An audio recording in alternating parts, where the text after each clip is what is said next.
Season 21 is upon us and we are kicking things off with the Club World Cup, and we were actually kicking things off with a match against Al Ittihad. Last time around in the Club World Cup we definitely didn't win it, did we? But we did a lot better than I thought we would. So if we jump back to not last season, but the last time it was played, we finished second in a group of Real Madrid and Sevilla, and we got all the way through to the second round where we lost to Arsenal. Fair enough. Last time around in the Club World Cup as well, we picked up a lot of money through ticket sales, and we were playing in Norway, if I'm not mistaken, which they have relatively small stadiums. This time around, we're in Saudi Arabia, and the stadiums in Saudi Arabia they're big. The smallest stadium is 24,000 capacity. We've got 92,000.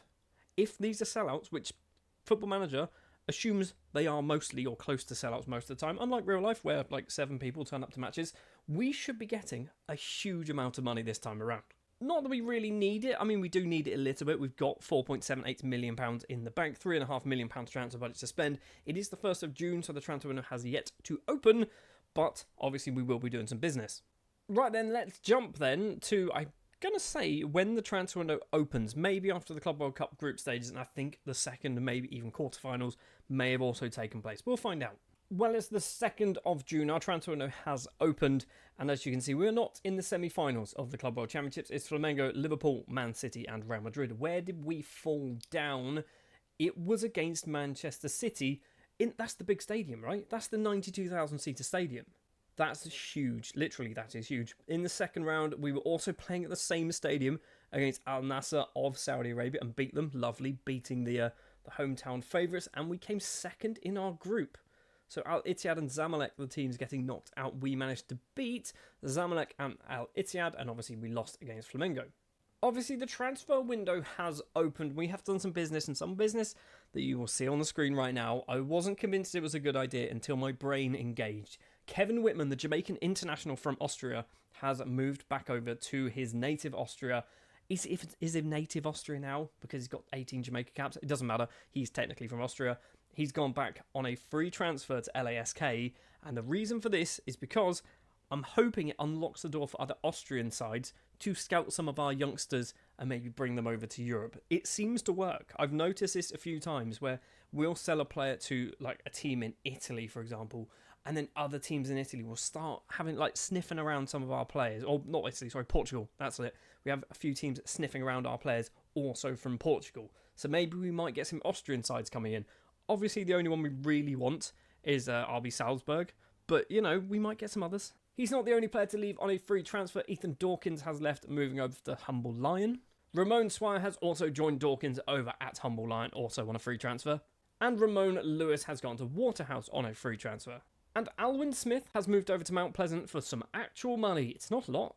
£1,800 or £3,200 eventually. So it's not a lot of money, obviously, but we were never going to play him. Joining the club so far is nobody. Obviously, the transfer window is still open, but we have done no business as of yet. The big news, though, is Whitman moving over back to Austria. It might have been a mistake because he's technically homegrown. So let's take a look then at the finances from the Club World Cup. So income-wise, this season, we've brought in 5.2 million from gate receipts. That is ridiculous. In the last month, or last 2 months, all of that money has come in. And that is literally, if we have a look at the schedule, so it's technically the end of last season. So we had 92,000. Man, that's the Rose Bowl. That's a different competition. 62,000, 51,000 or 52,000, 86,000, 92,000. That's a sellout there. 72,000 as well. So huge, huge numbers of people going through the doors to watch the Club World Cup. And we have raked in £5 million from it. Anyway, obviously, because it is just the 2nd of July, the season has yet to kick off. The transfer window is open. We've got £3.5 million to spend. Let's jump forward to the end of it, see what we can do. And obviously, we'll be a fair way through, or a couple of matches through anyway, the Caribbean Cup. On the 3rd of September, then, the window is closed, and we have done a bit of business. One big name player has left. Fabian Goodwin is not that big name player. He has moved over to Arnott Gardens for a little bit of money, £10,500, possibly going up to £13,500 a player, who was kind of a squad player, really, wasn't he? Also leaving the club is Hayden Lewis, the Trinidad and Tobago international, technically with 2 caps and 1 goal to his name, has moved over to Humble Lion and gone out on loan to Mount Pleasant. Or no, the other way around, he's gone to Mount Pleasant and gone on loan to Humble Lion for £7,000 player that wasn't ever playing for us. he looks alright, but he was never going to get in our squad. And part of the reason for that was Tamakari Abuo, who has now left the club. Last season, he was ridiculous. The season before that, he didn't play a huge amount of games, but when he did play, he did score a lot of goals. He's gone for £100,000, which is technically a loss, but there is that 50% sell-on clause in there. It might go up to 110,000. I mean, that's still a loss. Joining the club then, we have 3 players. First of all, Jean?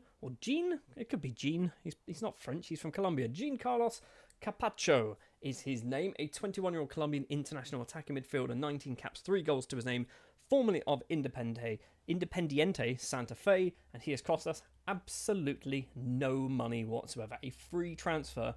And just look how good he is. He's a perfectionist. Apparently, that's a good thing when you want to be signing good young footballers and good players to be mentors. There is a downside. He has got a minimum fee release of £195,000, which I feel will inevitably be triggered, and we won't get a 50% sell-on in there. So, with Capacho, we just have to hope that we can convince him to sign a new contract. Feel like it will never happen. Moving up in terms of prices, Alain Gay, a 20-year-old Ivorian defensive midfielder. He has signed from AFAD Plateau, or a team that used to be called AFAD Jekanu, I believe. He has come in for £145,000. He's a good one, kind of for the future. He's come in as an important player. He's not amazing at the moment. Realistically, he's probably the Kevin Whitman replacement, isn't he? And for £800,000, it's a lot of money, is Carlos Alonso, the 22-year-old Uruguayan defensive midfielder and maybe centre-back. He's probably one for the future, although apparently he's only 3-star current and 3-star potential ability. When I scouted him initially, that was higher. That was like 4-star potential ability. We might have wasted money, but he's good enough to do a job for us now. And that's our transfer business. It hasn't been a particularly exciting transfer window if we jump forward to technically this season. We've loaned out some other players as well. Nobody really that we kind of should mention. I mean, Goldsack has gone out on loan again. This time he's gone back to Arnott Gardens for the 5th time in a row. Is he going to become Jamaican soon? I feel like he should be becoming Jamaican sooner than that. We've also loaned out Pedro Portillo. He has gone over to Cavalier. So hopefully he's going to get some game time there. And Narado Aiken, I feel like he's important. I don't know why. He's gone to Via United. He's not good. Oh, I know why. Because he was the player that I randomly signed for a lot of money. And I don't know why I did it. I'm looking at his attributes thing, and there had to have been something that made me do it. I was like, maybe it's his personality. He was a perfectionist. And I went, that sounds like a good idea to bring him in. No, not a clue. Now that the transfer business is out of the way, I'm going to draw your attention to the club vision, and in the top left-hand corner, the board alert. A takeover is in progress. This has been going on most of the summer. It keeps cancelling, it keeps coming back, it keeps cancelling, it keeps coming back. I kind of want it to happen because, and I mean no disrespect to Dr. Jermaine Spencer, he's not a very good director of football, but he's also a director at the club, so I literally cannot get rid of him. And I use the director of football to deal with some like loans and things like that, sometimes even offering contracts as youngsters. I need a good one, and he's kind of part of the problem, and I can't get rid of him, so if a takeover happens, Spencer will be out the door. And the other thing to mention is we have finally got ourselves a better head of youth development. Devon Witter is a 49-year-old Jamaican who has never had a job before now. I don't understand how these people exist in the game, but he's never had a job until now. 16 working with youngsters, 16 judging player ability, 15 judging player potential. He's got the same formation that we play. He doesn't really have an amazing personality. I was desperately looking for somebody with a better personality than that, but balance is as good as we're going to get for now. So we have improved, finally, our head of youth development. It has taken 20 whole seasons to do it. And finally, we've played 2 matches so far in the Caribbean Cup, winning both of them as you would expect, beating Racing FC 3-1, beating Caledonia United 6-2. We are definitely going to be winning the Caribbean Cup for the, how many time in the row? 15th? It would actually be the 14th time in a row. It will be our 15th time overall. In fact, it's our 15th. Yeah, it will be our 15th time overall. So, yeah, we're definitely going to win it. Now, as always, we lock in players. I say always. The last few seasons, we've been locking in players who haven't been registered for the Jamaican Premier League, which means this time around, we've got 3 players. It is basically the same ones as before. So, Bruno Haliti will be one of them playing as that defensive midfielder. We have locked in Joseph Coffey, who is going to be Jamaican, but he won't be Jamaican by the time he can get registered. So we still need to lock him in, but he'll be becoming Jamaican in January, which means he doesn't need to be locked in and then probably will never play a game for us. And also Arturo Martinez will be playing as well because he is not Jamaican and he is a long, long way away from being Jamaican. Right then, let's jump then to just after Christmas in 2045. We should win the Caribbean Cup, and we should also be top of the Jamaican Premier League as always. It is Christmas Day in 2045. It's not just after Christmas, it is Christmas Day, and we have won the Caribbean Cup for the 14th time in a row, beating Mount Pleasant FC in the final 5-1. It does lock us into the North American Champions League for this 22nd season in charge of Montego Bay. This season, we are up against LAFC or Marathon of Honduras, so LAFC for that one. And we are also top of the Jamaican Premier League with 11 wins to our name, 1 draw, and a positive 49 goal difference. Also, with all this excitement going on, there is one big piece of news that I will come to in just a moment, but Mohamed Cisse is now Jamaican, so one less player that we need to worry about being registered for the squad. He's also got no Senegal cap, so he could become a Jamaican international goalkeeper. Matthijs Svek has also got his paperwork, and he is also now Jamaican as well. He also doesn't have any Czechia caps. He's got 45 under-21 caps, but no actual Czechia caps, so he could also become Jamaican. And as we mentioned earlier, Coffee is also Jamaican. His paperwork came through, and he, once again, doesn't have any caps for Ghana, but I feel like he's not good enough to actually play for the Jamaica side, which I guess is a good thing, because at the start of the save, I feel like he probably would have been. But the biggest piece of news doesn't even come from our team. It comes from Porto over in Portugal. Alejandro Lemoine, the 22-year-old Ecuadorian international with the 50% sell-on clause, is wanted by Manchester United. They want to sign him, and it's an active interest. It means in January we could pick up potentially £50 million. If he goes for top end, £50 million. If he goes for bottom end, £32 million. That is massive, considering a season or two ago we could have sold the clause for like 11. If we can sell it for 32, I say sell it, if we get 32, 33 million pounds from it, we have trebled our money, realistically, from the worst case scenario. It is obviously a transfer window, or will be very soon a transfer window. Nothing's happened just of yet. We have a bit of money to spend, but we are over our wage budget. I'm not expecting a busy transfer window unless that Lemoine deal comes in, because we could go from 1.5 million in the bank to possibly 40 to 50 million pounds in the bank. That could be a very interesting January transfer window. It's now the 1st of February. We are still top of the table. However, we have lost a match against Barbican. The team who are 14th place in the table, bottom of the table, have won 3 times, and they have beaten Montego Bay United. The fact that we've lost to the team bottom of the table is utterly ridiculous. It doesn't really matter though, because we are still way clear at the top of the table with 15 wins to our name. The transfer window has closed, and Lemoine has not moved. So, we have not boosted our money as of yet. He is still wanted, but it's moved from active to rumoured interest. I don't think a bid was ever made. His value's also gone up to a maximum of £104 million. So £52 million could be coming our way if he goes for £104 million. We are merely 2, 3, 4 transfer windows away from literally never having to care about money again. From our transfers, 2 things occurred. In fact, it was Shane George went to VIA United, and Marcus Alene went to Port over in Shanghai in China for not a lot of money, but there is that 50% sell-on in there. I brought him in because I thought, he looks all right, he's Jamaican, we'll bring him to the club. And we've managed to move him over to China for £50,000 and a 50% sell-on. So there could be a bit of money coming our way in the few years' time. Obviously, it's worth £2.2 million right now. I don't think it's going to be much more than that if he does ever leave. Speaking of clauses, there are quite a few clauses that we could sell. So Aburu at Damac, we can get £2.5 million. Emmanuel Aziz, who is over at Al Raid for £2.5 million. Once again, Gioni at Inter Miami for 1.75. Cyril Kouadio for 10 million. That's a lot of money. That's a huge amount of money. He is ridiculously good, and he's only 24. I might need to cash that one in.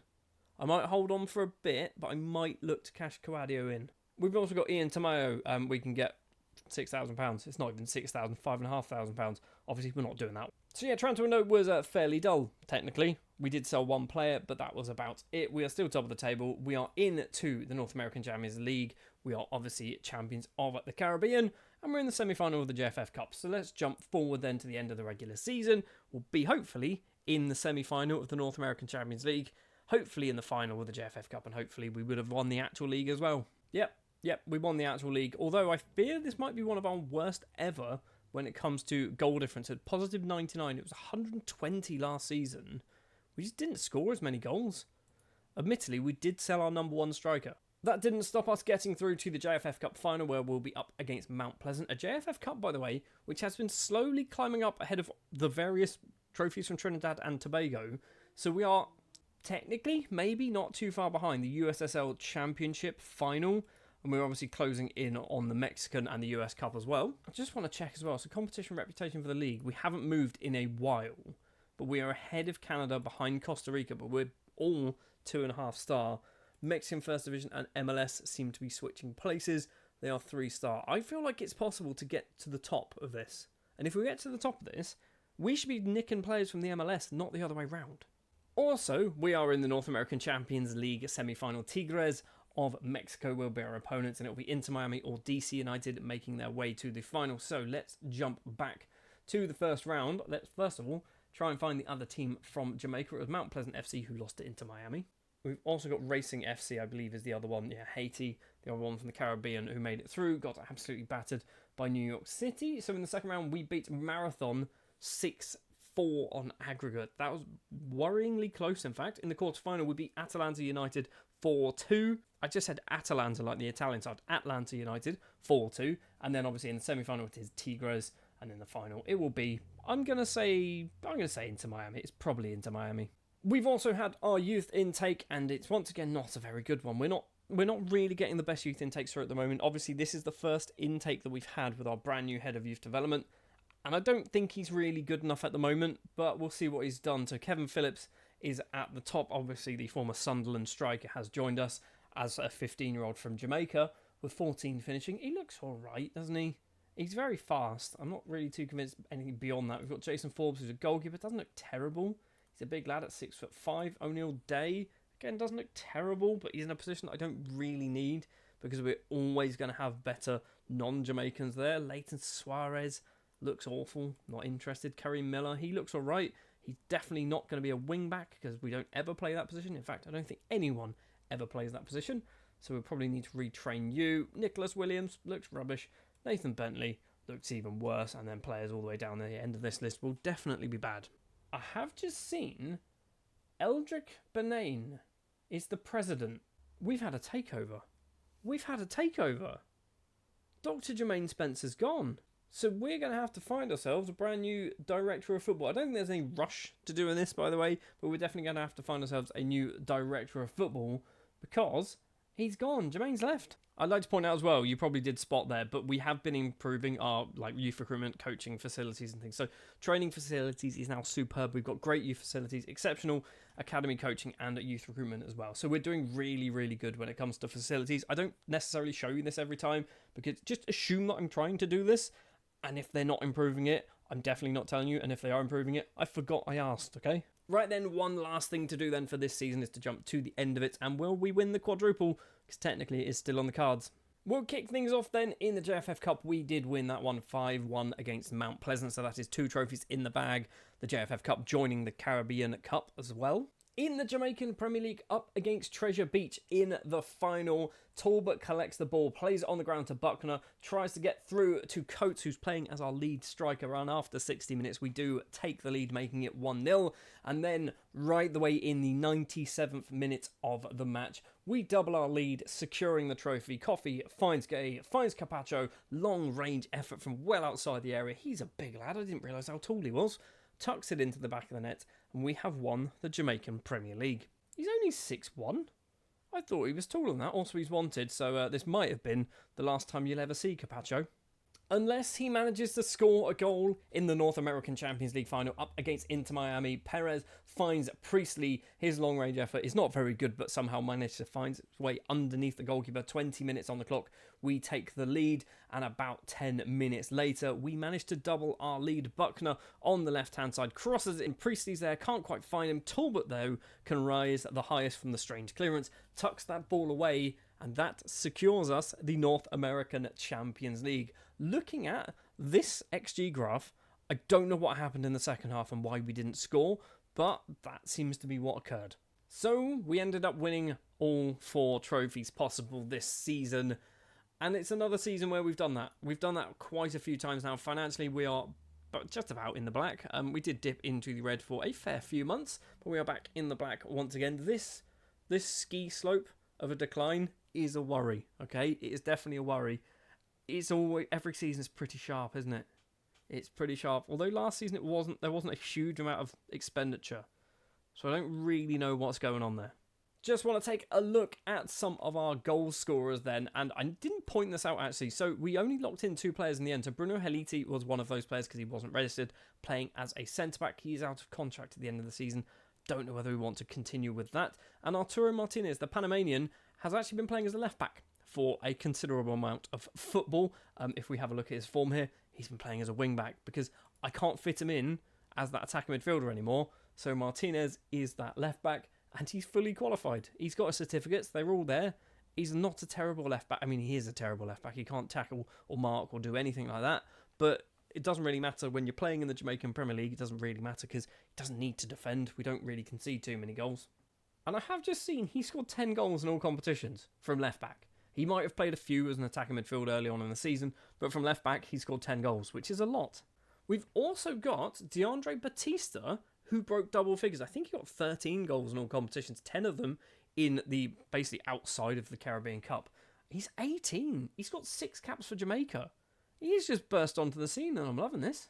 Good old Alwyn Buckner is still here and still bagging lots and lots of goals. 15 this time around, also double figures for assists. The 28-year-old, obviously, he's having to train himself, I guess. He's now an inside forward on the left. Spent most of his early career as that attacking midfielder, but he has been forced out wide. But he's really good. The mental numbers on Buckner are just amazing, are they not? We've also got Niquan Coates, who, once Abu left the club, I think he moved into that attacking midfield / striker role, scoring 27 goals in all competitions. I think it was technically more once you include the Caribbean Cup goals. Kimoni Talbot got 33 in all competitions, 25 of them in the Jamaican Premier League, 3 in the North American Cup, 2 in the JFF Cup, 1 in the Club World Cup as well. Is that Club World? Club World North American qualifying. That's the World Cup. That's not Club World Cup. Ignore that. But top of the tree with 19 assists and 33 goals as well is Jean Carlos Capachco. He's been amazing. And I think this might be the last time we see Capachco because he's wanted once again by Al Faisali in Saudi Arabia. He has £110,000 minimum fee release. In fact, it's gone up slightly. I did offer him a new contract, but they still wanted the minimum fee release. So I'm just bumping it up, trying to get a little bit of money. I'm annoyed that we are just going to lose him for £200,000, but we'll see. We might manage, if we sell him for free and a 50% sell on, it's much better than selling him for his minimum fee release. Just taking a quick look as well, Haliti has got another year before he becomes Jamaican. Michael Frimpong might be getting close. He's got 2 or so years to go. We know Coffee is already Jamaican, so is Benoit. In fact, we know that one. Gay's just joined the club. We've got Svek. Has he got any caps? He's got a Jamaica cap. Svek has a Jamaica cap. Who was it against? It was against Barbados. Was it in a competitive match? That's the other question. Was it in a competitive game or was it in a friendly?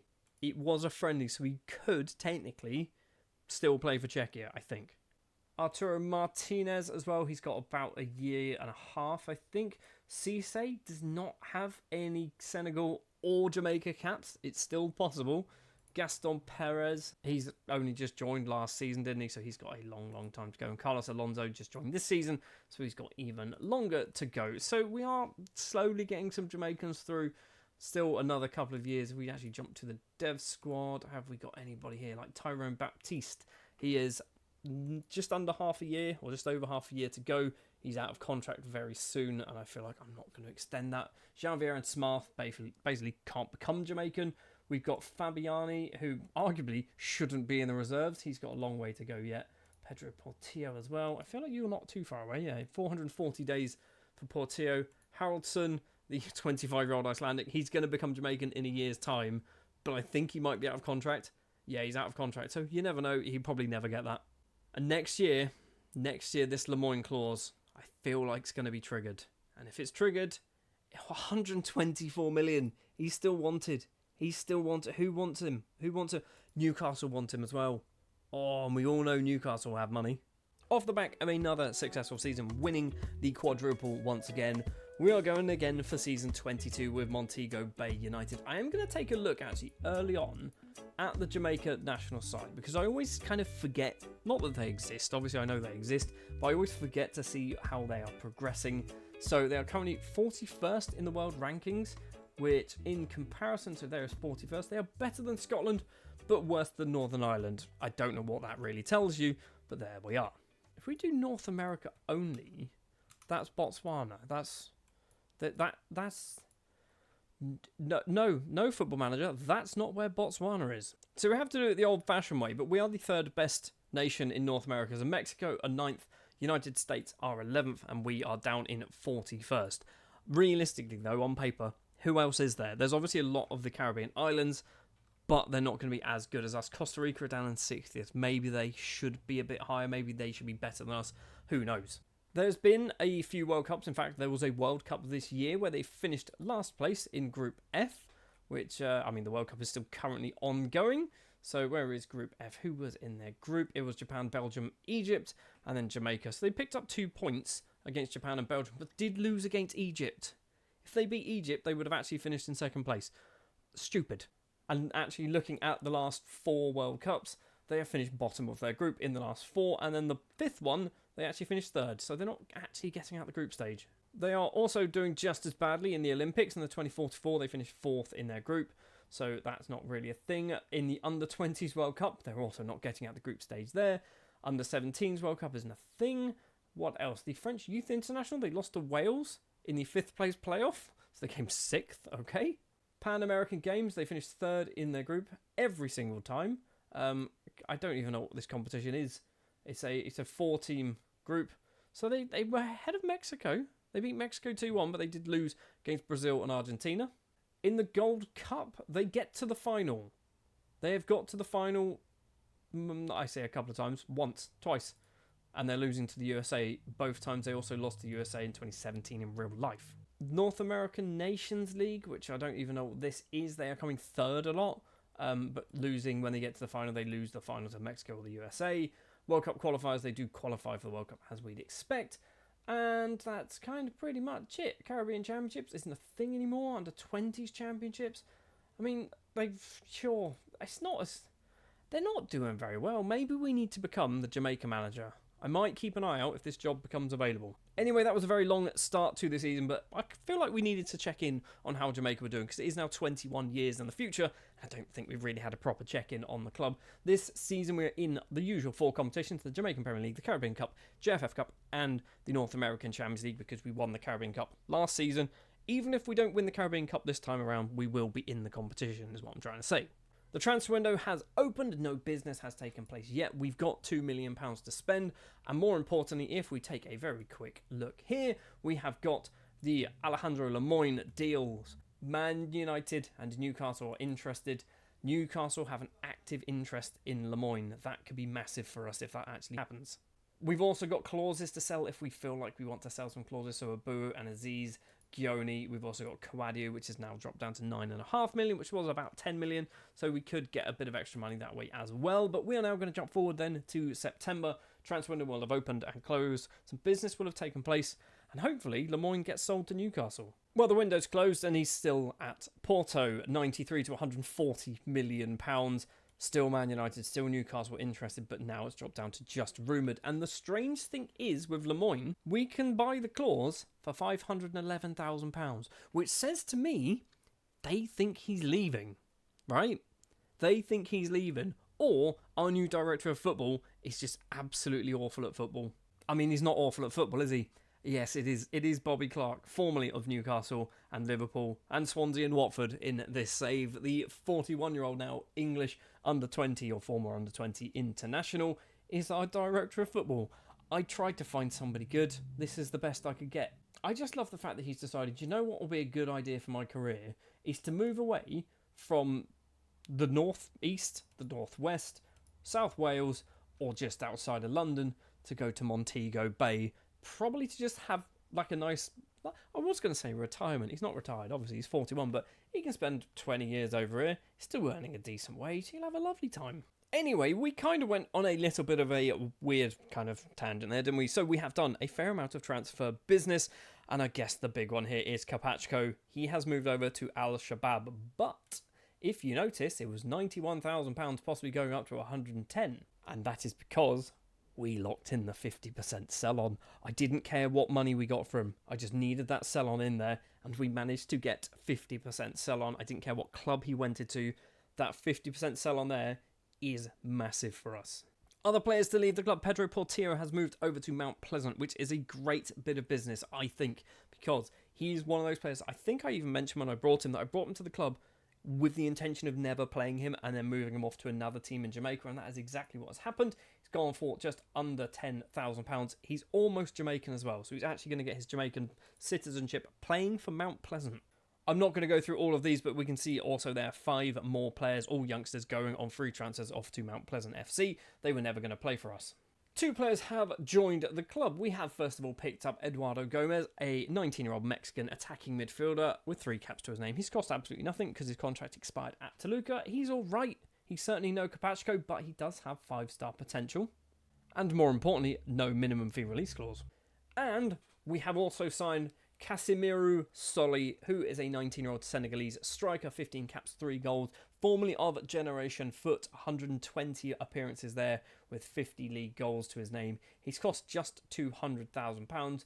I felt like we needed ourselves a brand new talismanic striker since we sold Abu a couple of seasons ago, or last season technically, and I think it was Aziz a couple of seasons before that. So Soli is now that talismanic striker. So hopefully he does all right. He gets some goals. He's already scored twice in one match in the Caribbean Cup.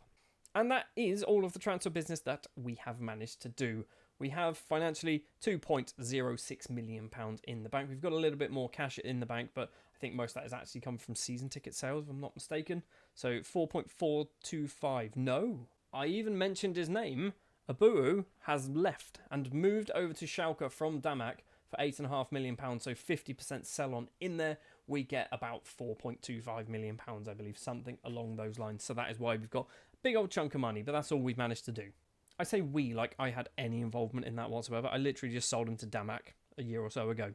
We have kicked off the Caribbean Cup. Obviously, one match has been played, beating Violet 4-1. We're going to take a quick look at the tactics, and you can see a few players have been locked in.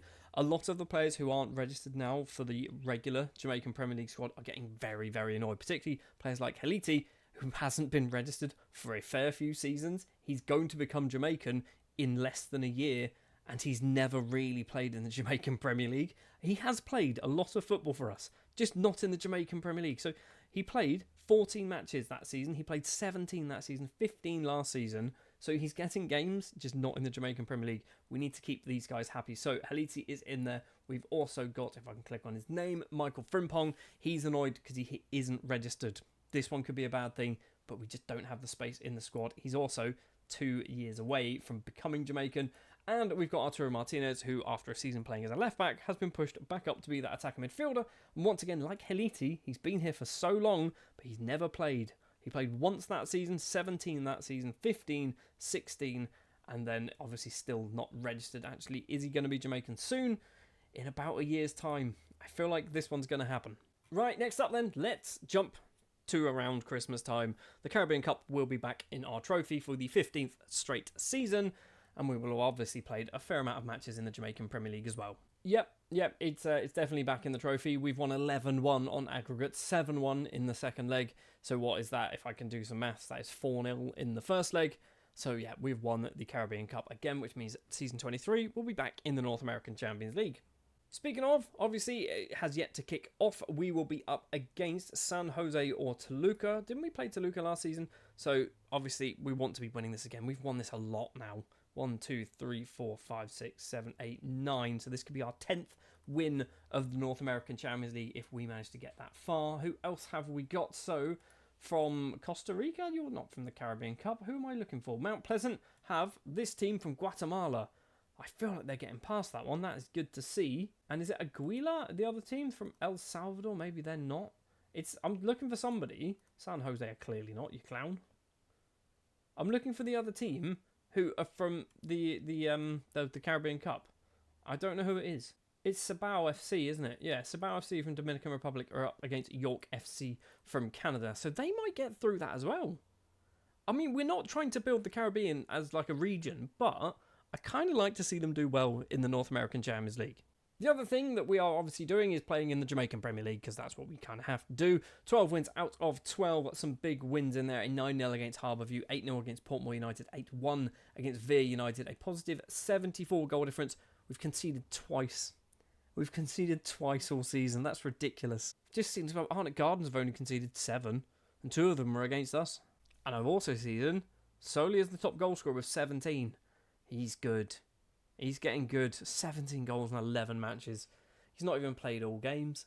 It is the transfer window. No business has taken place as of yet, just to kind of keep you up to date. We've got 2 million to spend. I don't know what we're going to really do. I'd love to sell Lemoyne. It's not really up to us though, is it?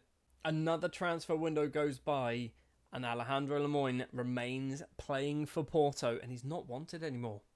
He's not wanted by anybody. He's got a new contract, so 4 year, 4 months left on his contract. Don't know when he signed it. £135,000 a week. I think last time I kind of clocked he had his contract, it was like 95 grand, so he's had a pay rise. He is staying at Porto for now. When do we consider cashing this in? He's 24. He's still on the rise. He's not at his peak yet. His reputation is worldwide. And I mean this in the nicest possible way to Porto and Portuguese fans. They're not the biggest league or biggest team in the world.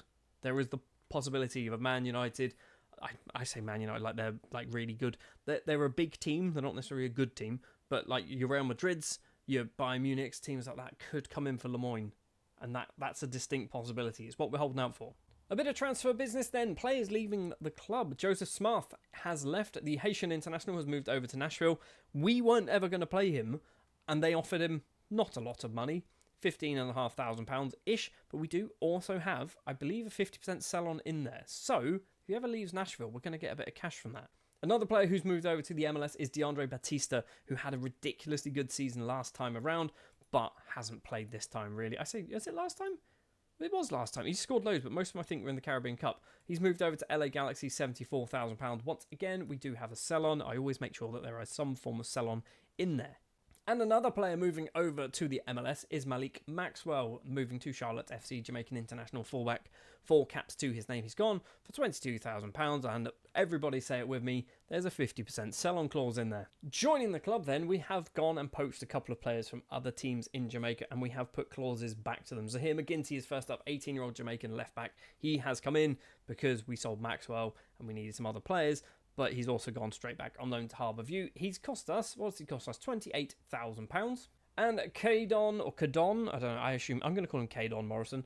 The 21-year-old Jamaican under-23 international goalkeeper has signed from Waterhouse and gone back out on loan there. He has come in to be a second or third choice goalkeeper. He has cost a lot of money, £70,000, but he is literally a child still. He's only 21, going to be 22 in a couple of months' time. I think there's a bit of potential for Morrison. That's kind of why I wanted to bring him to the club. And finally, the only player that we've signed who hasn't come from Jamaica and who also hasn't cost us any money is Rafael, 19-year-old Brazilian attacking midfielder, formerly of Flamengo. Like I said, cost us nothing, out of contract, picked him up on a free. Not amazing right now, but he does have 5-star potential, so we're obviously going to be holding up our hopes that he actually manages to hit that. And that is it. We've got some loans going in there. So McGinty and Morrison, as we've said, have gone on loan. We've also got, what's his name? Jason Forbes has gone out on loan as well. Another young goalkeeper to Dunbarholden. But that is it. So financially still in a reasonable way. I will have a quick look at the clauses. So we'll take a look at, we've only got two. We've got 2. So we've got Gioni for 1.76 and Tamayo for obviously not a lot of money. So we've got a lot of big players here. We've got Eleni with a 50%. We've got Aziz, 50. Bays, 50. Batista, 50. Carpaccio, 50. Koulibaly, 50. Ebanks, he hasn't got one anymore. Gioni for 1.76 million. Anyone else? Goten's at 50. Coadio's at 50. Lemoyne, obviously the big one, at 50 there. Maxwell, 50% selling. If we sell all of these, or if we get these clauses all to kind of pay out, that's a lot of money. Smart's got 20% profit. Okay, it's not a massive one. We've also got 50 on staple. Anyway, moving away from transfers, top of the table still, 16 wins now out of a possible 16. We've just conceded 3 against Portmore United. Our really good goal difference, I mean, we've only let in 5. In 16 matches, we've let in 5. It means Cisse has 12 clean sheets in 14 appearances. That's ridiculous. And the only reason why we've let in 3, by the looks of it, is Jamil Oldham played a match, and he actually conceded 3 and kept 1 clean sheet in the 2 matches. So he just played the last match and conceded 3. I don't think I mentioned this either. So when it comes to the squad, we've obviously had to do a bit of changing around of who's locked in to the starting 11. So we've got Carlos Alonso as a centre-back on that left-hand side. He's wanted by Al Raid. Don't really want to sell you. Heliti still locked in as you'd expect. We've also got Fabiani on that right-hand side. I did realise, obviously, he's been sat in the reserves, not really doing a lot. I've bumped him up to the first team. Going to get him some game time. He can't play as a right winger, but he will be. Martinez playing as that attacking midfielder. And then we've got on the left-hand side, Eduardo Gomez, player who I brought in the summer? Last season? Summer.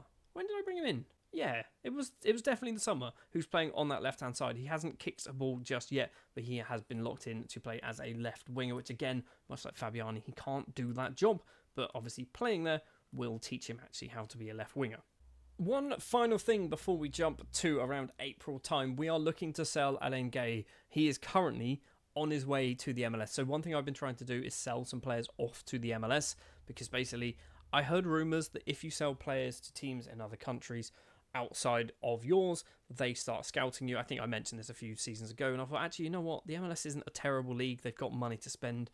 They will often feed other leagues around us, and obviously over in Europe, so maybe let's just get some players over there. So Gay has gone over there. He's not playing for us. He's quite happy to do it. It's not going to be a lot of money, but there will obviously be that 50% clause in there. Right then, time to jump to April, see how things go.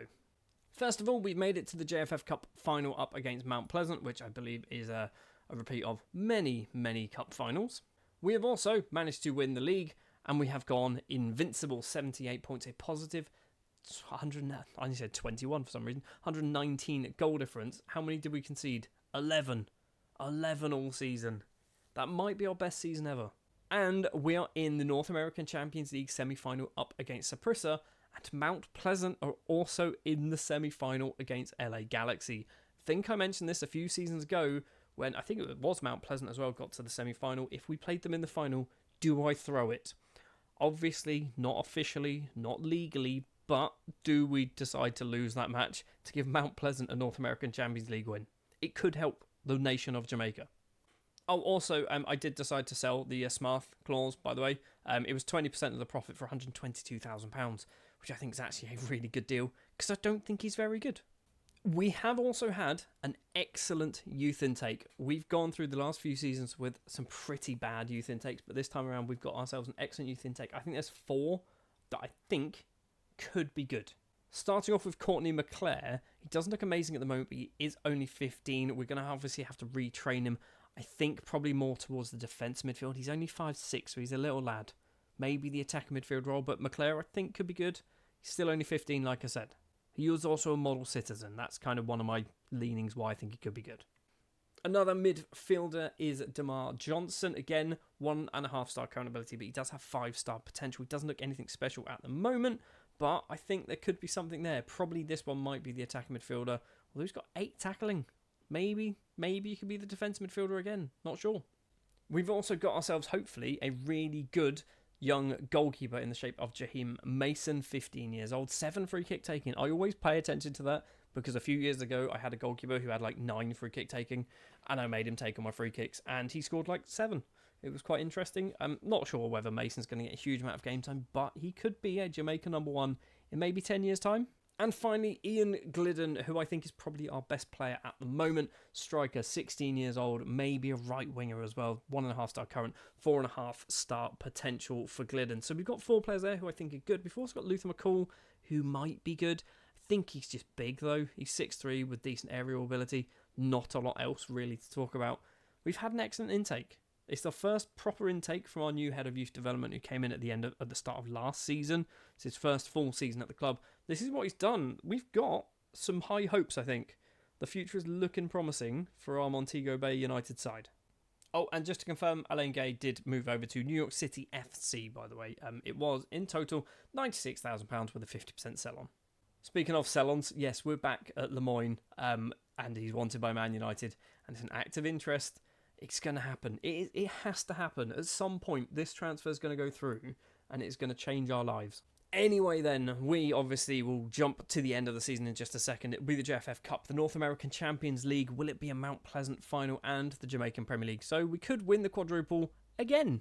We are going to kick things off then with a somewhat boring affair in the Jamaican Premier League, in fact, where we beat Arnott Gardens 1-0. Kimoni Talbot with a goal. That was it, 19 minutes on the clock. We take the lead and we win the match and we win the league. Kind of pretty dull. We got an XG of 2. We had 20 shots. Not really the most exciting. Normally we win something like 4-0 here. 1-0, that's all it was. Speaking of winning 4-0, however, up against Mount Pleasant FC in the JFF Cup final, we do win 4-0. Gomez opens the scoring after 39 minutes. Because this is the JFF Cup, by the way, we do play obviously a slightly rotated side like Fabiani, the, I want to say Venezuelan, I should probably know this, plays in on the ground, finds Martinez, the Panamanian attacking midfielder, making it 2-0 just before half-time. Deep into the second half now, Rafael with a long-range free kick is pinpoint accurate into the top corner, making it 3-0, and then in the 90th minute, or maybe even the 91st minute, Benoit finds Lecky on that left-hand side, ball over the top, Martinez again this time on the volley, past Ferguson, making it 4-0 in the final, up against Mount Pleasant FC, meaning we've won 3 trophies out of 3. Will we make it 4 out of 4, or will we lose to Mount Pleasant FC in the final of the North American Champions League? Because that is who we were playing in the final. 40 minutes on the clock.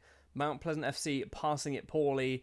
Niquan Coates is there to put the ball past Ferguson. We take the lead. However, just before half-time, in fact, a few minutes later, in fact, it is 1-1. Pedro Portillo, our former player, finds Christie in the penalty area. Cisse lets in a very, very rare goal for him this season, meaning it is 1-1. And it stayed 1-1 all the way through to extra time. But then in the 95th minute, Kimoni Talbot on the edge of the area finds a bit of space for himself, puts it into the bottom corner from long range. We do not throw the competition, but I did contemplate if we got this far against Mount Pleasant, do we decide to throw it? We didn't throw it, okay? We stuck to our guns, integrity in the final, but they got there. Mount Pleasant FC got to the final. But it is, once again, another season of 4 trophies coming our way. Taking a very quick look at the squad then, sorting by goals. What have we got? We've got 6 players on double figures. We've got Rafael with 10 goals in all competitions. He's improving. He's playing a lot more than I thought he would, actually, which is good. Arturo Martinez, 16 goals. Obviously, all of these coming in competitions that were not the Jamaican Premier League. That's very nice to see. Niquan Coates with 22 goals. Where were you playing? Attacking midfield? Striker. You were playing as a striker, getting a lot of goals. For Coates, Buckner gets 31. How's Buckner looking? Obviously, loves the goal, loves playing for us. He's a club legend at this point, surely. We'll check that in a second. Kimoni Talbot gets 33 goals, but also 24 assists, which is insanity. That is a stupid amount of goals, and he's worth absolutely nothing. Possibly £75,000. He's wanted, by the way. Lots of these players are wanted by lots of teams over in Saudi Arabia, Qatar, places like that, but also a bit of the MLS. But because they're worth nothing, I don't want to sell them. He's quite happy playing here. He doesn't really want to leave, so I'm not going to sell him just for the sake of selling him. But the top goal scorer, scoring 41 goals, is Casimiru Soli, the new signing at 28 goals in the league. Obviously, everything else coming in the various other competitions. He's had a cracking season. He's got damaged knee cartilage. So has he missed much football because of that? He's missed a reasonable amount, actually. He's missed he's missed 3, or 2, technically. 2 Champions League matches. Did play a little bit in the final. But I have seen he is wanted. Who wants him? Who wants it? I don't want to spoil the surprise. Liverpool. Okay, that's interesting. These two I don't care for. Obviously, Saudi League, you get money, but that's about it. Liverpool, you get sell-on clauses, you get Premier League appearances. He gets big money. If we get a Liverpool offer for Soli, he might be off. So the last thing then we'll do at the end of this season is take a look at the legends, icons, and favoured personnel. So we'll look at the favoured personnel. So Nick Welcome, who is still at the club, is a favoured personnel. Capaccio, who is obviously not at the club, he's at Al-Shabaab, is favoured personnel. Nick Priestley, still here? He's not here, is he? We've got lots of players called Nick, by the way. That's why I get this one confused. So he is now a retired footballer. We've also got Christopher Dewar, who was our assistant manager up until a couple of seasons ago. Aburu, we've got Bays is still there. Frimpong, Koulibaly. He left years ago, didn't he? 2042, we've got Goatin is still there. He left in 2041 as a favourite personnel. Elene. We've also got Niquan Coates still at the club. Loves a goal. 101 league goals now. Colin Hernandez. He left, moved to Defence Force, retired. He's now a scout. Not an awful scout. He's not a good scout by any means, but he's not an awful scout. Leo Campbell. He was a player in the very first season, I believe, for us. Scored a lot of goals. Alsane Sonko should be a legend of the club for literally leaving us and giving us loads of money. He has gone to Wolfsburg. Did he go for money or did he get released? We played a blinder. We played an absolute blinder on Sonko. We sold his clause, I think, that season there for like £10 million. And he left on a free. We've also got Buckner. Andy. How's Andy doing? He's still playing. He's 37 and absolutely garbage, but he's still playing, still scoring goals as well, playing for Federal FC, still in Jamaica. He's come over here. He loves it so much. He's decided he is setting up here for the rest of his life. Severo Depas as well. He's still at the club. He's one of those players that he's not good, but he is good. He just does well for us. And then legends. Ian Goodison, a real legend. A real legend. Hector Wright is a real legend. So is Stephen Malcolm. But in there, it's Kimoni Talbot, who is a club legend, which I'm pretty happy with. And obviously, me. I'm a club legend too, and I'm 61. I'm an old man. I look good for 61 though. For season 23, I've got a plan. It was brought to my attention a few seasons ago that we've kind of got a big three in the nation of Jamaica. The big three being Montego Bay United, Arnett Gardens and Mount Pleasant. Arguably, George's Plain not too far away, but I think that might have been a bit of a one-off. So Mount Pleasant, second place. Arnett Gardens admittedly down in 7th, so they had a bad season that time around. First, second and third. First, second and fifth. First, second and fifth. First, third. And where are they? Fifth. First, third and fifth.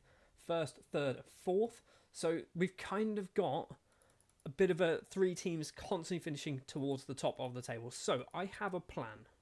And that plan is basically to start giving them players who aren't ever really going to play for us. These aren't necessarily going to be kind of Jamaican players, youngsters, anything like that. But if they come in for an offer for any of our players, sell them. Just get rid of them, sell them to Mount Pleasant, sell them to Arnett Gardens, because they will definitely benefit from having these players.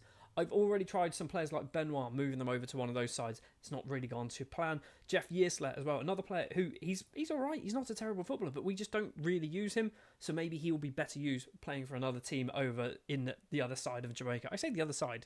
It's not. I don't know if it's physically the other side, but for another team in Jamaica is what I'm trying to say. Anyway, it is the start of season 23. Obviously, we have our regular plans, which is to win absolutely everything, which we do quite a lot of the time. We do need to have a very quick look, actually. Let's take a look to see how well Jamaica are doing. I know that they're going to be in a World Cup within the next couple of seasons, but also we're in the the Gold Cup even. So they're in the Gold Cup. They've beaten El Salvador so far.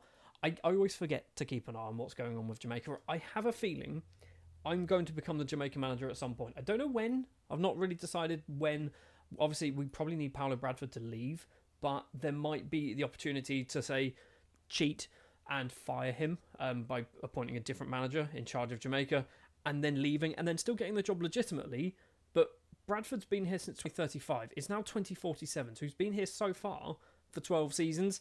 I'm worried he might never leave. And he's only 55, so he's got another 10 years of management left in him. Anyway, obviously, it is the start of the season. The transfer window has opened. No business has taken place yet. We've got 1.7 million to spend. We've got £116,000 per week to spend as well. We are well under that. We always are. Maybe also we should look to try and maximise our wage budget. Start paying silly money for people. Gaston Perez is already on £11,000 a week, so maybe we already are. It's now the 8th of September. The transfer window has opened and it has closed, and some transfer business has obviously taken place. Some very interesting transfer business. First of all, are building a big three. Mount Pleasant seemed to get the memo. Arnett Gardens didn't. It's not the most exciting players that they've managed to pick up, but they have signed Xavier Quarry on a loan spell until the end of the season. I think there's an option to sign him as well, but I thought, you know what? If you take him, fair enough, take him. Maybe in 10 years' time, when he's 29 and world-class, possibly, I bring him back to the club anyway because we're going to be the best team in the world. They have also signed Stefan, or Stephen, it could be just Stephen Lindsay, couldn't it? I'm going to call him Stefan Lindsay, the 19-year-old Jamaican under-20 international goalkeeper. He's gone over to Mount Pleasant for £6,000, possibly going up a little bit higher. And the Jamaican and, I believe, American Matt Mendes has also moved over to Mount Pleasant on a free transfer this one. I did try and sell players on free transfers to Mount Pleasant and Arnott Gardens. That was the only business that took place. We have also had a couple of dealings with Liverpool. One of them's very interesting. And it's not this one. Jake Collier is a 20-year-old English central defender signed from Liverpool, sent immediately out on loan to Portmore United. He has cost £650,000. It's a huge amount of money, but there has been another little bit of business that has gone on with Liverpool. And that is the fact that Casemiro Soli has left and moved over there, but he has returned on loan, which says to me that our reputation is growing to a point where Liverpool are happy to loan him to us. We tried this with Lemoyne a few seasons ago, obviously when he went to Porto, and they just didn't want to do it because we were not a high enough standard. But Liverpool are okay with it. He has gone for £110,000, so technically it is a loss. Obviously, we do have a 50% sell-on clause in there, so it won't be a loss. If he goes for half of what he is currently worth, we might get £20 million, £25 million, something like that. So yeah, we'll be fine. We'll make a lot of money from Solly, and we have him for another season. Another player to leave with a 50% sell-on clause, obviously, is Dion Gubbins. He's moved over to St. Louis City in the MLS. Not a lot of money, £15,000, possibly going up to nearly 30. Did play quite a few times for us last season. He was all right. Came off the bench quite a lot. He's still only 19. I thought to myself, you know what? We're probably going to outgrow him before he gets good enough to play for us. So let's take a bit of money. And obviously the 50% sell-on clause, we might get a couple of million from him in a few years' time. And that's pretty much it. We do have a whole host of loan spells, but I don't think there's anything particularly interesting. So Williams to Barbican Bentley to Constant Spring, Mark Barnes to Dunbar Holden. We've got Ricardo Lindsay to Harbour View. We've got Kevin Phillips, the former Sunderland striker. He has gone on loan to Malines. We've also got Jake Collier, we've mentioned, to Portmore United. And Ivanhoe Forrester has gone to Porus. So yeah, not really a huge amount of business has taken place. There is a thought as well, because obviously Arnott Garden didn't take us up on this offer that they didn't know existed. But this offer that we will basically accept, any offer that they make for any of our players, we'll just accept. I might change it from Arnott Gardens to Cavalier. I could do this for any team. Like every team in Jamaica, if they just want to buy one of my players, they can just take them. But I don't want to do that. I want to kind of build a nice big three so they're always challenging for the Caribbean Cup. They're always in the North American Champions League, things like that. And actually getting to the final, which actually, when you think about it, the last few seasons, that's a word, Mount Pleasant FC have been doing that. Maybe one year, Mount Pleasant FC might actually win the North American Champions League. Anyway, in order to do that, they obviously need to get through the Caribbean Cup first, a competition that we're currently top of the table in, 8-0 and 5-1, so obviously we're going to win that one. And the last thing to do before we jump to around Christmas time is tell you about the two players that have been locked into the starting 11. It is Gerson Fabiani, the 20-year-old Venezuelan, who'll be locked in as a right winger on obviously that right-hand side, because that's how the right winger position works. And on the left-hand side, we have Rafael, the 20-year-old Brazilian, who joined last season. I think it was last season. He didn't get a huge amount of football, so we're kind of going to force him in. Obviously, these two players not registered for the Jamaican Premier League as well. And actually, we've only got these two players who are non-Jamaican, who aren't registered. So Perez is registered, Frimpong, Alonso is registered. We've also got Gomez and Solly all registered. Does that mean... It means Haliti's... He's Jamaican now, isn't he? He's just turned Jamaican. There's probably some others. There's probably others that have turned Jamaican. So second nationality Jamaican. We've got Martinez, Coffey, Mohamed Cisse, our goalkeeper, and Svek, as well as probably a few others. So yeah, Haliti's there as his third nationality technically. So we're in a good position, actually, with non-Jamaicans that are suddenly becoming Jamaican. That's good to see. Right then, let's jump forward then to just after Christmas, see how well things go. We'll win the Caribbean Cup, and we'll probably be top of the table. Yep, we've won the Caribbean Cup. We've won 7-3 on aggregate against Mount Pleasant, but it was a 3-3 draw in the second leg. And we are top of the Jamaican Premier League as well, with a game in hand, but we obviously have 11 victories, 65 goal difference in the good. We've got an 8-0, we've got a 10-0, we've got a couple of 9-0s in there as well. So lots and lots of goals being scored, which is always lovely to see. And looking at it, Arnott Gardens down in 9th. Maybe they're not the team for us. Right, obviously, transfer window has opened. We haven't done any business yet. We do still have clauses that could get sold. And in particular, Alejandro Lemoyne, still at Porto, 24 years old, 40 caps now for Ecuador. He is wanted. We have that 50% sell-on. And Man United are interested once again. They keep kind of becoming interested, then losing interest and becoming interested again. But it is an active interest, which is good. If he goes to Man United, this potentially could fix our finances for a decade through one transfer alone. And obviously, he's not the only player who could fix us financially. We've got lots of other players who are worth a lot of money. Emmanuel Aziz is worth 18.5 to 22 million pounds. That's a big sum of money. We've got Bays, who's worth nothing now, apparently. Sulaiman Koulibaly's worth 33 million plus. So if he ever leaves Saudi Arabia, there's potentially a big chunk of money there. We've got Gotin, 10 to 15. We've obviously got Lemoyne. We've got Kouadio, who's worth loads as well for a left back. He's worth potentially 30 million pounds, so that could be 15 million going our way. Staples worth 11. Solly, obviously, he's not going to go anytime soon, but he's 36 to 52 million pounds. So there is a lot of money that we could have coming to our club at any point through all of these sell-on clauses. And we obviously could start selling some of them as well. Like a couple of £1 million there. We've got 811,000 there. So there's money just laying about on a table that we are not touching because we don't need it. Anyway, we're going to jump forward then to the end of the January transfer window. Some business will definitely take place, and maybe Lemoyne will move to Manchester United.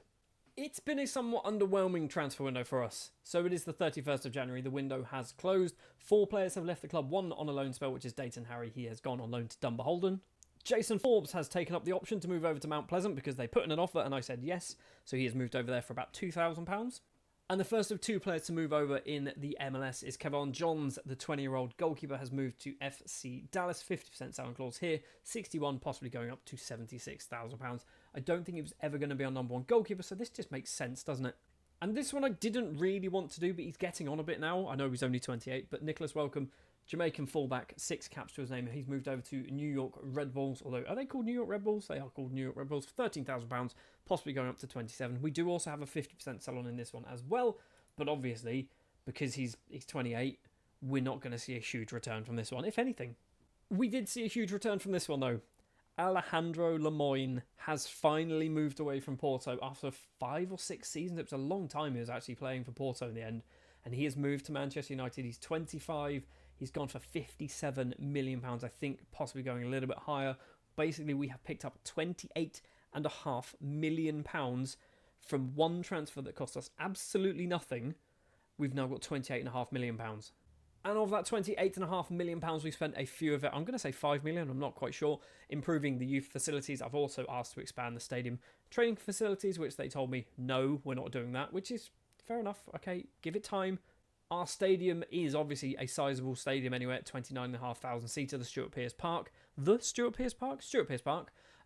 There is, I assume, room to expand this thing. So at some point we will be expanding it because I'm pretty sure we are selling out. Going back to the footballing side of things, rather than the money and transfers and facility side of things, we're still top of the table. 16 wins out of 16 now.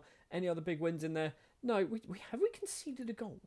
We've conceded 1 goal against Waterhouse, who are 13th. So that means... So Cisse has played 11. He's got 10 clean sheets. He was the one who conceded the goal.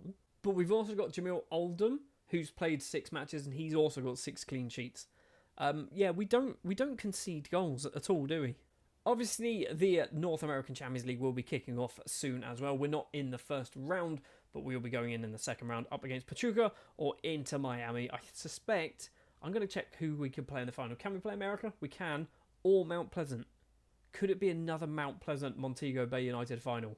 Well, on the 12th of April, it's not going to be Montego Bay versus Mount Pleasant, but it could be Montego Bay versus America for the first time in a few seasons. I mean, we've obviously played them somewhat recently. It's 2041. It's been like 8 years since we last played America in a North American Champions League final. I kind of want it to happen so we can beat them again. We have obviously won, technically, the league, but we haven't won the trophy because that's not how this works. 25 wins, 1 defeat against Arnott Garden. So they must have heard me badmouth them earlier on in the season by saying you're not taking up our opportunities to sign players for cheap. They did actually manage to beat us, but we obviously still won the league by a country mile. And we are probably going to be in the JFF Cup final. We are not quite there yet. In about 3 days' time, we play George's Plain, and it could be Mount Pleasant versus Montego Bay United in the final. We've also got ourselves our youth intake as well, and we've not really got anyone particularly amazing. Apparently these 3 could be good. So Rodney Luke is the first one. He's only 15. He's all right. He's 15. It's kind of difficult to tell with a 15-year-old goalkeeper if he's actually going to be any good. Rafik Mattis, I think, probably could be the best one. Technically, actually really good for his age. Everything else is not massively exciting, but he's got lots of 10s and 11s, so maybe once they start turning yellow, he might look like a much better footballer. And Dylan Thomas as well doesn't look particularly awful. He's probably, like, his speed, I say speed, his natural fitness and things like that, probably helping him out when it comes to, like, his numbers and ability. He's all right. Dylan Thomas could make a name for himself, and we've got a whole bunch of others as well. So Osmond, Clark, Wheatley and Griffiths have all signed, but I don't think we've got a particularly good intake this time around.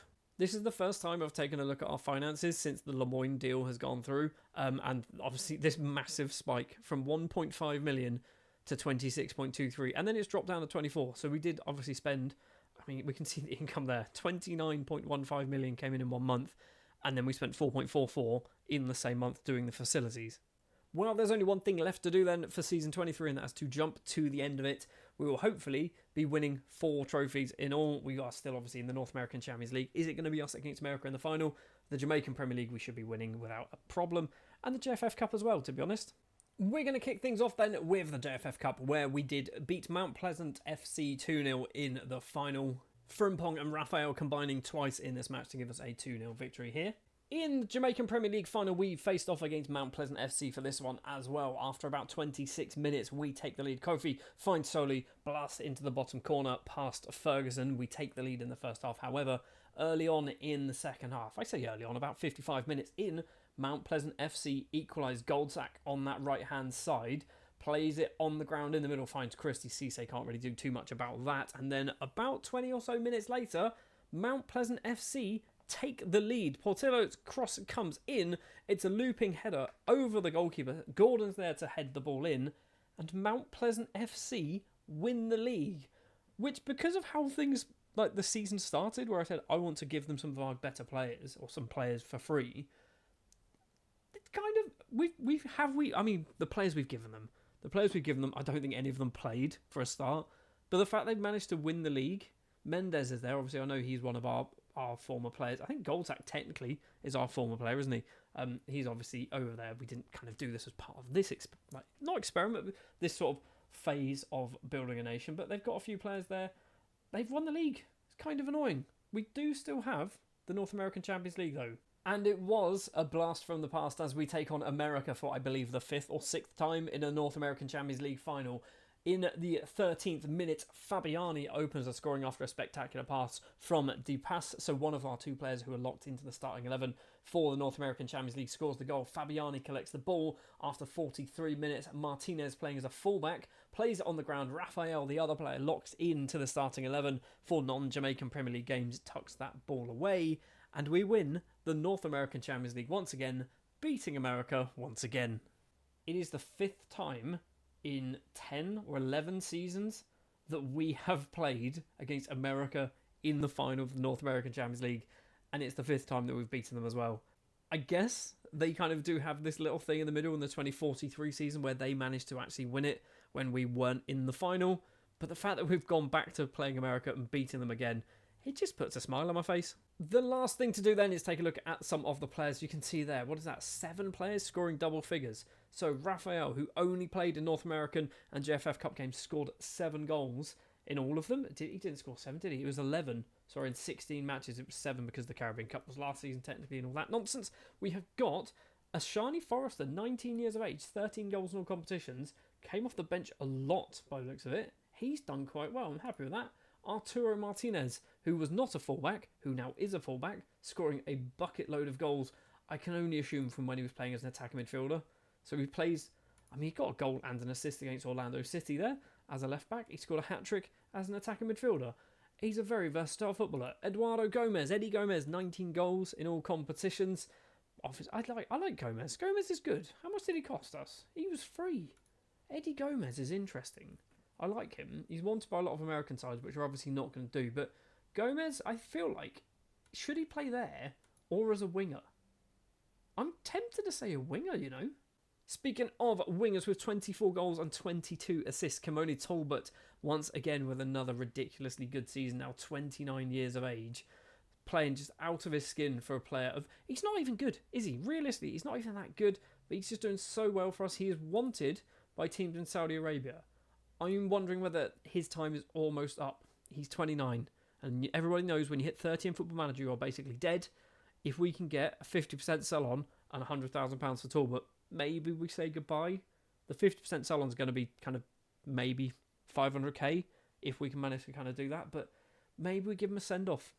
We've also got other Jamaicans scoring bucket loads of goals. Nikwan Coates, I think he scored 27, was it? 28 goals in all competitions.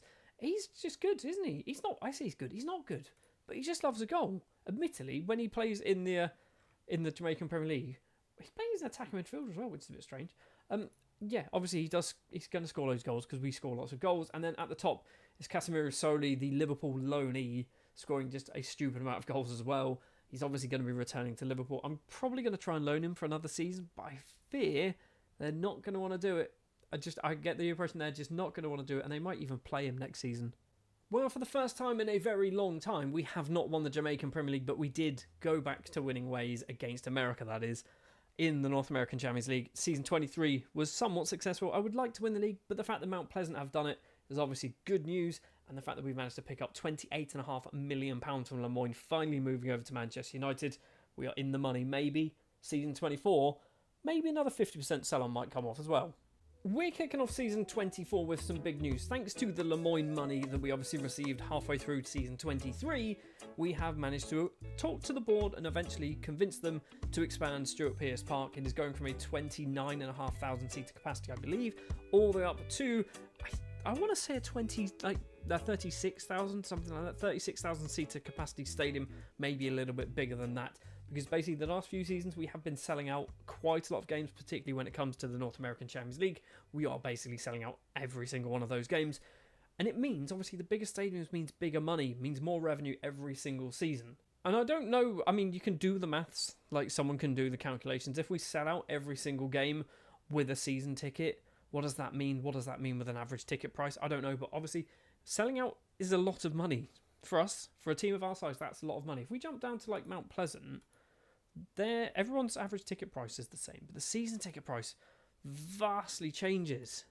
It is so different. I've never even noticed this. I've genuinely never even paid attention or cared, to be honest. But the fact that our season ticket price is like double everyone else's, at least, is ridiculous. Anyway, season 24, obviously we want to get back to winning ways and win the Jamaican Premier League. Last season, we didn't manage to do that because Montego Bay United stole it from underneath us. But I'm kind of okay with it because we do want to make ourselves a big three in Jamaica, and Mount Pleasant FC are one of those big three. The other team for the big three, I want it to be Arnott Gardens. They finished in 6th. Let's focus on building a big two for now. It is a transfer window and we have already done some business. We have signed Dutch defender Luciano de Goes from FC Groningen. Basically, I went scouting some of the teams I used to manage in Football Manager and I found this guy's contract was expiring. I went, you kind of okay? Maybe? I don't know. My scouts thought he was alright. He's 3.5 star potential, 2 star current ability. I don't know whether he's going to be good or not. He might be one of those players that's a bit of an experiment that I try and turn good and he never manages to do it, or he might turn into a world-class player and I'm just a genius at scouting. Other than the de Goes transfer, we have a whole bunch of money to spend, £12 million because of the Lemoyne deal, but I don't think we're going to really be spending a huge amount of it. I don't think we're in a position to start splashing the cash, even though we have it. We are wage budget-wise, we're kind of pushing the £100,000 a week mark. We've got 145 to spend. Again, I don't think we're going to go too crazy when it comes to offering contracts. We will eventually get to a point, season 30 maybe, where we've got players on 50 grand a week. Right now, anyone over 10 grand a week feels a bit dirty. And so far, the only player on over 10 grand a week is Gaston Perez. We do have Michael Frimpong on just under 10. We've got Gomez on just over 8. 7.5 a week on Alonso. De Goes is on 3,600. So we've got kind of 4 Galacticos. What can we call Jamaican Galacticos or Montego Bay Galacticos? Come up with a name in the comments because my brain just is melted right now. There's a heat wave in the UK and my brain is just a puddle. Anyway, let's jump forward then to the end of the first transfer window. I forgot to mention, actually, Casemiro Soli, he will be returning to Liverpool. I've tried to extend it. They haven't wanted to do it, so Soli will be on his way. So we're going to jump to the end of the transfer window, see what business we can do, and obviously we'll be a couple of games into the Caribbean Cup as well. So this was a frustrating transfer. Rafael has left. He has moved over to, I want to say, is that Cruzeiro? CEC? It is Cruzeiro. He has gone for £99,000 because that was his minimum fee release. And I didn't realise he had it. When I realised that they triggered his minimum fee release, obviously I was offering contracts to try and get him to agree to a new one. He didn't want to do it because he wasn't really registered for us last season. He was only playing JFF Cup games and North American Champions League games, so he was kind of upset with that. I then started offering him out for literally like £1,000 and then a 50% sell on. A couple of teams did bite, but he ultimately decided to go to Cruzeiro, so we've lost out on a 50% sell on clause. We have continued to ship players off to Mount Pleasant, so Dayton Henry is one of 2 players to head over that way over the summer. £2,000. It's a little bit of money. To be honest, I would have accepted nothing. And Leighton Suarez has also moved over to Mount Pleasant FC once again for not a lot of money, 12 and a bit, possibly going up to £36,000. Leighton Suarez, I think, could be good, you know. There's something about Suarez that I feel like he could turn into a much better footballer. Obviously, time will tell. I completely forgot. Some transfers technically happened last season, so we've got a few more to talk about. Peter Torres has also moved over to Mount Pleasant FC on a free transfer. He has taken advantage of the offer that I'm making to basically just, you can have my players. Mount Pleasant FC, if you want my players, just put in any offer and I will accept it for any player. Unless I know they're ridiculously good, but chances are they wouldn't ever sign for you. And another player who has done exactly the same thing is Xavier Quarry moving over to Mount Pleasant. He's probably going to get some game time there. In fact, he has played 14 times. He was on loan last season. He's gone for £4,300, possibly going up to £23,000. Obviously, we're not doing this for the money at the moment. We've also sold Nelson Dorsey to Cavalier on a free transfer. I'm tempted. I'm still kind of on the fence about whether do we make a third team and is Cavalier that third team. They have taken Dorsey. He was never going to be our number 1 goalkeeper, so selling him hasn't really bothered me too much. And because my brain is a puddle, as I mentioned earlier, I didn't even mention this in Season 23. Jan Benoit has left the club. He's moved over to Krasnodar over in Turkey on a free transfer. Kiefer Roy has left the club on a free transfer, signing for Barbican. We've got Sean Jenkins moving over to Harbour View on a free transfer. And I even mentioned this in the season when we played Mount Pleasant FC about Goldsack, the fact that we sold him to Mount Pleasant, and didn't even kind of trigger that, hey, we've sold him to Mount Pleasant. But yeah, Goldsack, we did sell him. If you were clever enough to pick that up when I was talking about it in the season, gold star to you. Anyway, going back to our transfers this season, we do have a few other players, I think. Have we got a few? Maybe we don't. We've got Mark Barnes as well. He's gone to Treasure Beach. I don't think I mentioned that one.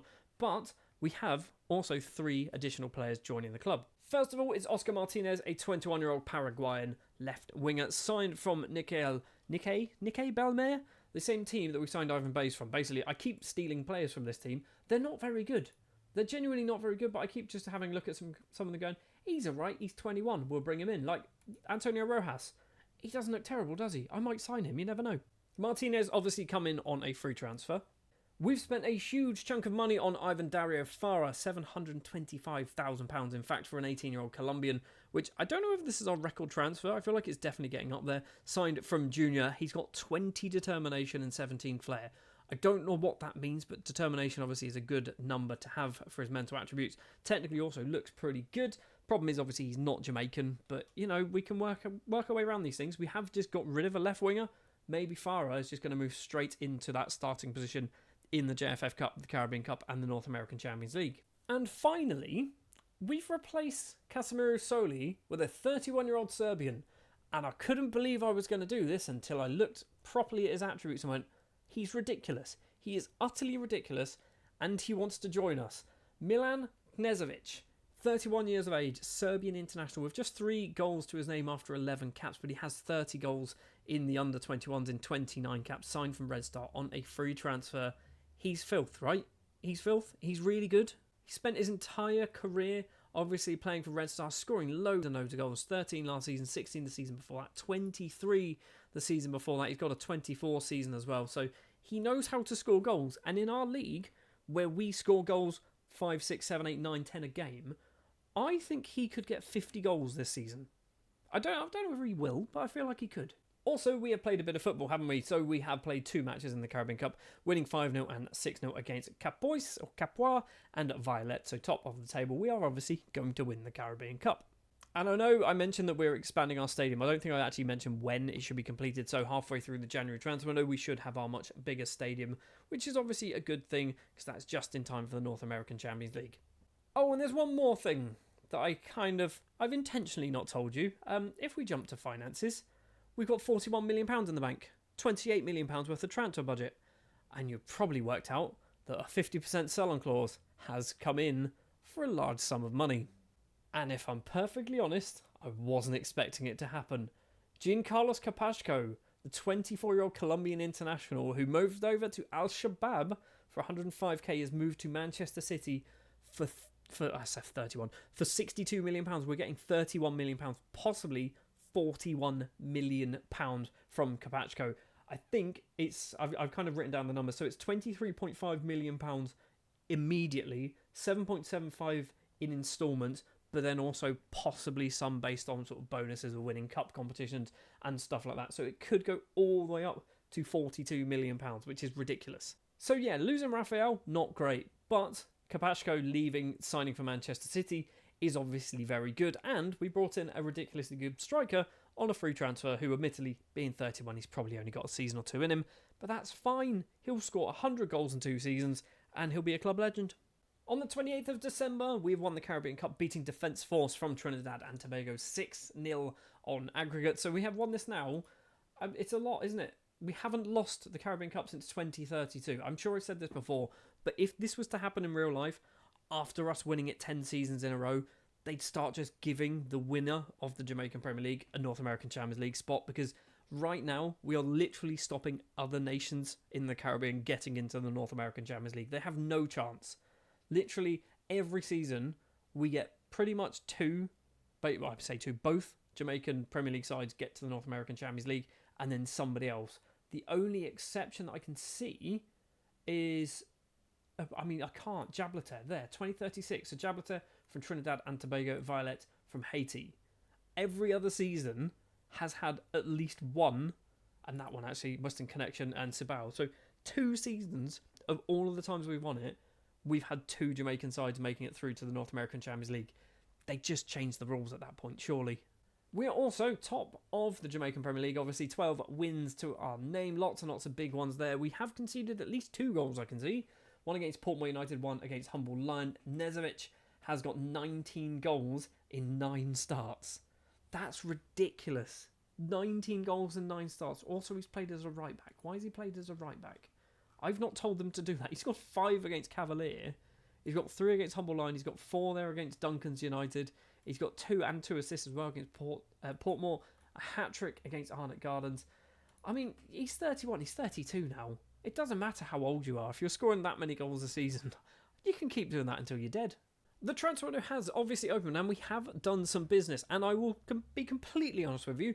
The main reason why I've signed this man is because his name is John. He is from St. Vincent. He has come from Maidenhead, of all places.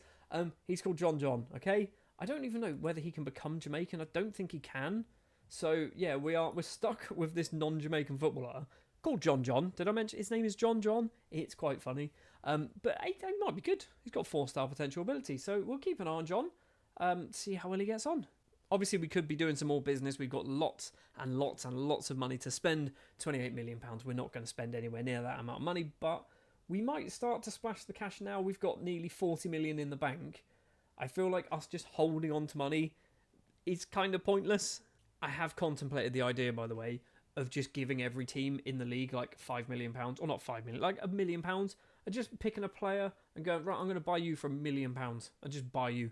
I have no intention of ever playing you, but you've got £1 million in the bank. But I don't think £1 million is really enough to make a difference to some of these teams. Right, let's jump to the end then of the January transfer window. We obviously have the North American Cup starting soon, where we will be up against LAFC or Tigres. Let's double check. Can we play America in the final? We can, we probably will, and we'll probably beat them.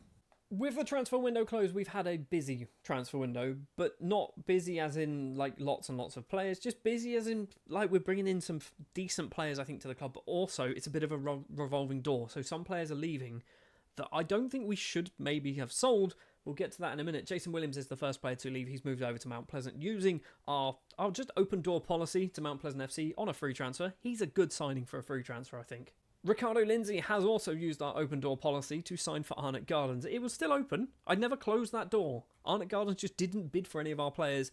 Finally, they've managed to do it, and Ricardo Lindsay has moved over there. Again, good player for a free transfer. I might regret this one. He could be good. 28-year-old Uruguayan defensive midfielder / centre-back has also left the club. Gaston Perez moving over to Al Faya on not a free transfer, of £26,000, possibly going a bit higher. there is a sell-on in there. But I don't think... he's not Jamaican, is he? He's not Jamaican. He still needs another year. And I thought, you know what? I think we can get better. This is how ridiculous I think our team is right now. I think we can get better than Perez. Rather than keeping him in the club, forcing him to become Jamaican, we can get better. So we've taken the cash, sold him, 50% sold him as well, so we might get a little bit more money for him further down the line, which could be possibly up to like £3 or £4 million, which is actually pretty good. And the final player that we have sold is Alwyn Buckner, the legend, the icon. I don't know whether he is a legend. I think he should be a legend. Alwyn Buckner, now 31 years of age, moves over to the MLS, signing for New England. 10 caps, just 10 caps, not enough. Mentally, really, really good. Technically not horrendous, but possibly could have been better. He's not gone for a lot of money, £9,500, but he's just not really playing. Played once all season coming off the bench. He played 10 matches off the bench last season. Season before that, he started a lot, but he's kind of been slowly working his way backwards, obviously declining, increasing age, declining ability. Buckner's moved on. I bid him a fond farewell. 322 league appearances, 247 goals for a player that came through our youth intake. I'm happy that we've managed to get a player of this quality. I am annoyed that he only got 10 caps. We've also loaned Zahir McGinty to the MLS because basically he wasn't playing much for us and he needs some game time, and I feel like he might get some. So he's gone to New York Red Bulls on a loan until the end of the season. They might sign him on a permanent deal. I think there is an option in there to sign him. Right now, I don't know whether they're going to. Obviously, he's only just moved. Their season hasn't kicked off, so he's not played any games yet. If he starts playing, they might just take up that option and bring him in permanently. Joining the club then, we have 3 players. So we have a Brazilian attacking midfielder called Ademar Aguiar, could be his name, signed from Flamengo on a free transfer. Definitely one for the future. He's in as a breakthrough prospect, so he doesn't expect to be playing games right now, which is obviously good. He's sat in the reserves. I might lock him in. I'm not sure. I might need to lock him in for the season. We have also brought in Musa Dumbaya, a 19-year-old Malian goalkeeper signed from Academy JMG Mali, a team, by the way, if you want to get decent young Malian footballers, go to there because that's where they all come from. Obviously, nowhere near quality enough for the first team. So again, this time he's a future prospect. Doesn't expect to be playing first team football, so he's just going to sit in the reserves for a few years, maybe go out and loan a few times to teams in Jamaica, and eventually he will become Jamaican. That's the goal. And finally, one that I am quite excited for is Hungarian international Istvan Xordas, could be his name, signed from the Puskás Academy. He has cost us a reasonable sum of money, not massive, £475,000, but I think he could be really, really good for us. This is one of the reasons why we sold, I've forgotten his name, was Gaston Perez, the Uruguayan, because I've got this guy coming through. He looks good, and I feel like he's got a better ceiling, a higher ceiling, although my coaches don't think that. So I'm worried that this is as good as he's going to get. I hope that's not true.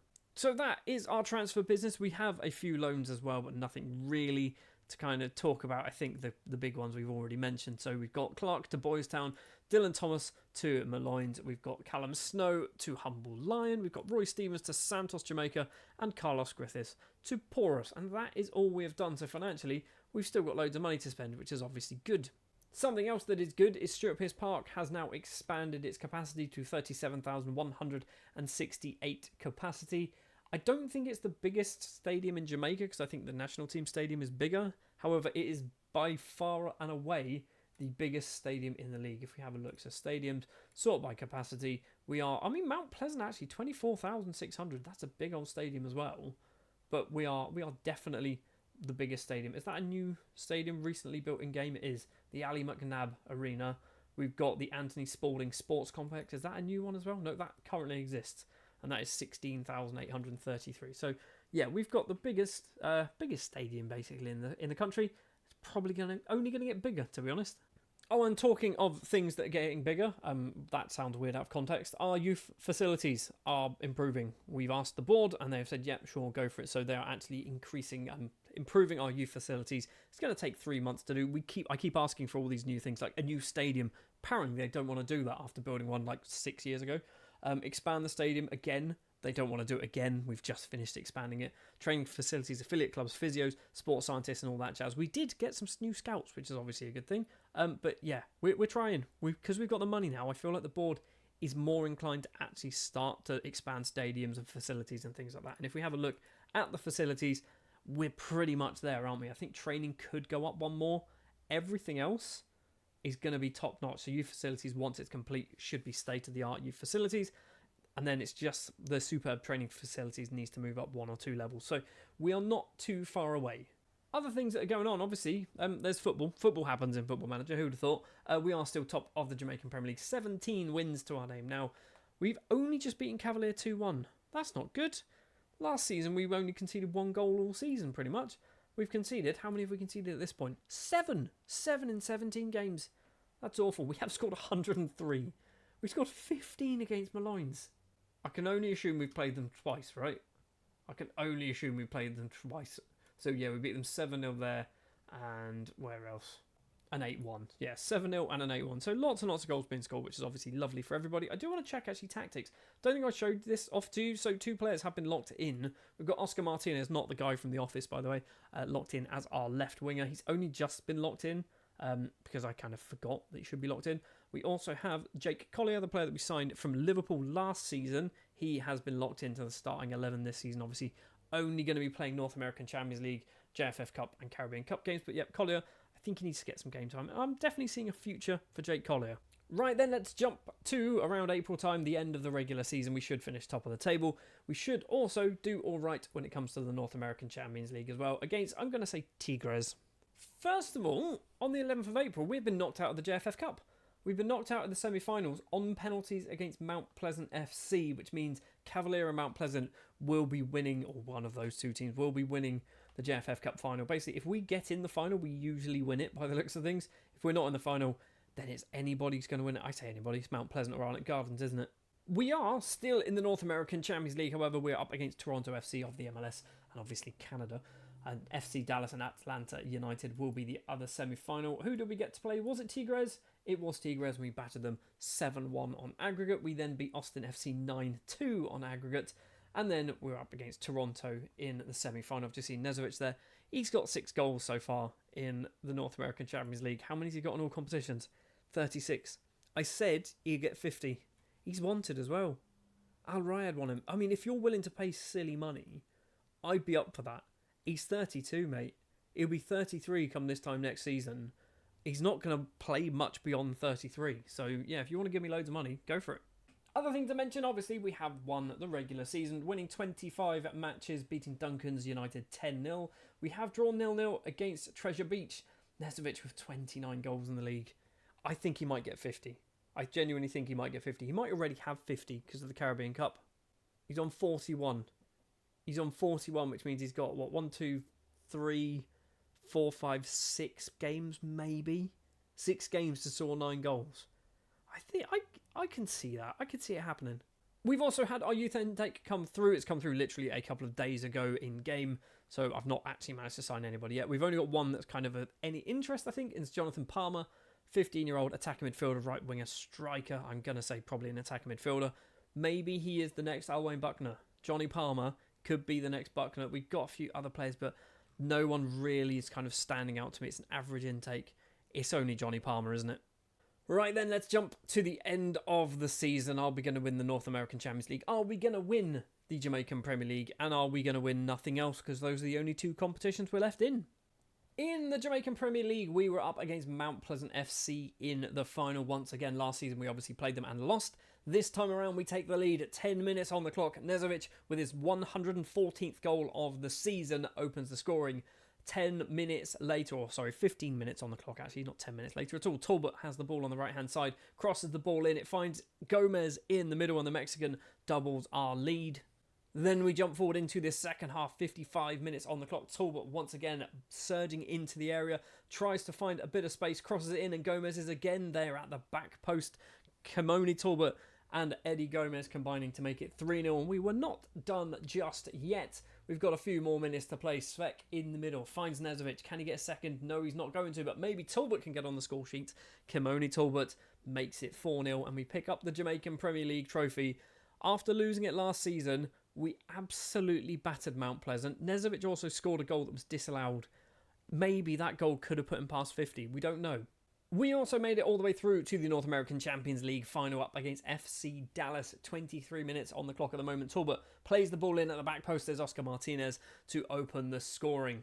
Into the second half, 51 minutes on the clock. Martinez combining the Paraguayan and the maybe they're both Panamanian, in fact. One of them's from Panama, one of them's from Paraguay. Kimoni Talbot's from Jamaica. He makes it 2-0, and we were not done just yet. D-pass on that right-hand side, goes for a little jog down the wing, crosses the ball in. Kimoni Talbot is there once again, blasts it past Okoronkwo in goal for Dallas, making it 3-0, and we pick up the North American Champions League trophy once again. And interestingly, in Season 25, we'll be entering the Club World Championships. Last time around in the Club World Championships, how far did we get? We got reasonably far, didn't we? Yeah, we got into the quarterfinal, losing to Manchester City. The season before that, I think we got knocked out in the second round. We did against Arsenal. So maybe this time around, it is 20, whatever it is. It's not 2045, it's 2049. It's literally the date up there. It is in India. Interesting. Check the stadiums. Huge, gigantic stadiums. I kind of love the fact that it's in India. That's amazing. Maybe we can win this one. I feel like this is the only thing we need to win now, right? This is the only thing we need to win from a club football perspective with our Montego Bay United side. And then we just need to focus on making Jamaican footballers good. And Jamaica need to win a World Cup. That might be a bit of a stretch. As we always do then, we'll take a look at the players who have performed well this season. Oscar Martinez scored 11 goals in all competitions, obviously not playing in the Jamaican Premier League, so all of those goals coming in continental or cup competitions. Ashani Forrester had another ridiculously good season for a player who keeps coming off the bench. He's got his first cap for Jamaica as well. I think he's got 14 goals in all competitions. Arturo Martinez, once again the versatile Panamanian left-back and attacking midfielder, 17 goals and 17 assists. Basically, if he's playing as an attacking midfielder, he scores. If he's playing as a fullback, he gets an assist. That seems to be the rule for Arturo Martinez. Eddie Gomez gets 16 assists and 25 goals, which is a ridiculous amount of goals. He's wanted by lots of teams over in the Middle East, which I really don't want to sell you to a team in the Middle East. If you're going anywhere, it's going to be Europe, mate. He's 22. He's got 10 caps for Mexico. I feel like he's been here a while, right? He's only got, what's that, 2 years? 2.5 years? And then he becomes Jamaican? I feel like we need to keep Eddie around. Once again, Nick Coates had another spectacular season, 28 goals in all competitions, 23 of them coming in the Jamaican Premier League. He's starting to decline, but considering a player that came through our youth intake, much like Alwyn Buckner all those seasons ago, he's been really good. Like, he's been nothing spectacular, but he's just been really good. I imagine kind of with the players that he's got around him, makes him better than what he actually is. But Nick Coates is just... he's a bit of a club legend. He's also got 35 goals for Jamaica. That's amazing. Kimoni Talbot has got 26 assists and 33 goals in all competitions. Obviously, he scored a couple of goals in the North American Champions League final. He got 2 assists in the Premier League final and a goal as well. A couple of goals against Austin FC. He loves a goal. He loves a goal. He loves an assist. I can't bring myself to sell him, even though I don't think he's good. I don't think he's good at all. But he just does a job. 128 league goals he scored for us. 151 league goals across his entire career. For a signing from Cavalier on a free transfer that I'm pretty sure we didn't steal him. His contract expired and I just picked him up. I'm very impressed with Kimoni Talbot. I am more impressed with Milan Knezovic though, because he is 32 years old. He did not get 50 goals. He got 46 goals this season. For a 32-year-old... to score 46 goals in your debut season in another country where I assume you can't speak the language, or you can now, you can speak good English. But the fact that he's 32, he's just ridiculous. I mean, he's not ridiculous, he's good, he's certainly a good striker, but he's just been amazing. I just want to draw your attention as well. I feel like Severo Dupas never gets a mention. He gets assists for fun. If you look every season, so we've got 16 in all competitions. He actually got 27 in all competitions this season. Last season was only 12. Season before that was 28. 8 the year before that, because I think there was a lot of injuries potentially. I'm not quite sure. 23 the season before that. 18 the season before that. 23 the season before that. So he's got 95 league assists and only 16 goals. So he never gets mentioned in these, but he's just so good. And much like Kimoni Talbot, he's not amazing, is he? There's nothing special about him, but Deepas just, he loves an assist. Well, we've got more trophies, obviously, joining our cabinet this season. The JFF Cup is the only one that really slipped through the net. Next season, we are in the Club World Championships. The one trophy that we have not managed to win with our Montego Bay United side. Maybe season 25 is the season for that to happen. Fresh off the back of winning our 12th North American Champions League, we will be trying to win it for a 13th time, a 7th successive season, hopefully winning it. This season, obviously, we've got the usual normal competitions. However, we are up against the World Club Championships, or the Club World Cup, as it's normally called in real life. I don't know what to expect. Our group consists of Al Nassr, Barcelona SC, which is the Ecuadorian side, and PSG, which is the French side. I don't know why I felt the need to explain that to you. I think we should easily get out of this group, okay? I think PSG win it, we finish in second. That's not too much of a problem. The chances of us actually doing all right in this competition, I genuinely think we can win it. Maybe not this year, okay? Probably not even, let's say 10 years' time. Not this one, not the next one, but the one after. I think we can win that. Obviously, it is the start of a brand new season, but as of yet, no transfers have taken place because it is only the 1st of June, because the transfer window has not opened yet because of the Club World Cup. And when that transfer window does open, we have a whopping £30 million to spend and £145,000 a week of wage budget, which we are almost certainly not even going to get close to spending. I reckon we might spend maybe £3 million. Speaking of money as well, something that I kind of keep thinking that I want to check, and that is our loan situation and our debt. Because we obviously have been taking out loans to improve the stadium and facilities and things like that. So we've got £15 million worth of debt, but we also have £42 million in the bank. So I'm hoping and somewhat expecting them to just use that money to pay it off. Although they could have done it arguably whenever that was, like a season or two ago. So yeah, maybe one day they might pay it off. Anyway, let's jump forward then to the start of the transfer window, probably the other end of the Club World Cup. I think probably the start of the transfer window, let's be honest. It's the 27th of June, and we've already been knocked out of the Club World Cup. We've actually managed to get through the group stages, so if we jump back to all groups, we finished in second place like I expected, winning twice against Al Nassr and Barcelona, scoring 7 goals, conceding 0, but then obviously losing just 1-0 actually against PSG, which actually, that's not terrible at all. We did, however, fall in the next round, in the first round, knockout round that is, a 2-1 defeat up against Liverpool. We did kind of put up a fight, which is quite nice to see. Only conceding twice, scoring a goal as well. It was Kimoni Talbot, the man to score the goal for us. It was, whoever this man is, Aidan Williamson, with both the goals for Liverpool. He's utterly ridiculous, isn't he? But he is not the only utterly ridiculous forward that we're going to take a look at. The transfer window has opened. 2 transfers have taken place so far, both of them joining the club. And yes, one of them is a very, very good striker that arguably we don't need. First of all, for £215,000, we've gone over to Generation Foot in Senegal to sign Umar Mbengue, who is obviously going to be one for the future because he's not Jamaican. I'm going to try and loan him out. If somebody wants to take him for a couple of seasons, that'll be lovely to help his development. I'm not convinced we'll ever see Mbengue actually play for us, purely because I keep buying players who aren't Jamaican, and if they're not Jamaican, they don't get the chance to actually play. Someone who will definitely play is Bogdan Mladenovic, who is a 21-year-old Serbian international striker signed from Kukuriki in his native Serbia for £1.5 million. He is utterly ridiculous. He is absolutely ridiculous. The fact that we were able to buy a player not only of this quality, but for a sensible fee. I'm not paying 5, 10, 15 million pounds for this man. I've paid £1.5 million, and he's still young. This could be a literal world-class footballer. I mean, arguably, he's not too far off being a world-class footballer now. But that is all the transfer business that has taken place so far. Technically, these have happened last season. The window has just opened. Financially, just a very quick look, we got £28 million to spend. We did also pick up a little bit of money as well. £3.2 million has come in from Christy Gioni, the Albanian international centre-back who we sold to Inter Miami with a 50% sell-on, has moved over to Lille for £6.25 million. So we've got half of that money. It's a nice little bit of just cash to just turn up in our bank account, isn't it? Right, time to go forward once again. This time it is going to be the other side of the, the end of the transfer window actually, won't it? So yeah, we'll go forward, end of the transfer window, and I think we might be upgrading our facilities as well. It's now the 5th of September, and yep, I was right. The training facilities have now been improved to superb. We've got superb training and youth facilities, exceptional academy coaching, and exceptional youth recruitment as well. A 37,000 capacity stadium, and a 15-year stadium sponsorship deal for £318,000 per season. That's not a lot, is it? That is not a lot at all. It ends in 2056. That's ages.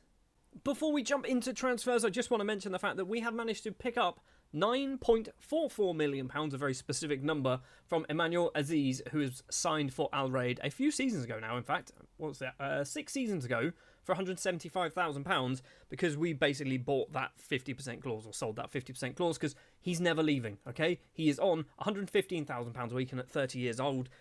No one's buying him for anything more than about like £10 million. So to get nearly £10 million ourselves for a 50% sell-on, I am very happy with that. Right then, transfers, yeah, nothing at all. Well, technically one thing, okay? We'll come to that in just a second, but we have not done any more players joining the club. One player has left, and it might be a bit of a surprise, but obviously we did buy a brand new superstar striker, so Nezovic has left. And he's only gone for £40,000, which is not a lot of money, but to be able to move him over to Bologna, I think makes sense, right? Because it opens our market and our players to be scouted by other teams in Italy. That's kind of, I think that's how this seems to work. If you end up selling loads of players to like Saudi Arabia, you're only going to get interest from Saudi Arabian teams. If you start selling players around the world to like teams in France and Italy and Spain and England and the Netherlands and Portugal and stuff like that, you'll get teams from those nations coming in. So Nezovic might open the door for some transfers to go off over to Italy, hopefully. I am having a look, and we did also sell a few other people. I'm an idiot, okay? Bruno Heliti has also left. He's moved over to Dynamo Moscow on a free transfer. I think he was out of contract anyway. I just didn't need him at the club anymore, so he has moved on. Also, we've got Nicholas Williams moving over to VA United because he's a 19-year-old who's not very good at football. And Kareem Miller off to Arnott Gardens, making use of that open door policy that doesn't really exist because that doesn't kind of happen in Football Manager, but he's gone over there. And Callum Snow has gone to Barbican. Callum Snow this is the first and last time you'll ever see him. We've obviously not really done a huge amount of football at the moment. The season has not kicked off yet. The JFF Cup has not kicked off yet. The Caribbean Cup has kicked off and we have won 2-2, beating TLH Rangers from Trinidad and Tobago and Pantoja from, I would always forget, is it Haiti? The Dominican Republic, there you go. So we are currently top of the table. Real Hope seem like a new team. They're from Haiti.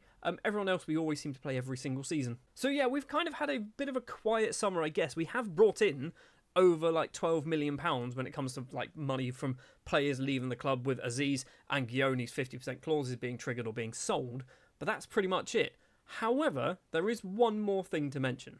We now have a feeder club of Liverpool Football Club from Uruguay, and when I say feeder club, we are the parent. We are the parent in this whole relationship here, which means they can start giving us Uruguayan footballers, or we can pinch Uruguayan footballers from them. I think what is likely to happen is over the next 5, 6, 7 years, however many years this partnership goes on, is we are going to get some Uruguayans coming through our youth intake who might also be part Jamaican, which would be quite funny to see. When it comes to players being locked into the starting 11 this season, we are basically locking in players who are not registered for the regular season. So we have Jake Collier, who I'm hoping Jake Collier can become Jamaican, because he's never going to get England caps. He's got like 3 years left to go. We've got Luciano de Goose, who is obviously a player that we signed from Groningen a couple of seasons ago. He's not really getting enough game time for me, so I'm going to lock him in. He's going to play cup games and only cup games. I think there's something there, but he is 23. We've got Martinez, the Paraguayan left winger, keeping his place. I think he's probably played 4 or 5 seasons. 2 seasons. I'm confused. Martinez on that left-hand side. We've got Fabiani, the Venezuelan. He's going to be playing in that central position. And we've also got another South American in the shape of Ivan Dario Farah. The Colombian left winger will be playing a lot of football on that left-hand side, obviously. So that's going to do it then for the start of the season. We're going to jump now to just after Christmas. The window will be open. The Caribbean Cup will be finished. We will have won it for the 9,000th time. And yeah, we will hopefully, or should be, top of the Jamaican Premier League as well. Yep, we've won the Caribbean Cup, beating Mount Pleasant in the final 5-2 on aggregate. We are top of the Jamaican Premier League with 12 wins out of 12 and a positive 77 goal difference, which includes an 11-1 win against Harbourview and a 10-0 win against Humble Lion and a 10-0 win against Rivoli United as well. So yeah, we are top of the table, and obviously that is kind of what's going to be expected now for until the end of time, I can only assume. The window has just opened, but no business has taken place just yet. This is a weird thing to see. For a Football Manager saver, particularly of mine, to have no transfers in or out, this is weird looking, okay?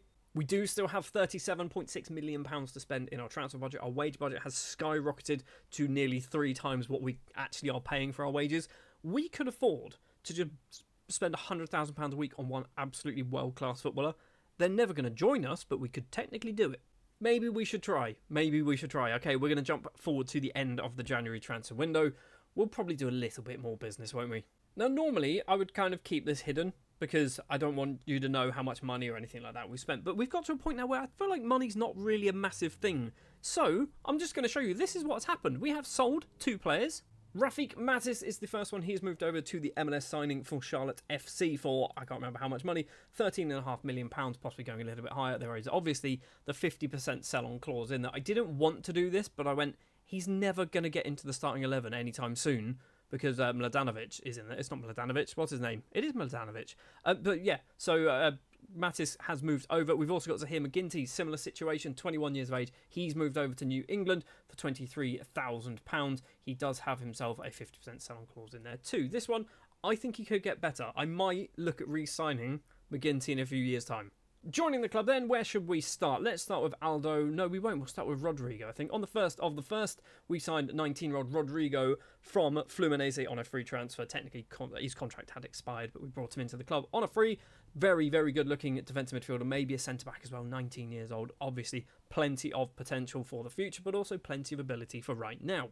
For £500,000, the worst of the 3 players is Trésor Ketenge, and the most expensive of the 3 players. A 20-year-old French under-21 international centre-back signed from Monaco. I brought him in because he's got really high potential, or my scouts and coaches think he has really high potential. Doesn't look great at the moment. I might need to force play Ketenge, might need to get him into some mentoring groups, things like that. But I can see something good here, maybe. Go out on loan for a couple of years. And finally, Mexican international Aldo Lara. 19 years old, 8 caps, 2 goals, free transfer signed from Chivas. And he is utterly ridiculous, right? Another defence midfielder. He's a Wonderkid. He is a continental reputation. So not world-class or worldwide, sorry, but he is very, very good. There is one big, big problem, however. And that is the fact that he's got a minimum fee release clause that I couldn't get rid of £110,000. So Lara is not going to stick around for too long, and he's probably going to leave for about £12,000. But as long as we get that 50% sell-on clause in there, I will be happy. Problem is, they obviously, if they know he's got that clause and someone just triggers it, then he might just go. He might just leave and go to like Barcelona or something for £110,000, and we lose a player of this ability for literal peanuts. So that was our winter transfer business. Not really a lot happening, was it? We spent £500,000 in total this season. We spent £2.215 million. We brought in just 5 players, but I think we've got ourselves 5 very good players. Jumping over to the tactics very quickly, we are locking in a lot of people for the second half of the season because we've got a lot of non-Jamaican footballers. I said non-English. I was going to say non-English. It's not non-English. Non-Jamaican. Jack Collier is English. So Degoose, Ketenge, Collier, Alonso Martinez, Aguiar and Farah will be all locked in. Aguiar here, I think he's good. Next season, he might end up getting registered and actually playing, particularly if players like Lara kind of don't stick around because of the minimum fee release. Assuming we get some other players who might get themselves some Jamaican citizenship, Aguiar might be the next one to just get registered, or possibly Carlos Alonso. He was initially registered, but hasn't been registered now because of Farah and Rodrigo joining the club. Looking at the league then, we are now 16 wins out of 16. Any other big ones? We've got a 14-1 against V United and an 11-1, which I think was already there, and the 10-0 was already there as well. We're into the JFF Cup semi-final also. And Mladenovic has got 17 goals in 16 starts. And if we actually take a look, he's got 28 goals in 22 starts in all competitions because he's got 11 goals in the Caribbean Cup.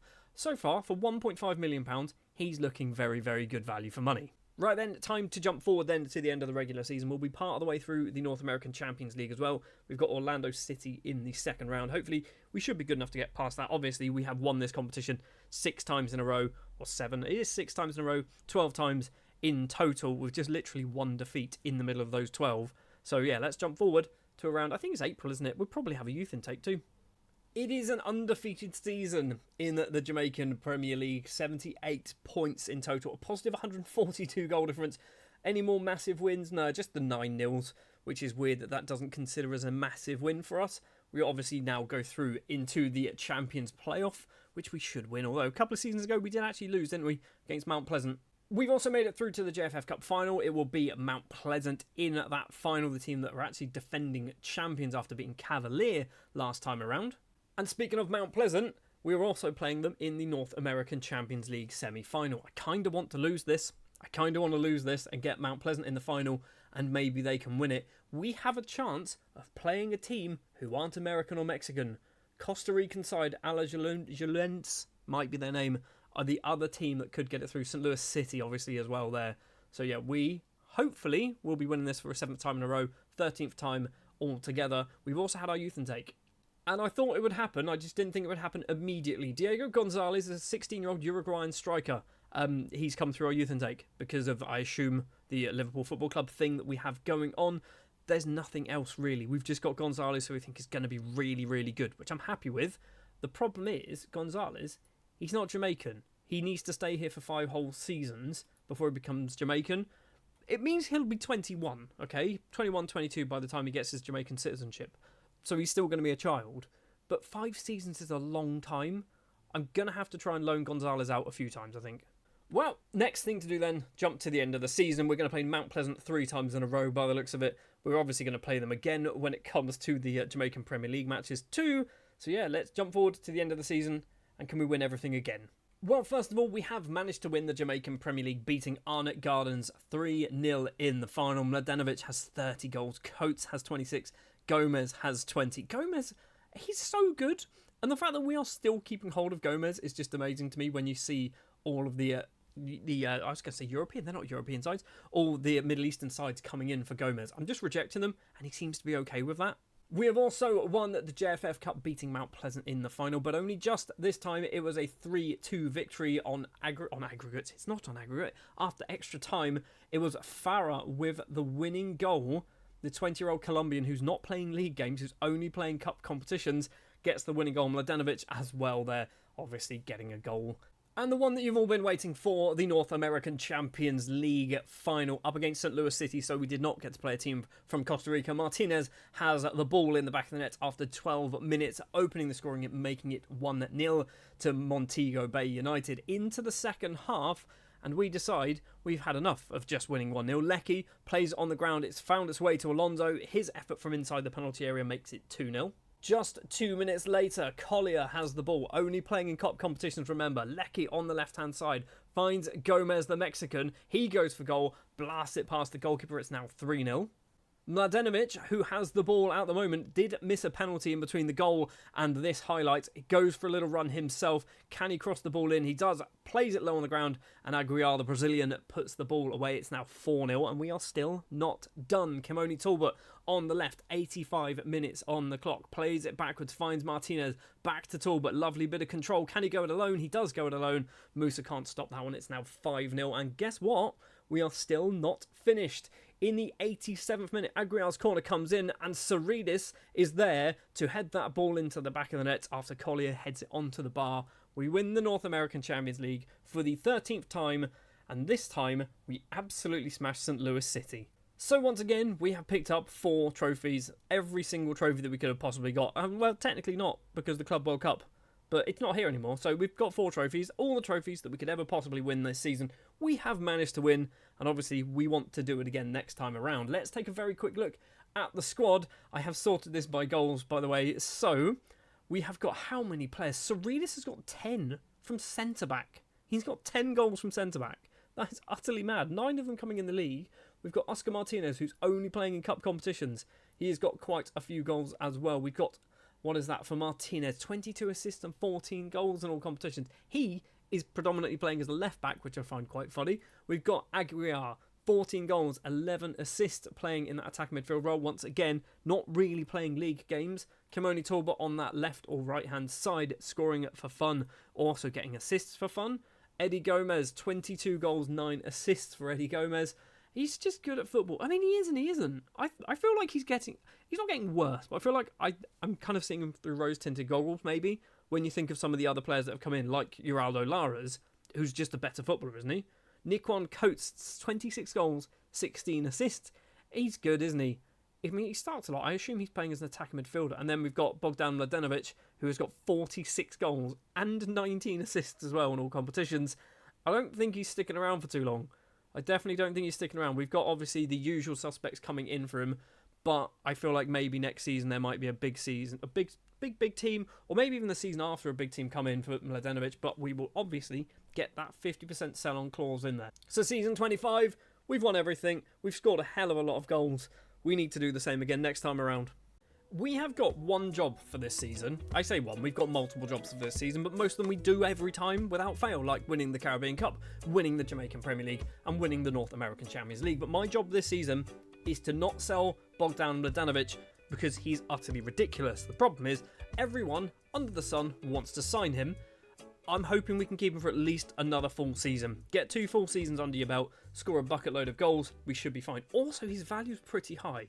£3.8 million is potentially, if we sell him for that, could be our record sale ever. The transfer window has just opened, but as of yet, we've done no transfer business. Last season, we signed Rodrigo Kitenj, Lara Mladenovic, and what's his name, Mbenge. This time around, we have some money to spend, £25 million. I mentioned last episode, or last season, should I say, about our loans and how we've got a load of money. They have decided to pay them off. We had about £15 million worth of loan debt, which has now just been wiped out completely. They just paid it off in one big lump, which is obviously nice to see. So it is the start of the season. We've got money to spend. We're probably not going to spend a huge amount of money, but maybe we could. £25 million. So a lot of money can go a long way. We don't need anyone. That's the problem. It doesn't mean we won't buy anyone, however. We've brought in 3 players. And we have broken our record transfer fee, I assume. I don't actually know. I assume it has to be because we spent £4.1 million on a man. It's not Jamal Polo, but Jamal Polo has joined the club. This one's a bit of an experiment, okay? He was available on a free transfer. His contract at Hearts of Oaks had ended. I could sign him on a free. The intention of signing Polo is to loan him out to other teams in Jamaica. Nobody in Jamaica wants him, okay? I thought, he's 30. Let's try a different approach. Maybe just come in, get you in the country, and then we can move you somewhere else. That might work. It's not worked yet. There's still time, obviously. For £675,000, we've also signed Ernest Babatunde, an 18-year-old Nigerian right winger signed from Remo Stars in his native Nigeria. Obviously, one for the future. Hopefully, we'll get loaned out. Might get locked into the starting 11 for non-league games. Definitely not going to get registered, though, is he? Somebody who will get registered is Cesar Garcia for £4.1 million. Our record transfer. I'm assuming this is our record transfer. I'm going to assume as well, because we beat off some ridiculously good sides to sign him, okay? Man United were actively bidding for Garcia, and we managed to outbid them. I did have to pay him £14,000 a week. He only wanted about £4,000 a week. Yes, I've given him £10,000 a week extra. But the fact that we are able to compete with Man United for players is kind of ridiculous, and the fact that he joined us as well was even more ridiculous. I'm not quite sure whether he's a winger or a left back. I feel like I'm going to play him as a left back because we could play Eddie Gomez on the left wing and then Garcia as a left back. That's what I'm thinking. Physically, he's an absolute animal, isn't he? We have also sold a couple of big name players over to Italy. Now, last season, we sold Nedovic over to Bologna, and I said at the time, I think this is going to open the doors for Italian sides to come over to Jamaica and start scouting our players, and that has definitely happened. 2 players have left, signing permanent deals over in Italy. We've got Nikwan Coates going over to Salernitana. He's gone for £625,000, possibly going a bit higher. There is a sell-on in there, but obviously when you look, he is 29, so I'm not really convinced too much is going to come out of that. In fact, it's 3 players who's gone over to Italy because Ivan Dario Farah, the 20-year-old Colombian under-20 international, has also moved over. He's gone to Fiorentina. There is a 50% sell-on clause on this one. 525, so we have technically lost money, but he wasn't really playing for us, and we've got that sell-on. So if he does turn into a good footballer, we are going to get some money back. So we're definitely going to make a profit from Farah. And we're definitely going to make a profit from Istvan Saradas, the 21-year-old Hungarian international, 31 caps to his name. Had a ridiculously good season last time around, scoring 10 goals. Has moved over to Udinese for £1.3 million, possibly going a little bit higher. But obviously, as always, there is that 50% sell-on clause in there. So we've already made nearly £1 million profit, and that is probably going to go considerably higher, considering he's worth possibly up to £25 million right now at just 21 years old. If he gets better, he might be a £50 million centre-back. There's also been a few loan spells and a couple of free transfers as well. So what have we got here? Nothing really of interest. I mean, Johnny Palmer, I guess, is quite an interesting one. I think he could be a good player in the future. He's got a bit of potential, 3.5 star potential, going on loan to Arnott Gardens, get some game time. Quite like the idea of that one. We've got Matthew Clark going to Arnott Gardens on a free transfer using that revolving door policy that we have. Carlos Griffiths to Treasure Beach. We've got Callum Snow, who I mentioned last episode. That's going to be the first and last time you see him, so I'm not going to click on him. We've got Raylan Bennett. We've also got McIver. We've got Jennings. And we've got Malachi Kerr all leaving the club on loan spells. And Roy Stevens using the Mount Pleasant revolving door. He's gone there, obviously gone into the under-21s for £37,000, which is a weirdly high amount of money, I think. So yeah, that is what has happened so far. We have managed to play a game in the Caribbean Cup, a 6-0 victory, this one, against Violet, and I think Babatunde scored a couple of goals on that, which is why he's got a nice little high rating of 10. Yes, he's got 2 goals. We've also got a Mladenovic hat-trick as well, and Aguiar also scoring. Taking a look at the tactics for the season, as you'd expect, we are locking in players who aren't registered for the Jamaican Premier League, which means Degoose, Katenge, Collier, Martinez, Aguiar and Polo will be leading the line. Obviously, when they're able to play, they'll get dropped out because I don't think they're good enough to play for the Jamaican Premier League side anyway. So, when we get to kind of normal matches, it's fine. You know how this works. It's fine. We're like 27 seasons in. 2 other things to mention. First of all, Eduardo Gomez, who I said last season that he's good, but is he that good? I mean, he is good. Okay, he's definitely a very good footballer. We were having bids of £11 million. His value is £11 to £12 million. He's still wanted by some very big clubs. I say very big clubs. It's not. It's Al-Ain from, I'm going to say, Saudi Arabia, and a couple of loan spells, possibly to the MLS. But we had lots and lots of teams offering £11+ million for Eduardo Gomez that I was rejecting, and he was okay with it, which is a bit of a worry. And by worry, I mean it's a good thing, right? It's definitely a good thing. Also, we've managed to pick up an extra £2.3 million. And that is because Dimitri Gotin, a player who we sold decades ago, I think at this point, in 2041 to Al Okdoud for £30,000. He's moved over to Montpellier for 4.4 million, possibly going up to 5.5 million. We've got 2.3 million pounds off of that. So that's a good bit of money for a player who we haven't seen in Jamaica for well over a decade at this point. We are also expanding our stadium by 7,468 seats, which I think is going to put us around 44,000 capacity. It's something we kind of need. We are filling up every single match. We are basically selling out constantly.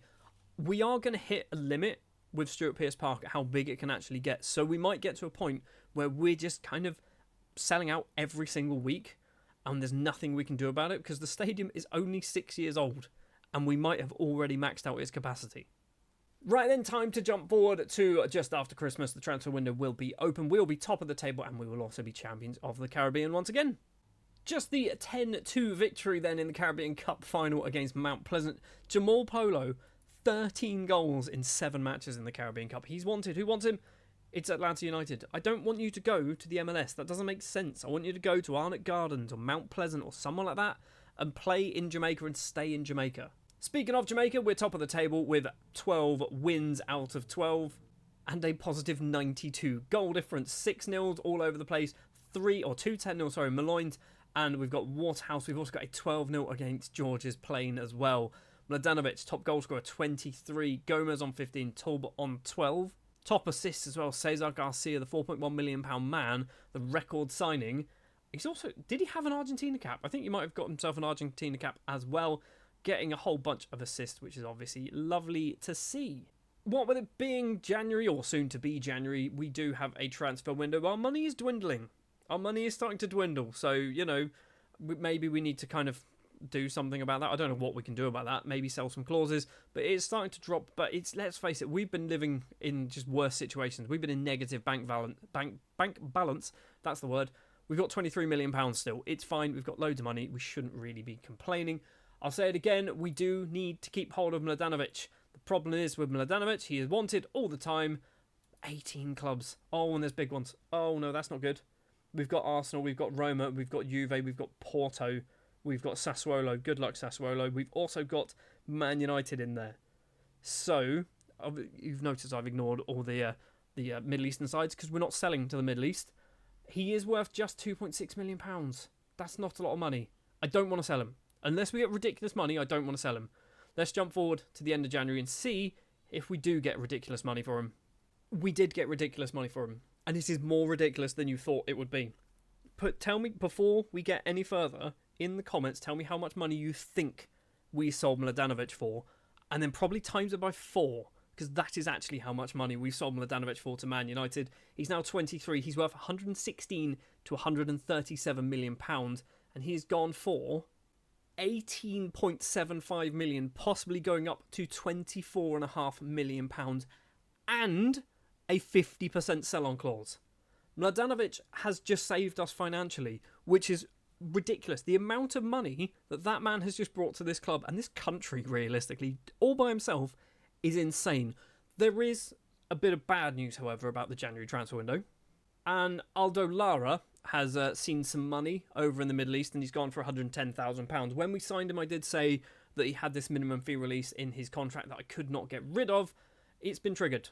I was desperately trying to sell him for anything other than that, with any form of sell-on. Like, I was even going to say, just give me a percentage of the profit, anything. But no, he's gone for £110,000. You are dead to me now. We have also brought in a new player who is definitely one for the future, but also pretty good right now. It is Jesus Hernandez, a Mexican international, actually 18 years old, 2 caps to his name, a left and right back. That's one of the reasons why I brought him in. I think we kind of need to strengthen those areas, and I'm worried with Cesar Garcia, the player that we signed in the summer. He's probably not sticking around for long. If we had Man United sniffing around him last summer, they're going to come back, are they not? Surely. So we need to get another player into the club. We've got Hernandez, who's going to be there for a couple of years. He's wanted on loan by a couple of teams in the MLS. That's not going to happen. Tactically, this is what is going on. We have got Degoose, Katenj, Collier, Martinez and Polo still getting locked in, although I think we probably want to not lock in Polo because he's now registered for the Jamaican Premier League, along with Katenj. He is registered for the Jamaican Premier League, so we might drop them. Maybe Katenj we keep in because I feel like he needs game time. Polo, don't really care for. Although when you look at our attacking options, we didn't really replace Mladenovic, did we? And by we didn't replace Mladenovic. So maybe Jamal Polo might be our number 1 striker for a season. It's fine. We've also expanded our stadium at 44,636 seats. It's complete. I don't think it's going to get any bigger than that. It's already gone from like 24,000. So they've added like 20,000 extra seats onto the stadium. They're not going to make it much bigger, which is annoying because I feel like we can probably sell out like 60,000 at this point. We sell out every week. I know it's kind of pointless to sort of mention this, but we are still top of the table. We are obviously in the North American Champions League, kicking off very soon. I don't think we even know who we're going to be playing. We might do, actually. It is going to be Necaxa or LAFC, so hopefully we can obviously win that. And then in the JFF Cup, it's Rivoli United in the semi-final, a match which we'll win, and we'll play Mount Pleasant in the final, and we'll win that too. Well, the regular season has finished, and we've obviously finished top of the table, but we have drawn a game. Place your bets. Who do we draw against? My guess is going to be Humble Lion, and it is Portmore United. I was going to go for Portmore United, Veer United or Humble Lion. I was looking mid-table. It was Portmore United, a 0-0 draw, but we obviously win 25, so we finished top of the table, but we do then obviously have to win the Champions Playoff nonsense as well. We've also made it all the way through to the North American Champions League semi-final. Monterrey of Mexico will be our opponents, and in the other semi-final, it's Mount Pleasant of Jamaica versus Chicago. We could have an all-Jamaican final once again in the North American Champions League. It's not happened for a few years. 2047 was the last time, so it was a few seasons ago, 4 or 5 seasons ago. Can we do it again? We've also had a youth intake, and we've got 2 players that I think are probably worth mentioning. We have got Barrington Cohen, who is a potential future number 1 Jamaican goalkeeper. He's only 15 years old right now, but he's got 4-star potential ability. I like the look of big old Bazza Cohen. He's got tendency to punch and rush out low. Is that good or bad? I don't quite know. He's only 5'10", but he's also only 15. So hopefully he's still got a bit more growing to go. We've also got Roxroy Wolf, which is a great name, 16-year-old right winger. I think he looks good.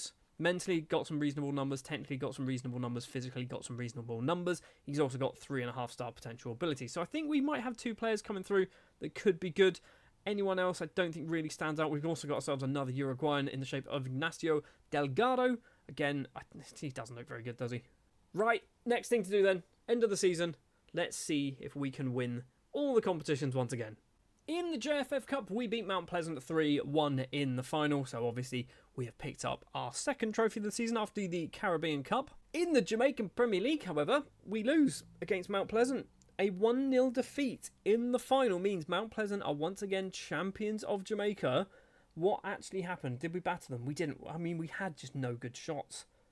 We had no good shots. Our striker, who's Ian Glidden, Didn't really do much. He scored twice in 15 matches off the bench. Obviously, Gomez picking up an injury early on as well. Annoyingly as well, it's our former player Pedro Portillo with the winning goal. Seems to be quite often he does that. It's normally Portillo, isn't it? He's normally the one to do it. However, in the North American Champions League final, we get our revenge on Mount Pleasant FC. Just 9 minutes on the clock. Garcia, the record signing, has the ball in the back of the net in a 1-0 victory against Mount Pleasant in the final. It is interesting to me that John played up front. John played 3 North American Champions League games and 3 JFF Cup games. Is he the new Mladenovic? Is John the guy that we need to promote to the starting 11?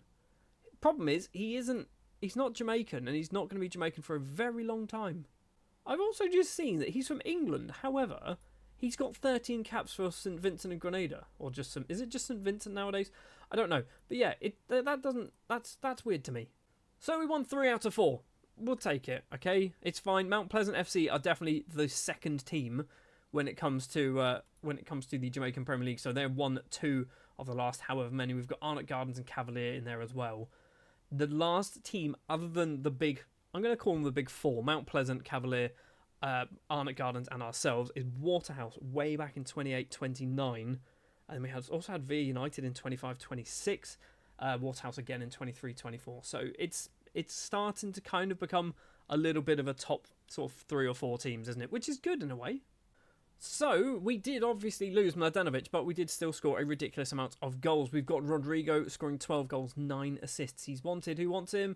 He's wanted by Newcastle. That's not good. We've also got Aguiar, 14 goals, 9 assists. He is wanted. Who wants him? Seattle on loan. That's good. We can deal with that one. Arturo Martinez, 20 assists and 16 goals. Who wants you? It's a bunch of teams from the Middle East. Eddie Gomez, we could have sold him for like £12 million. He's done a very good season, obviously. He is wanted by more teams in the Middle East. Ashani Forrester, a Jamaican, 22 caps, 9 goals. 22 goals, 9 assists. Kimoni Talbot, 24 goals, 16 assists. He's still good. At 32, he's still good. He's got 168 league goals. And Jamie Polo, at the top there, coming in to replace Mladenovic, scores a total of 28 goals in 23 starts. That's ridiculous. He's also wanted. If it's teams in if it's teams in Jamaica, he's off, but it's not. It's teams over in the MLS. I feel like Polo's going to get replaced very soon, okay? So next season, probably going to find ourselves a new striker, unless John is the man to take the reins.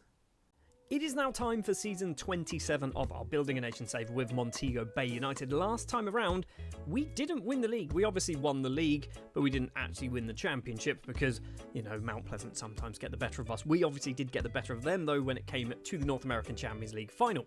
This season, we're obviously hoping to do the same again, and we want to get back to winning ways, winning the Jamaican Premier League, winning the Caribbean Cup as well, and also the JFF Cup, which realistically, nobody cares about too much. It is the 1st of July. We've already done some transfers. 3 players have left the club on permanent deals, and they're all reasonably big. This is the smallest, but it's big in the sense of he's been such a massive player for us over this course of this save. Matthijs Svek has moved to Slovan Liberec in, where are they? I'm assuming Slovenia, Czechia. I assume Slovenia because they're called Slovan. He's gone on a free transfer. He was still playing. He arguably isn't good enough to be playing much anymore, but he's moved on. He is 33 years of age. We've also sold 2 youngsters. First up is 18-year-old Nigerian right-winger Ernest Babatunde. We signed him last season, and we've sold him already to Ajax for a nice bit of, not profit technically yet, but it will be profit at some point. 450,000, possibly going a little bit higher. He does have that 50% sell-on clause in there.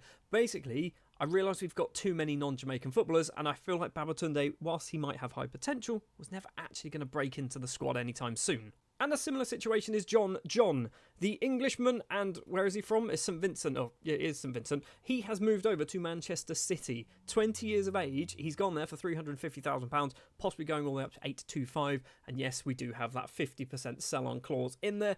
I wanted to keep John around, but when Man City came in, I went, this is too good an opportunity to not sell him. He's going to go there, and he's probably not going to play, but we can sell that 50% sell-on clause on for maybe £10 million, which is a huge amount of money for a player that literally cost us nothing and played maybe about 4 or 5 matches like in the JFF Cup, something like that. Joining the club, we have a player who is a bit of an experiment. I do these quite often, don't I? It's Andre Louise, 24-year-old Belgian goalkeeper, signed from Feyenoord. He spent a season out on loan at FC Dordrecht last season. He is obviously not good enough for us, but I'm hoping he's going to be good enough for literally any other team in Jamaica, and that's why we brought him in. I've just brought him to the country in the hope that somebody else will take him.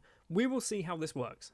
And that is all the transfer business that has taken place so far. Financially, we are in a very good situation. 43 million in the bank, 34 million of a transfer budget, and we have also got £375,000 a week of wage budget to spend. I don't want to go mad and spend all of this because basically at some point, this money's going to start going down. It's only high because we keep selling players. I don't want to keep selling players if we don't have to. It is now the 10th of September and the transfer window has closed, and we have spent nearly £10 million in the entire transfer window, which is ridiculous. For a team of our size in a nation like Jamaica to spend £10 million is silly money. And what we have done is we are investing in Jamaica. I've overpaid for 3 players from other teams in Jamaica in the hope that they can kind of use that money for good. I don't know whether it's going to work in the long term. Starting off with Eugene Batchelor. He is an 18-year-old central defender signed from Mount Pleasant FC for £2.5 million. That's right, we are buying them for big money. He's not worth anywhere near £2.5 million. He is hopefully one for the future. Mount Pleasant have now got a nice big pile of cash in their bank account to try and do something good with. As have Barbican, who we have purchased Odell Barnett from. He has come in for £2.5 million. They're all £2.5 million. I thought, let's try and be fair and just pay them all the same amount of money. He's come in, obviously, again, one for the future. Doesn't look too bad. I have bought based on potential as well. Okay, I've not just bought anybody. I've bought people that will still be useful for us, hopefully, in a few years' time. And Waterhouse have also benefited from this £2.5 million windfall, as we have purchased Damari Shedden from them for 19. He's 19 for £2.5 million. I've literally just said that. He doesn't look as good as the others, okay? There's not a big selection of really good Jamaican footballers, particularly young footballers, who are any good. So Shedden, he's probably the worst of the 3. We do have another player that we've signed from a Jamaican side. He signed from Super Action, who I don't even know who they are. It is Anthony Thompson, a 16-year-old, high potential apparently, when my scouts found him. Not so much anymore. He has come in for £38,500. I will buy a player from Super Action for silly money. Probably not £2.5 million, because I feel like they're not going to use that money very well. They're not even a professional side, but we'll buy somebody from Super Action to just kind of counteract this. I couldn't pay any more because he was when he's not got a proper contract, this is just like compensation. That's why it's so low. And we have also signed a player from our feeder club, and that is Martin Borges, a 26-year-old Uruguayan striker signed from Liverpool FC in Uruguay for £1.8 million. We've got ourselves a really good striker here, I think. I think he's going to score us loads and loads of goals. We've spent a lot of money, but we've also brought in a fair amount too. In addition to John and Babatunde leaving the club, we've also sold Jamal Polo. He's gone back to Italy, signing for Genoa. I say back to Italy. I thought I bought him from Italy. I didn't. He's gone to Italy, £475,000. The experiment from last season where I wanted to bring him in and send him off to some other Jamaican side hasn't really worked. Rodney Luke is one of 2 players to go on a permanent deal over to Mount Pleasant. We are trying to keep this option open to most clubs, in fact, in Jamaica, that they can just come in and buy any of our players if I don't really need them or want them. So Rodney Luke has gone to Mount Pleasant. As has George Hayes, the American under-20 international. Apparently he's gone there as well. Both of these for small fees. This is the biggest one, $61,000. I think the other guy was like $18,000. But the big one, Cesar Garcia, our record transfer from a couple of seasons ago, has moved over to Lazio for £10.5 million, possibly going to 12.75. And of course, we do have the 50% sell-on clause in that. I didn't think we were going to keep him for too long. I was hoping we'd keep him for a bit longer than what we did, but we've obviously made a huge amount of money, and we should make an even bigger amount of money in a few years' time when Lazio inevitably get bored of him. One final bit of news. Eddie Gomez is now Jamaican. He has been here long enough. He's been here 5 whole seasons. He's now got himself a Jamaican passport, which means he doesn't count as a foreign player, which is amazing because he's really good and still really young. I am annoyed he's got Mexico caps, okay? But because if he didn't, he'd probably get Jamaica caps quite easily. I don't think he was ever going to get Jamaica caps, was he? But Eddie Gomez is now Jamaican. He joins a big old list of players who are also part Jamaican. So we've got Fabiani, we've got Michael Frimpong, we have got Cisse, Alonso, Martinez. We've also got Eddie Gomez, as I've just mentioned. And I think that is it at the moment. Obviously, we've got a load of players. Hernandez, Borges, Rodrigo, Kitenge, Luis, Martinez, Collier, De Goose, who all need to stay here long enough to get themselves a Jamaican passport, but that will hopefully come in time. We are obviously a couple of games into the Caribbean Cup, and we've actually lost one match. We have beaten Violet 5-1, but we have lost against Defence Force of Trinidad and Tobago 2-1. I think this might be our first defeat in the Caribbean Cup for probably a decade, which is a bit ridiculous. When it comes to the squad, we are locking in players who are not registered for the Jamaican Premier League, which means we have 4 players to be locked in. Andre Luiz is the first one.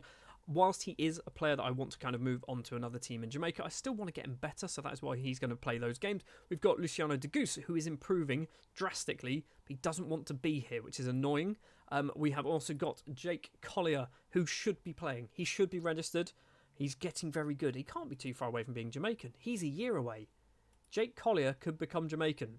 That's very good. We just need to keep him happy, keep getting him some game time. And we also have Umar Mbenge, player that we signed a couple of seasons ago from Generation Foot, also locked in. We also did pick up £3.3 million from Gaston Perez, a player that we sold a few seasons ago for literal pennies, £55,000, but there was a 50% sell-on clause in there, which we have sold because I thought £3.3 million for a 31-year-old is actually quite good because he's not going to move on, is he? Most players, when they go over to the Middle East, they kind of stay over in the Middle East. £3.3 million is good money for us. We are now going to jump forward then to around Christmas time, the new year. Obviously, Caribbean Cup will be finished. We should have that trophy back in our cabinet. And then we'll be on for another transfer window. It is New Year's Day in 2052, and something utterly ridiculous happened yesterday in-game. We won a match 20-0. 20-0. It could have been 22-0 because Talbot and Gomez also have goals disallowed to their name. So Hernandez, left-back, scoring a hat-trick. Lecky getting 2. We've got Gomez with 2. We've got 5 for Aguiar. We've got Borges. Talbot not actually scoring a goal, which is kind of ridiculous. We've got Martinez scoring as well. Lots and lots of goals. That is the biggest ever victory that I've seen in Football Manager. And obviously, it's the biggest ever victory for our team, for Jamaican football. It's not far off the biggest ever victory for football in general, is it? Obviously, the transfer window has opened. As of yet, no business has taken place. You can see here, the Caribbean Cup final, we managed to beat Arnett Gardens. What is that? 9-2 on aggregate, so we will be qualifying for the North American Champions League for next season. We still have the Champions League for this season, which I don't think we know who we're going to be playing yet. We might do. It is going to be Alajanus or St. Louis City. We've got £33 million to spend. I don't know how much we're going to be spending of that because, let's face it, we did spend quite a lot during the summer transfer window. Let's jump forward to the end of January, see if we do spend any of that £33 million, and hopefully we might get some sell-on clause money coming our way too. That'll be good, wouldn't it? It's the 3rd of February, and this is Eric Chen. You'll probably notice who we signed him from. He's come from Super Action. I bought him for £1 million. He is utterly garbage. He was their best player as well for £1 million.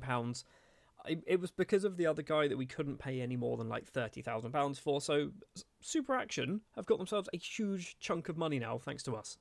Another team that have got a huge chunk of money thanks to us is Aston Villa, of all teams. We have signed Jamaican international Carlington Armstrong for £5.5 million, which I think becomes our record transfer ever. I basically started scouring people who were Jamaican, because I thought, why am I trying to buy decent footballers who aren't Jamaican? There must be some that exist that are part Jamaican. And Armstrong's actually full Jamaican. He's in the Jamaican national side, 57 caps, 14 goals. He's pretty good as well. He is a left winger, which I don't know whether that's a position we need, so I am retraining him to be a right winger, which is a position we kind of do need a little bit more. £5.5 million is a bit steep, but we did have to pay the Premier League tax on that, I guess. For players leaving the club, I've taken quite a big look at the squad and gone, it's massive. We've got a very big squad. So let's try and trim it down, and that is exactly what we have done in the January transfer window. Mohamed Cisse, first up, he has moved over to Nashville in the MLS for £1 million. Yes, he is technically part Jamaican, not setting his nickname. Let me just kind of confirm that for you. So he is Jamaican, but I feel like we don't need him anymore. Michael Frimpong, another player who is part Jamaican, we've moved him over to SH Port over in China. Again, £1 million for Frimpong. He wasn't really getting the game time, and I feel like we can improve on him, particularly for £1 million. That money could go a long way for us. Severo Dipas, another player moving over to China, this time a full-on Jamaican international. He's gone for £1.5 million, but he's gone over there and immediately broken his leg, so it doesn't really bother me, does it? He was a very good player for us, but he was moved on. Another goalkeeper to leave is Jamil Oldham. He's moved over to New York Red Bulls in the MLS for literal pennies, £18,500. Kimoni Talbot has moved over to Italy. The club legend Kimoni Talbot, now 33 years of age, will be 34 this time next year. That's how time works. He's just turned 33. He's moved over to Salento, or is that Lecce? I think it's Lecce over in Italy. I think they're Serie B as well. No, they are Serie A. He's gone for £45,000. Yes, he was still playing, but he was playing not as often as normal. Only 11 starts, 1 off the bench last season. Now moving on to some of the players who will have some sell-on clauses. The other ones I think might do, but they're not going to be big 50%ers. But we do have a Shani Forrester moving over to Toronto FC. He has a sell-on clause. He's gone for £800,000, possibly going a little bit higher, but there is a 50% clause in that one. Alfonso Leckie, another player moving over to England, signing for Liverpool. Again, 50% sell-on clause in here. He is 27, but I feel like we might get some use out of that. He's gone for £1.2 million, possibly going up to £1.4 million. And finally, Carlos Alonso moving over to Al Duhail. The 29-year-old Uruguayan has moved over for 1.8, possibly going up to £2 million. I think there's a sell-on in here as well, but realistically, at 29, are we ever going to see that sell-on clause kind of be triggered? We might be able to sell it. So that has been our January. We've also loaned out a few people who are worth mentioning. So Anthony Thompson, the player that we signed from Super Action, he's gone on loan to Humble Lion. We have also got Andre Luiz going to New York Red Bull on loan. We've got Roxroy Wolf to Portmore United. I think he could get good. I genuinely think he could get good. Eric Chen, obviously the player that we signed, he's gone on loan to Hill Stars. And Diego Gonzalez, the Uruguayan, who is hopefully going to become Jamaican at some point. He's gone on loan to Mount Pleasant FC to hopefully get some game time there. From a fixtures perspective, we are 16 games into the season. We have won 15 of them, drawn just one. Obviously, that 20-0 victory against Harbourview there is quite impressive. The one draw comes against Waterhouse, who are currently bottom of the table. Seriously, sometimes Football Manager just does this, doesn't it? We've obviously got the JFF Cup semi-final. Via United will be our opponents, and the North American Champions League has yet to kick off. I have just seen as well in the league, we've conceded 3 goals. 3 goals in all competitions. Who's our goalkeeper? Is it Barrington Cohen? It is. Barrington Cohen is our goalkeeper at the moment. He's got 2 clean sheets. He's actually one of the players that has conceded. It was... Oh, I know. It's Cisse. Okay, I need to explain this now. Cisse has left the club because Barrington Cohen will be our number 1 goalkeeper. The problem is he does have the flu at the moment. Cohen is 16, has high potential. He came in last season. I'm going to play him as often as we can possibly play him. He is registered for the Jamaican Premier League, so he will be our goalkeeper throughout. Looking at our starting lineup, this is what we are locking in. So Cohen is registered. Degoose is not registered, but we are obviously going to be making sure he gets some game time there. We've got McClare in the middle, who is registered, but he needs to play. So we're locking him in to that starting 11. And Carlington Armstrong, the new signing, we need to play him on that right-hand side because otherwise he's just not going to get game time because Eduardo Gomez is going to be the man playing there. You will have noticed I have dropped all of the players who aren't registered because I thought, you know what? Let's just try it. Let's just see some of these people. They're not massively upset. Like Mbenge's fine with it. Aguiar, I think he is registered, isn't he? So Katenji, he's not too upset. He might end up leaving. You never know. I haven't got him transfer listed. Dumbaya as well. I'm not too fussed if he doesn't get much better. So I think we've got ourselves a good side. Also, one thing I've just realised. Is Jake Collier now... Is he Jamaican yet? He's not Jamaican. He's just registered. Okay. I thought he was Jamaican then all of a sudden. He's going to be Jamaican. And I feel like he might get Jamaica caps. Right, next thing to do then is to jump forward to around April time. We will have played some North American Champions League games. We will have finished the regular season and we will hopefully as well have a decent youth intake because we haven't really had a good one in a while. We have made it all the way through now to the 14th of April. The Jamaican Premier League regular season has completed and we have topped the table. I nearly said 1. We've topped the table with 24 wins, 1 draw and 1 defeat to our name. Rivoli United, who finished in 4th place, the only team to beat us. And I think that's probably our first defeat in the league, in the actual regular league anyway, for probably about 5 years. We are also into the North American Champions League semi-final. Inter Miami will be our opponents. And hopefully we get to face our old nemesis, or their old nemesis, America, in the final of the North American Champions League. We're also in the final of the JFF Cup up against Harbourview. So hopefully we can win all 4 titles this season. We do still have to play the Championships playoff, obviously, in the Jamaican Premier League. We have managed to get ourselves a youth intake in this season, and it is not very good. Eldrick Jr. is the only player who could be of interest. He looks okay at the moment. Decent mental numbers, determination, teamwork and work rate all very high, which is nice to see. But everything else is not very good, but he is also only 15. He's also 6'3", so he is flipping massive. He is going to turn 16, though, in 4 days' time in game. There's a few other players here, like Fairweather apparently could be good. I mean, he's currently okay, but there's no one really jumping out at me of someone that we really need to kind of keep an eye on. Something I did forget to mention in January was the fact that Istvan Serradis has moved over from Udinese to Borussia Dortmund for £25 million, which means we get half of that, which means our financial situation is looking a little bit nicer. We've got 42 million in the bank, £12.5 million from a player that we didn't basically play for too often. Nice bit of money. Speaking of a nice bit of money, we have a bunch of clauses that we could sell. Dario Farah, 86k. It's not really worth it because that's not the clause that we want to be selling, is it? We have Zahir McGinty for £1.32 million for his 50% clause at New England. Bogdan Mladenovic for £1.98 million. His value is 121 to 145 million. Give me 60 million and then we can possibly talk on this one. We've also got a few from Mount Pleasant as well, which we're obviously not going to worry about. I'm kind of interested in some of these ones, like Karamasu Soli, a player that obviously we sold a long time ago, who basically started this whole kind of regeneration of Montego Bay United. There's that 50% clause there. We've got one for Lecky. We've got one for John. Kouadio, I feel like, is never going to leave Al Weda. He's still very good, but he's never going anywhere, is he? We've got Cesar Garcia, who we have obviously just sold. We're still picking up money as well from Serradis. We've got Nikon Coates, I think he's got a sell-on clause as well. He does. DeAndre Batista has one at LA. Babatunde has one at Ajax. Carlos Alonso has one at Al Dahel. And Marcus Elena also has one at SH Port. So we've got a lot of clauses that could still come in. So there's potentially millions and millions of pounds on the table. Koulibaly, I forgot about him. Millions and millions of pounds on the table, assuming these players actually move on from their current clubs. Right, let's jump forward then to the end of the season, where we're going to hopefully play the JFF Cup final, the North American Champions League final, and the Jamaican Premier League Championship final as well, and hopefully pick up 4 trophies for the season. Kicking things off then with the JFF Cup, we managed to defeat Harbourview 4-0 in the final, means we are back-to-back champions 3 times in a row. We kind of win it 3 or 4 times and then we'll lose. So maybe next season we might lose, probably against Mount Pleasant, let's be honest. Speaking of Mount Pleasant in the Jamaican Premier League, we return back to being champions after beating Mount Pleasant 5-2 in the final. I've just seen the top goal scorers, Aguiar with 29, Gomez with 27 and Borges with 27. We score a lot of goals.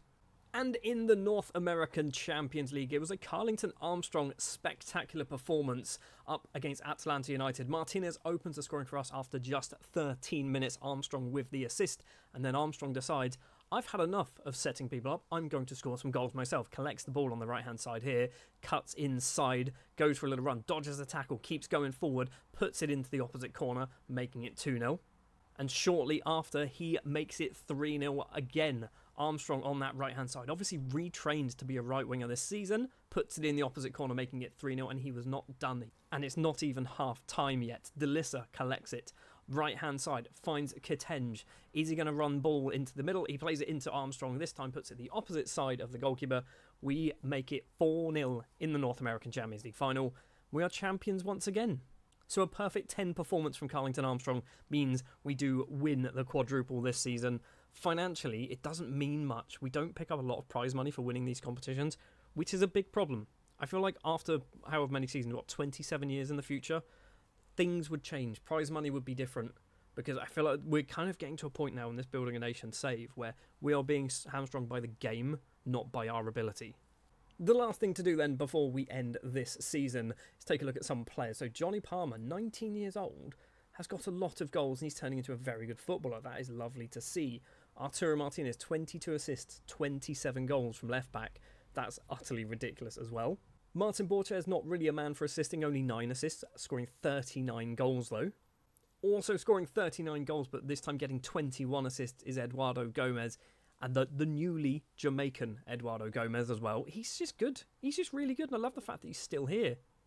But top of the tree, somewhat unexpectedly, is Aguiar. 19 assists, 41 goals. Where has he been playing? He's been playing as an attacking midfielder. He doesn't even play every game. This is a substitution a lot of the time. Seems to be an attacking midfielder. Only plays 45 minutes. So he scored 2 goals and got an assist and got subbed on the 72nd minute. He got a goal and assist there, subbed off at half-time. I mean, he's good at football. He's very good at football. Literally, he's played 1 season for us. 1 proper league season. He's got 29 league goals in 22 games. I know we absolutely dominate in the league, but that's ridiculous. Another person to mention is Jesus Hernandez, the Mexican left and or right back. He can play on either side. Has managed to pick up 25 assists this season. In fact, 28 assists once we include the Caribbean Cup. He's not scored a lot of goals, but he's certainly helping everyone else to score some goals. The last thing I want to do is take a look at Jamaica, and in particular, Paulo Bradford. He's still here. He's been in charge of Jamaica for 17 years. I want the Jamaica job. I've decided I want the Jamaica job because I feel like that is the only way that we're really going to progress Jamaica beyond sort of the low 30s, high 20s kind of world rankings. If they're ever going to win anything, which I imagine they probably haven't. No, they've not really won anything. They've won the North American Under-20 Championships, and that is it. So if they're ever going to win anything, we need this job. I might need to sack Paulo Bradford in the next few seasons. We'll see how things go. It seems somewhat fitting that this is season 28 of our Building a Nation save with Jamaica. They are currently ranked 28th in the world, and I think this season might be the season where we basically cheat to fire Paulo Bradford, because basically he's been here since 2035. It is now 2052. That is 17 full seasons in a month and 2 days time in game. That's too long for anyone to be in charge of a national side, and I think it might be time for us to take over and hopefully propel them up to top 10 in the world rankings. That's my hope. Obviously, we are not the Jamaica manager as of yet. We are still just in charge of Montego Bay United, and it is going to be a brand new season in charge of Montego Bay, where we are champions of literally everything, as you kind of normally come to expect from, I think, one of these seasons. The transfer window is open as of about 8 AM this morning. No business has taken place just yet. We do have a bit of money to spend, £32 million. I don't think we're going to be spending a huge amount of money, although last season we did kind of go a bit crazy, and we did spend, what did we spend? £14 million, most of it actually on Carlington Armstrong. Maybe we just start spending lots of money again. I feel like we need to at some point. At some point we need to just spend like £10 million on one player. Well, let's not beat around the bush. Let's jump forward to the end of the transfer window. We'll have played a couple of Caribbean Cup games, and we will have also, hopefully, been made manager of Jamaica. I'm going to make sure that we become manager of Jamaica legitimately, but we do have to cheat to fire Paulo Bradford. And there you can see it confirmed then. We are in charge of Jamaica. We were appointed on the 4th of August 2052. It's now basically 1 month later. We've dropped down to 31st in the world rankings. We are going to be playing our normal tactic that we play with the Montego Bay United side, because basically it works, it wins us things. And this is what I think the Jamaican national side has been missing, is this. I'm not going to be actively picking squads and things like that. I'll be completely honest with you, try and convince some players who have just become Jamaican to actually play for the national side if they're not playing for their own national side. But other than that, I'm just kind of going to go on holiday and make sure that they play this. I have appointed some staff. There is one key man that I really wanted to get appointed, and that is St Clair Morris. St Clair Morris is a real man who is currently the St Kitts and Nevis under-20s manager. He's been there since 2018, which is just insane. He's also been my assistant manager since 2045, and I thought, you know what, let's give him the job with the Jamaican national side as well. So he is coming in. He's ridiculous as well. He's utterly ridiculous. I don't know how he's so good, but St Clair Morris will be the assistant manager, which effectively, with me in charge, makes him the actual manager. I am still trying to hire more coaches and things like that, but they're not going to be massively relevant, I don't think. Anyway, jumping back to our Montego Bay United side, the transfer window has closed. We've played a few matches, and you can see there in the top right-hand corner, we have won a match 12-2. It was the opening game of our Caribbean Cup competition, and we beat Pantoja of the Dominican Republic 12-2, which is probably the biggest win ever, maybe, in a Caribbean Cup group stage game. Transfers then for players leaving the club. First of all, Umar Mbenge has moved over to Juventus, and you think, oh, that must be great, lots of money, nice big sell-on clause. Nope, he was out of contract. He didn't want to sign a new one. He's just left on a free, which is kind of annoying. Another player to leave on a free is a decent young Jamaican, actually. Kelsey Garnett, a 19-year-old attacking midfielder. He's moved over to Portmore United. Again, out of contract, didn't want to sign a new one. I thought, let's keep him in Jamaica. He's gone. Another person who has stayed in Jamaica, but this time for a small amount of money, is Ashani McCracken. He's moved over to Mount Pleasant for not a lot, 18,000, and then possibly going up to 68,000. And then a few loan deals as well. Two of them have come in for quite a lot of money going to teams in Jamaica. I would have sold him for this amount of money, but Ian Glidden has gone over to Mount Pleasant FC for £120,000 for a loan. £67,000, possibly going a bit higher, I believe. It's coming in at 120 grand. actually is 160,000. This one's 120. Roxroy Wolf moving over to Portmore United. He's gone for £120,000. Again, probably would have sold him for that.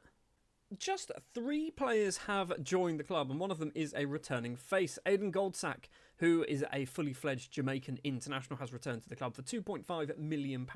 We brought him in, loaned him out forever, sold him to Mount Pleasant, and then brought him back for a stupid amount of money. Basically, he became Jamaican. I didn't realise how many times he went on loan to Arnott Gardens. That's 4 seasons in a row, or 5 seasons maybe in a row. He went on loan to Arnott Gardens. He's got his Jamaican passport. He's playing for the Jamaican national side, and now he's playing for Montego Bay United as well.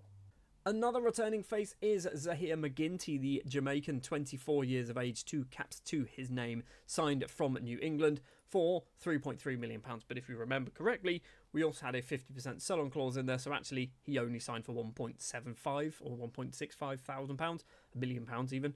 So it's not as big of a fee as we think it is. Still probably too big. And finally, this is not a returning player, but a brand new face to the club. Trevon Grant is a 17-year-old Jamaican centre-back signed from Treasure Beach for a lot of money, for £2.5 million. But this was my intention of, let's try and give some teams in Jamaica a bit more cash. If we're going to steal their best players, let's make it worth their while. I'm hoping he's got a bit of potential, although he's only apparently got 3-star. So that's it for transfers. We spent about £7, maybe £8 million. We have obviously kicked off the Caribbean Cup. We haven't played anything else at the moment. It is time to have a look at the tactics before we jump forward. So we are locking in Big Bad Barrington Cohen. He is going to be our number 1 goalkeeper for the rest of time. He is only 17 years old. He played a few matches 14 times last season. We are also locking in Courtney McClare. Again, I think last season we had to lock him because he wasn't playing, basically. They kept sort of sticking him on the subs bench. He needs some game time to get better, and he's a good player. So that's why I am playing him. And then also Carlington Armstrong is going to get locked in on that right-hand side because he can't play there naturally at the moment. Give him time, he'll be able to do that job, no problems. One final thing before we jump to around Christmas time. Jake Collier, a player that we signed from Liverpool many, many moons ago, in fact 5 seasons ago, and the clever ones of you have worked out that means, yes, he is slowly becoming Jamaican. Not quite there yet. He's awaiting paperwork, but he'll be able to get his paperwork to become Jamaican, to not count as a foreign player, but also he's not capped for the England side. I think Collier could play for the Jamaican national team. Right, let's jump forward then to just after Christmas, see how things go. We'll obviously check in as well with the Jamaica side, see if anything of interest has happened. I don't think much is going on at the moment. So, from a Jamaican perspective, we've actually only played twice.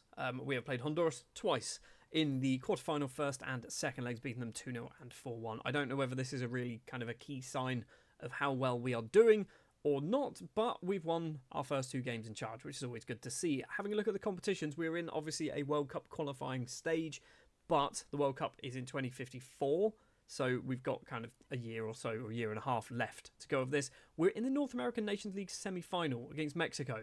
I don't know what this is. I feel like it's something that we might be able to win. We've never won it before, but we did come close quite a few times. We could definitely win this. It's literally just been Mexico and USA and a bit of Canada many, many years ago. Moving back to Montego Bay United, we are top of the Premier League. 12 wins out of 12. Any ridiculous 20-0s? We've got a 13, we've got an 11, and we've got a 10. It's weird the fact that I'm just skipping over 3-7 or 3 lots of matches with 7. Actually 4. We beat Mount Pleasant 7-2. There's an 8-0 in there. There's a couple of 4-0s. Those are tiny wins there. We won the Caribbean Cup. I assume we have won the Caribbean Cup. We beat Mount Pleasant in the final. Of course, we beat Mount Pleasant in the final of the JFF Cup. It is Rivoli United. And in the North American Champions League, it is going to be Cruz Azul or Cincinnati. So we'll probably win that too because we've won it 1, 2, 3, 4, 5, 6, 7, 8, 9. Could this be our historic 10th North American Champions League win in a row? Obviously, it is a transfer window. We haven't done any business as of yet. Financially, we've got £29.5 million to spend. And as you probably expect, we're not going to spend much, are we? Let's be honest. On the 30th of January, 2 interesting things have happened with Jake Collier. First of all, yes, he is signed for Burnley, and he has gone for £78,000, possibly going a little bit higher, but there is that big old 50% sell-on clause in there. This is a good sale, because he's not at a big side in the Premier League. If he gets better, it might mean he can move up from a Burnley to like a Liverpool, go back to Liverpool, I guess, or a Man United or whoever, and he might go for like 20, 30 million pounds, rather than going to one of those clubs and never getting game time and just getting released. The other thing about Jake Collier, he's got his paperwork and he's in the Jamaica squad. He has decided he wants to represent Jamaica, despite the fact he literally came over here, played very little football, and then we've just sold him for a miserly amount of money compared to the $650,000 we paid for him. But Jake Collier, he's a Jamaican international now. No one else of note has left on a permanent deal. A couple of kind of half-decent players going out on loan. Trezor Kotenge, one of them, a player who we've had for quite a while. I say quite well, 3 seasons. But he's not really getting game time. I want him to become Jamaican because I feel like if he became Jamaican, he'd get Jamaica caps. He's not going to get in the France team in any year's time, is he? So we just need to keep him, not happy, but keep him in Jamaica for a couple more years. Should get his paperwork. We've also got 3 players joining the club on permanent deals, all of them on free transfers, and we're going to go with Virgil first. Virgil Chekalam is a 20-year-old Surinamese international defence midfielder, 30 caps to his name, signed from, or formerly from Robin Hood, signed on a free transfer. Brought him in because I thought he could get good. I want to loan him out or sell him to somebody else. Problem is, I don't think he can become Jamaican, which is kind of annoying. Next up is Stefano Paluzzi, an 18-year-old Italian striker, brought in because he doesn't care if he's not playing football at the moment. Hopefully he's going to be one for the future. Again, free transfer formerly of Ravenna in Italy. He needs to be here for 5 years. By the time he's actually got his Jamaican passport, he's going to be only 23 years of age. So we just need to keep him in the club, keep him in the country, and keep him happy. And it's a similar situation with Luis Carrero, who is a 20-year-old Venezuelan left-back. Again, signed on a free transfer. Not very good at the moment. Quite happy to sit in the reserves, hopefully for 5 whole seasons. Gets himself a Jamaican passport, and then we can start playing him or maybe give him to another team in Jamaica. It's been somewhat of an uneventful January, hasn't it? We haven't really done a lot. We've not really done anything either with the Jamaican national side. When it comes to our fixtures, we are still top of the table. 16 wins now to our name.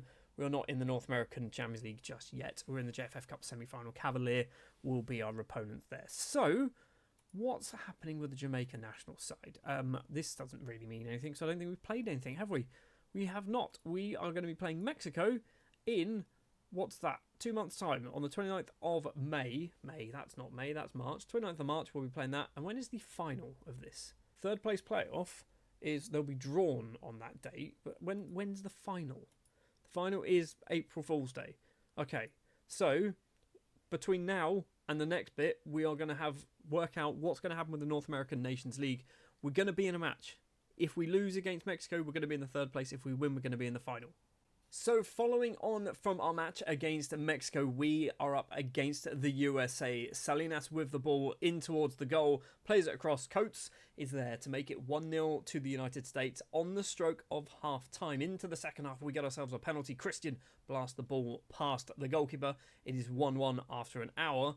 And then we move all the way into extra time. It is the 114th minute. Palmer on the ground. Batista is there, is there, our former player. And we beat the USA in the 3rd place playoff. I mean, the fact that we beat the USA is good. Okay, I'm very happy with the fact that we've beaten the United States. I'm annoyed that we didn't beat Mexico. Because if we beat Mexico, we would have been up against Haiti in the final. Haiti. They have been, the last time they were in the final was 2041. I mean, they're not getting there often, are they? They've got there twice. That would have been the easiest trophy we would have ever won if we got to that final. Anyway, it doesn't really matter. We've got technically, it's a trophy. It's a bronze one, but it's a trophy. We'll take it. We haven't played any further matches. In fact, we lost against Mexico on penalties. On penalties. It was Meron Barber, the man to miss the penalty. He's ridiculous. If we've got £30 million knocking about, maybe we look to buy Barber. He's 30. We're not going to buy Barber for our Montego Bay United side. Moving back over to the Jamaican Premier League, we have obviously topped the table. 26 wins out of 26, 149 goal difference. It's a bit ridiculous, isn't it? We're in the North American Champions League semi-final against America, so we'll be in the final. Maybe against Mount Pleasant. Could be in an all-Jamaican final. We're also in the JFF Cup final up against Treasure Beach. We've also got a youth intake, and it's garbage. It is utter garbage. We've got one man called Shavon Appleton, who is a young 16-year-old goalkeeper, but I am putting all my eggs into the Barrington Cohen basket. So Appleton might basically get the opportunity to just move on to somebody else in Jamaica, or he might just spend the rest of his days for the next 20 years just sat on the subs bench. We've also got Damar Maxwell, who, yep, he's a footballer, and Jason Nash, who he's all right, but, I mean, judging by his current ability and potential ability, they're a little bit too close for my liking, so I don't think Nash is going to get much better. And that's pretty much it. Kurt Crawford as well, apparently, is a man that we've brought in. Again, he's not good. and everyone else is rubbish. Just in case you're wondering, by the way, I haven't had a child in this save. I did find this man, Javon Pierce.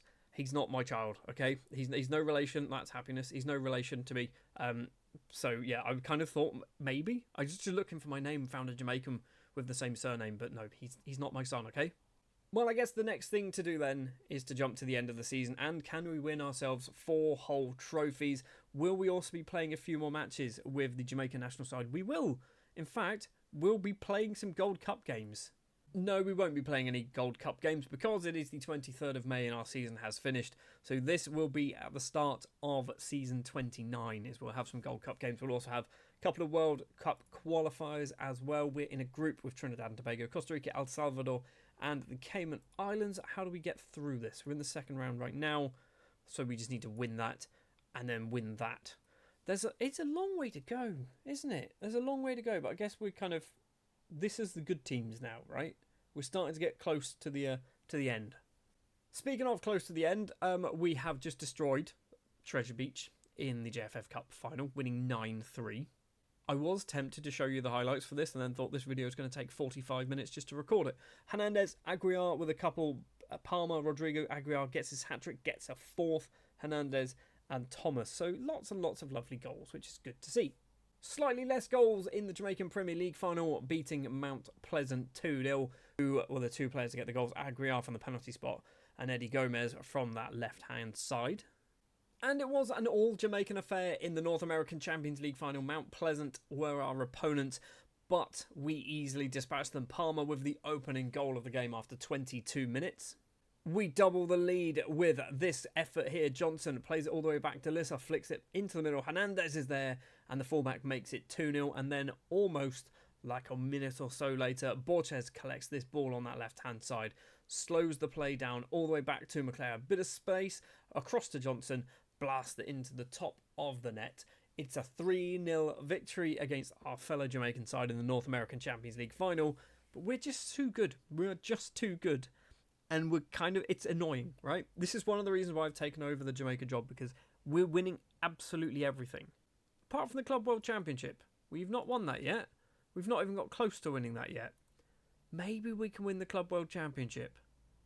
Just looking at our squad as well, we have got however many players this is who've scored double figures. So Courtney McClare has 12 and 13 assists. He's ridiculous. He's wanted. Who wants him? Lots of teams in the Middle East. Arturo Martinez, 14 goals, 17 assists, predominantly playing as a left-back. He's getting better. At 29, he's getting better. We've got Rodrigo as a defence midfielder, 21 goals from defensive midfield by the looks of it. He's getting good. Is he getting close to becoming Jamaican? A year and a half. Johnny Palmer, who I think could be an absolute superstar for us. I don't know how many he scored, actually. It was 21 and 11. Just 16 starts as well. He's really good at football. Martin Borges, 33 goals, doesn't really assist, only 7 assists for Borges. Carlington Armstrong, 36 and 30 assists. That is 66 goal contributions from Armstrong, and he's not even the best. We've got Eddie Gomez, 38 goals, 29 assists, and you've already seen the number. Aguiar has 60 goals. 60 goals in one season. 37 of them in the Jamaican Premier League. 5 of them in the JFF Cup, which means how many of them came in the Caribbean Cup? Like, was that 18 in the Caribbean Cup? That's madness. 18 goals in continental football. That surely has to be a record, right? For the most goals ever scored by anyone in any season. That's ridiculous. That's like beating like Messi and Ronaldo numbers. Anyone on the assist charts who should be seen? It is Goldsack, new signing obviously. 20 assists there. That is lovely. In fact, 30 assists when you include the goals from the Caribbean Cup, and then 31 assists for Jesus Hernandez as well. He's getting very good at football too. He's got a fair few years yet, hasn't he? Yeah, okay. Well, that's another season in the bag for our Building a Nation side, but we are now in charge of Jamaica, and we are going to be hopefully propelling them up the world rankings from 28th. I want to get top 10. I'm not expecting to win a World Cup. I'm not expected to win pretty much anything. I mean, the Caribbean Championship doesn't exist. The North American Championship, is that a thing? Competitions, what things? North American Gold Cup. I'd like to win that. I'd like to win the North American Nations League. I'd like to win the World Cup. Okay? Everything else, I mean, that's probably the only 3 competitions we're in. Realistically, Gold Cup and Nations League, I think we can win both of them. World Cup is a stretch. We will have to see. It's now season 29 of our Building a Nation Saver with Jamaica. We are obviously in charge of Montego Bay United and now the Jamaica national side. Basically, last season, if you missed it, we basically cheated to fire their manager because he was never going to leave the club. Country? It's a country, isn't it? Anyway, that's neither here nor there. This season, we've got quite a few things going on. Outside of the regular stuff that we normally have with Montego Bay United, we also have the North American Gold Cup, which begins in just 13 days. We have some World Cup qualifiers as well for the World Cup, which happens in 2054. And also, for Montego Bay United, we have the Club World Championships as well. It means my schedule, my personal schedule, is going to be very busy because effectively, I'm supposed to be in Spain on the 16th of June, but on the 15th of June, I'm supposed to be in the United States at the Rose Bowl. I'm going to be getting a lot of air miles. Saying that, no I won't, it'll be St Clair Morris, won't it? Because he's basically the one who does all the work. So obviously it is the start of a brand new season. It is the 1st of June. We've got £35 million to spend from Montego Bay United side. We have got no transfers done so far. I don't even think the transfer window is technically open just yet, is it? So I guess that's all we need to talk about initially. Let's jump forward then to, I don't know, somewhere halfway through the Club World Championships and also the North American Gold Cup, I guess. It is now 28 days later and we have played a few matches in the Club World Cup and also in the North American Gold Cup. We've come back on this date because this is when the transfer window opens. And as of yet, we have done no business, but I thought we'd return here now because we always return at this time anyway. Taking a look at competitions then for Montego Bay United, we have got through the Club World Championships group stages. We are up against Flamengo, I believe that is who that is, from Brazil in the second round. We actually finished second in our group. We beat Al Ali 11-1 from, that's the Egyptian side, isn't it? Yeah, we beat them 11-1, and we also beat Ajax 3-1. We did obviously lose against Chelsea, a 4-2 defeat there, but we go through to the second round. And as for the Jamaica national side in the North American Gold Cup, we have gone through the group stages we've actually beaten Puerto Rico, Honduras and Dominican Republic 7-1, 6-0 and 2-0. We go through to the next round where we beat Costa Rica 4-0 in the quarterfinal, setting up a semi-final up against Haiti or Canada. Honestly, we want Haiti, don't we? That's the one we're going to be going for there. So let's jump forward then to the end of the transfer window. We'll see the end of the Club World Cup. We'll see the end of the North American Gold Cup as well. So we might actually have some highlights packages in just a second. In the North American Gold Cup, we make it all the way through to the final where we are up against Mexico. Castillo has the ball here for Mexico, plays it all the way back to Cerda, who blasts it past Kevon Johns to make it 1-0. And that was the only goal of the game, meaning that we did lose against Mexico. But, however, I know it doesn't mean anything. Stats-wise, we were probably the better side. We should have scored. Next year, 1.65 to their 0.57. We should have scored. We arguably should have won the North American Gold Cup. And how did we do then in the Club World Championships? In what is a bit of a kit clash up against Chelsea. This is where we play our final match of the tournament. We take the lead after just 12 minutes. Borges with the goal. 24 minutes on the clock and Chelsea get themselves back into the game. Besser on the ground to Bartlett, plays it through to Williamson. Is he going to go for goal? He does, puts it underneath Cohen. Early on in the second half, actually it might still be in the first half, we retake the lead through Maurice St Clair with an absolutely cracking effort. And then a few minutes later, Chelsea managed to get themselves an equaliser. I say a few minutes later, it's actually the 74th minute. Russell in on goal, blasts it past Cohen. It is now 2-2, which takes us into extra time. Junior with the ball, edge of the area, curls it into the top corner. It's an absolutely ridiculous finish there. So it's now 3-2 to Montego Bay United. Chelsea, however, can they get themselves back into the game? They can. Griffiths with the goal in the 104th minute, making it 3-3. We are still playing and still scoring goals. Gomez back to McGinty, loses out, collects it again. Martinez in the middle. Gomez tries to get some space. Gonzalez is there, and Gonzalez makes it 4-3 to Montego Bay United. And we are not finished. Martinez, cross comes in. Kimar Delissa is there to collect this sort of clearance. Finds Gomez, and the Mexican Gomez puts the ball away. And we beat Chelsea to win the Club World Championships. Kind of out of nowhere, right? I say out of nowhere. We beat Flamengo 3-3 and then beat them on penalties. We beat Juve 3-1. We beat Boca 3-0 in the semi-final. And then we beat Chelsea 5-3 after extra time in the final. We also had 2 goals disallowed as well. We arguably should have scored 7, which is kind of ridiculous.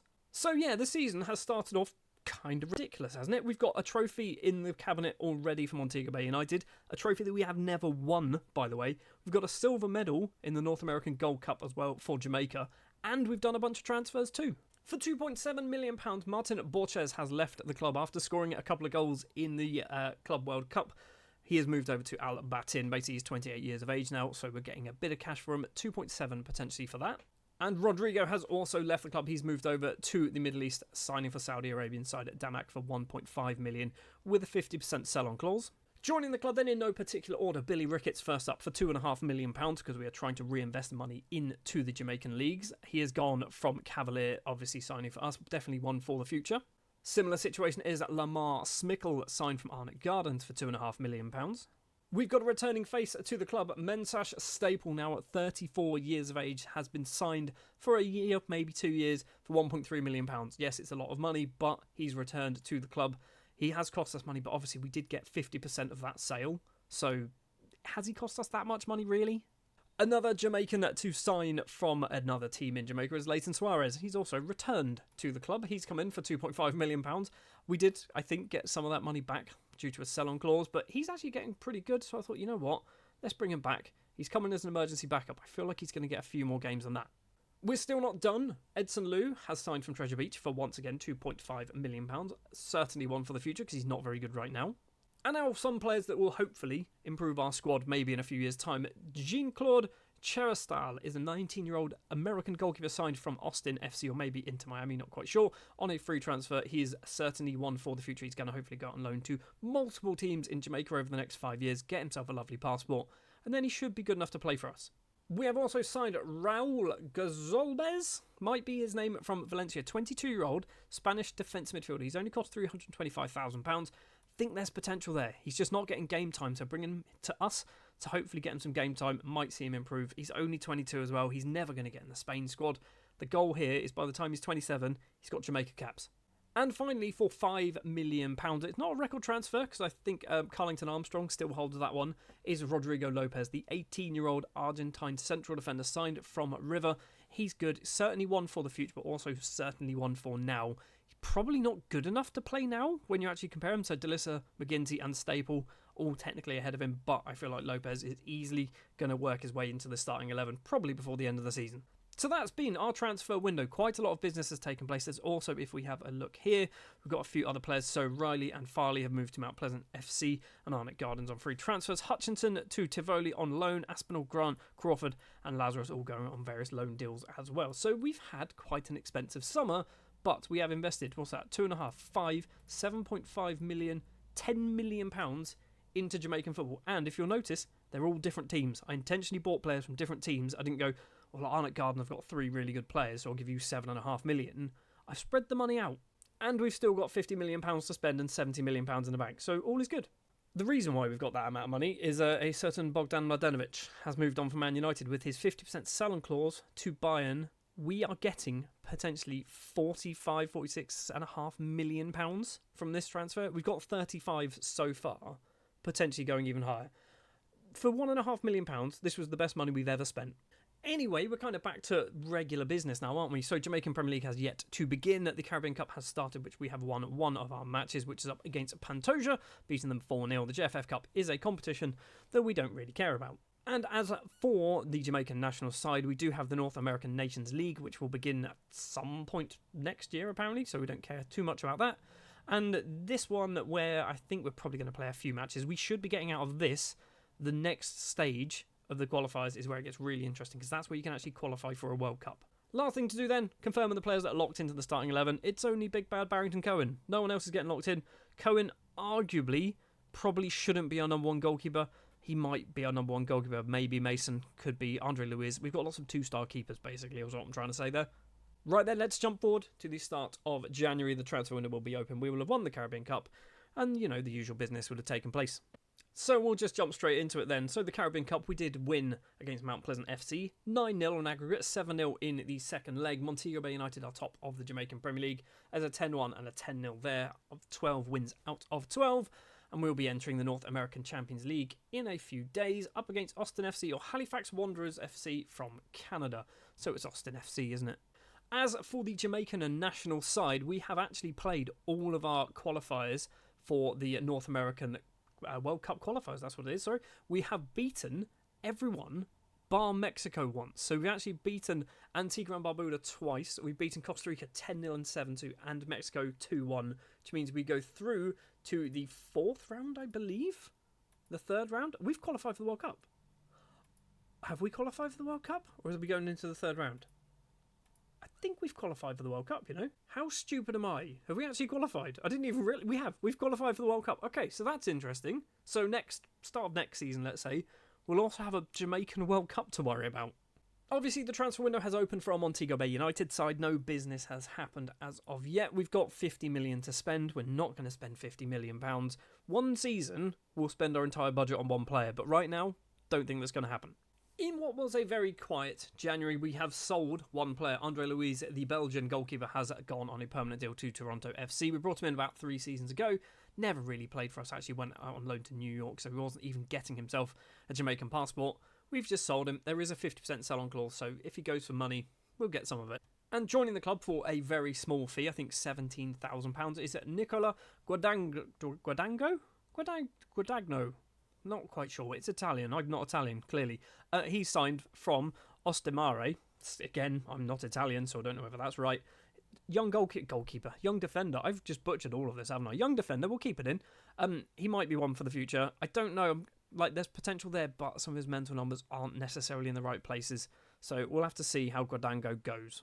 Also not his name, is it? We've loaned out a few more people as well, which doesn't really matter too much. I guess this one's kind of interesting. Brought him in a couple of years ago, or maybe last season. Hopefully he's going to get some game time playing for Portmore United, which will be nice to see. As for other things that are going on, we are still top of the table, obviously. 16 wins out of 16 now, and we're into the JFF Cup semi-final. And I don't believe we've actually got any matches. No, we've got no matches now for the Jamaica side for a very, very long time. So we kind of don't really need to worry too much about them anymore, do we? The regular season has finished, and we've drawn twice. Mount Pleasant FC and Harbour View are the lucky teams to pick up some points, who actually finished in 2nd and 3rd place.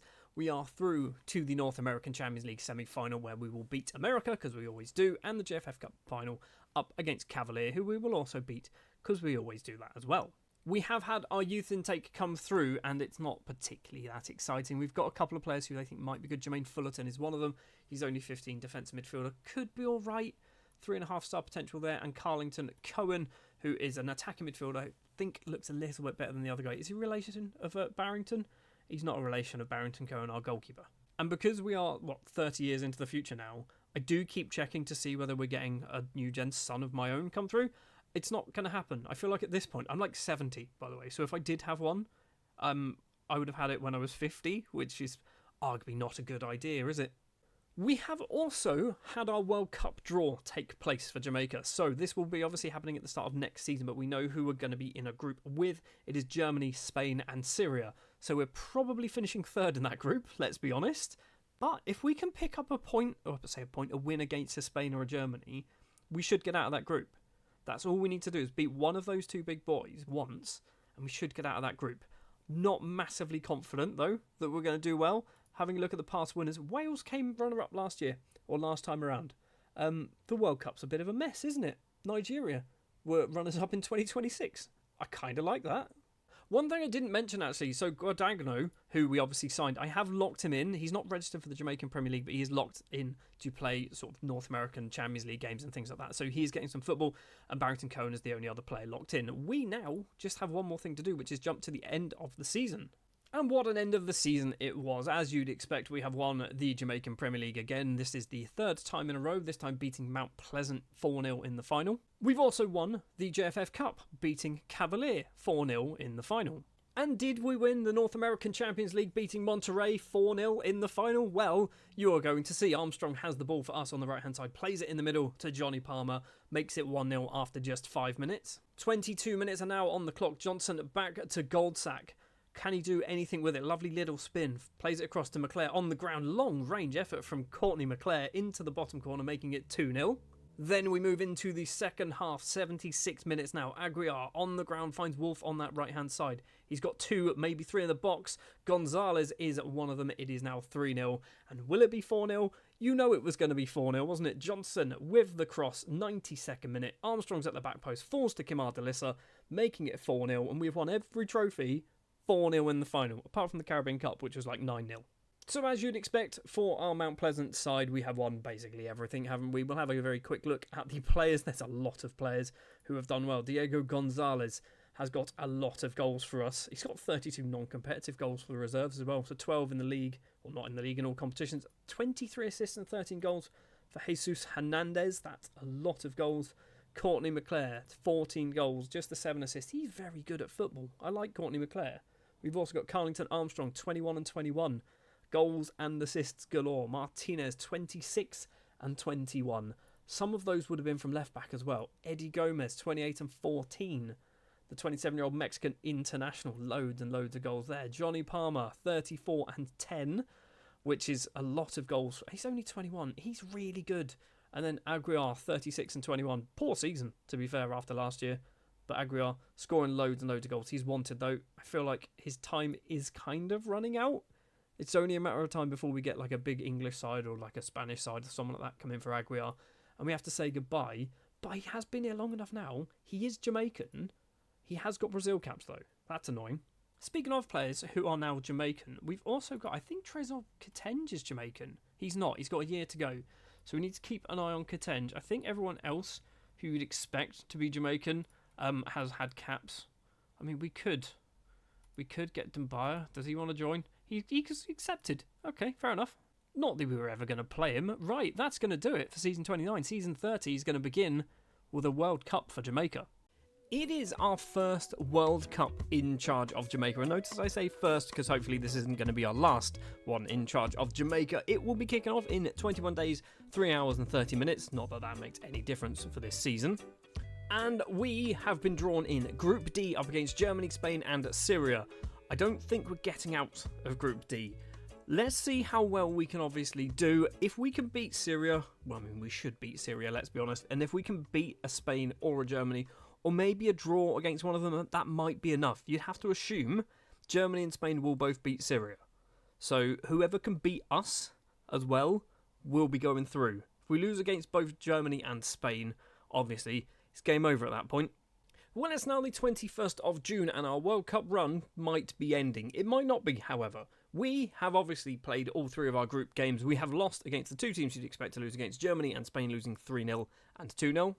But we did have ourselves a spectacular 4-0 win up against Syria, meaning we have finished 3rd in the group on 3 points with a -1 goal difference. However, I have checked the rules and the group stages. The best 8 teams in 3rd position qualify for the World Cup second round. We haven't had all of the groups complete yet. We've just finished ours.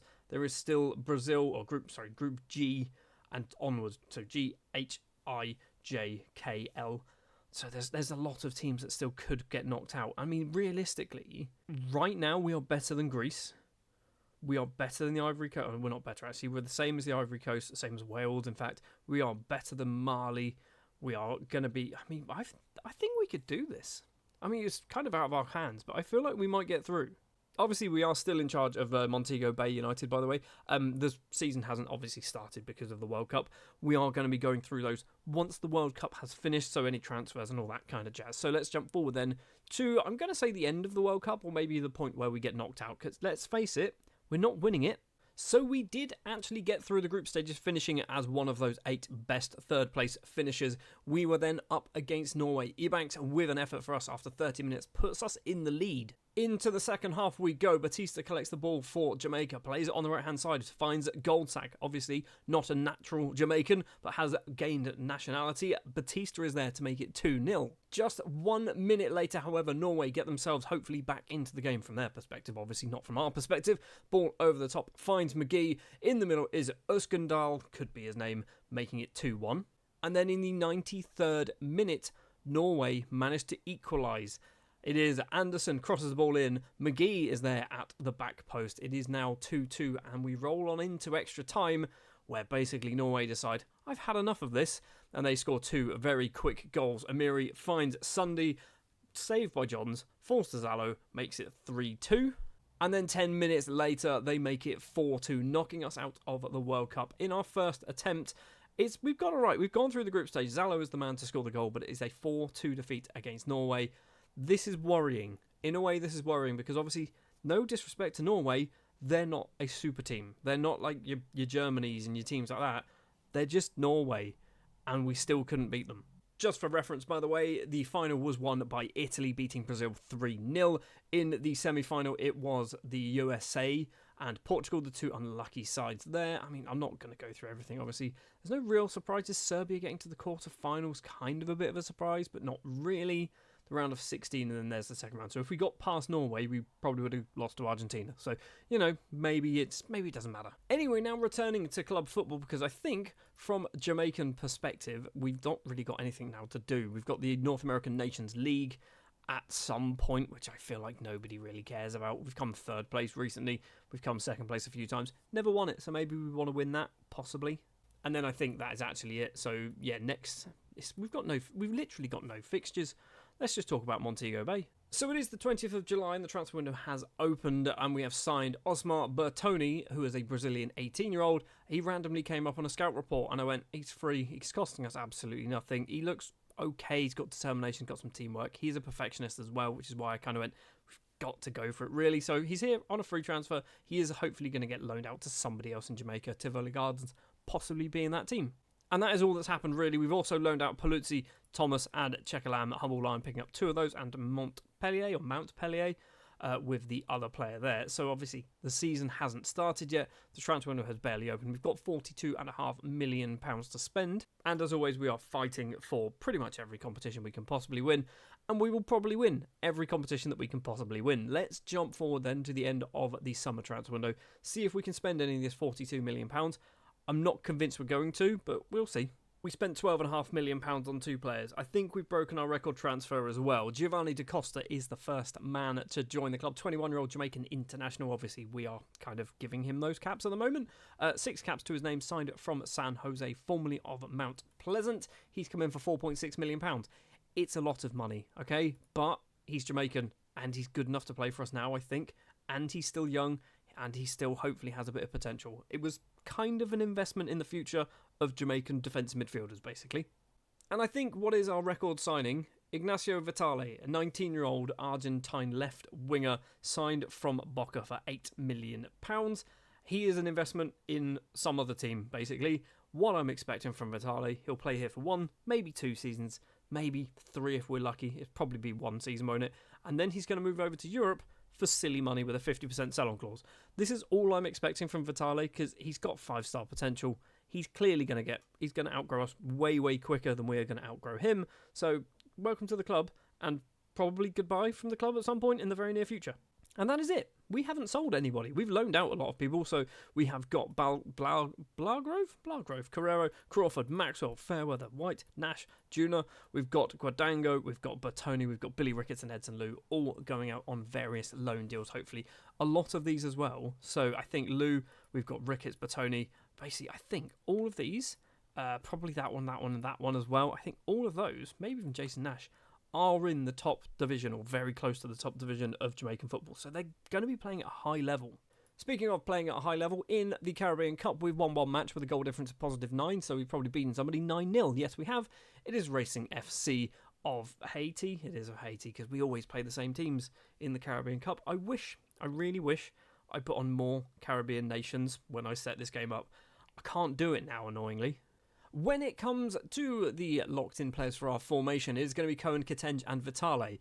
Vitale will come back to, but obviously big bad Barrington Cohen will be our number 1 goalkeeper. I still need to lock him in because I think if we don't, they'll play Morrison, and I don't want Morrison because I feel like Barrington Cohen is basically, he's going to be the best Jamaican goalkeeper for the rest of time. I don't think we're going to get anyone better than Barrington Cohen, which is ridiculous considering he's only 19, but he's got high potential.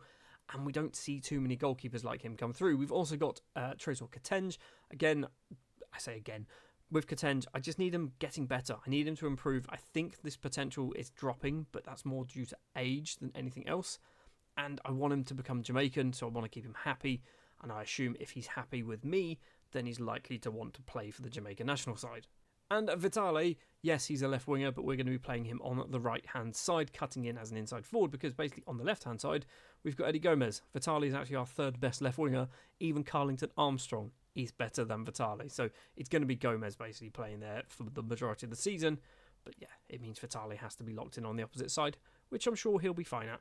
And for Jamaica, we've got a friendly with Nigeria apparently coming up, and that is all. So yeah, we're going to jump forward now to just after Christmas and see if we can beat Nigeria, and obviously the usual Montego Bay stuff.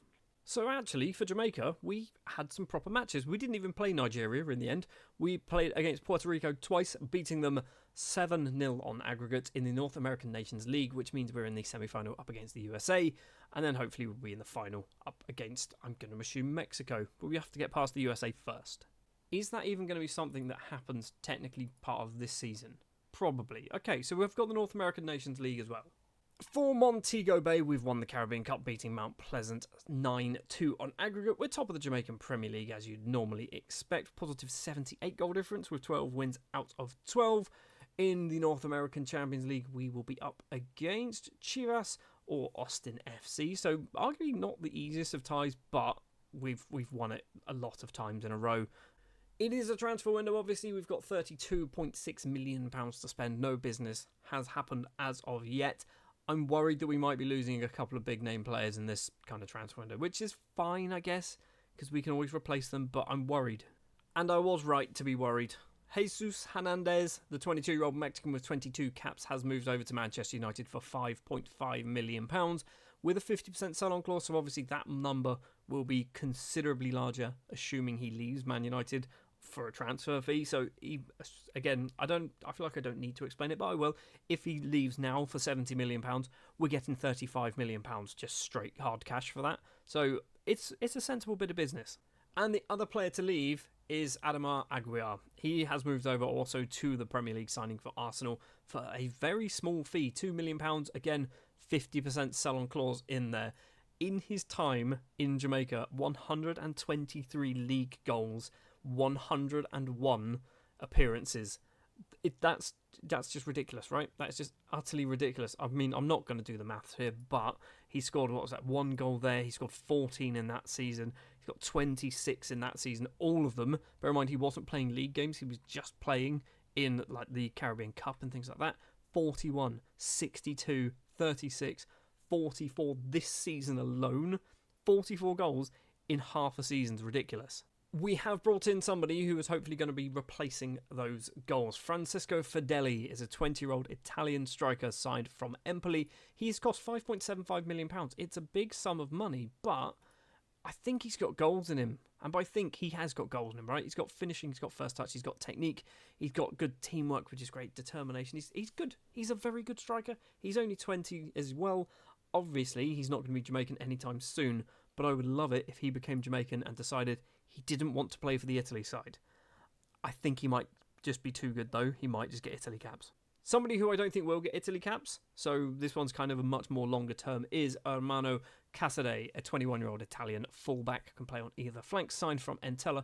He has cost us £1.9 million, which is arguably too much money, but I needed some fullbacks. Once we sold Hernandez, I needed somebody who could play as a left and or right back.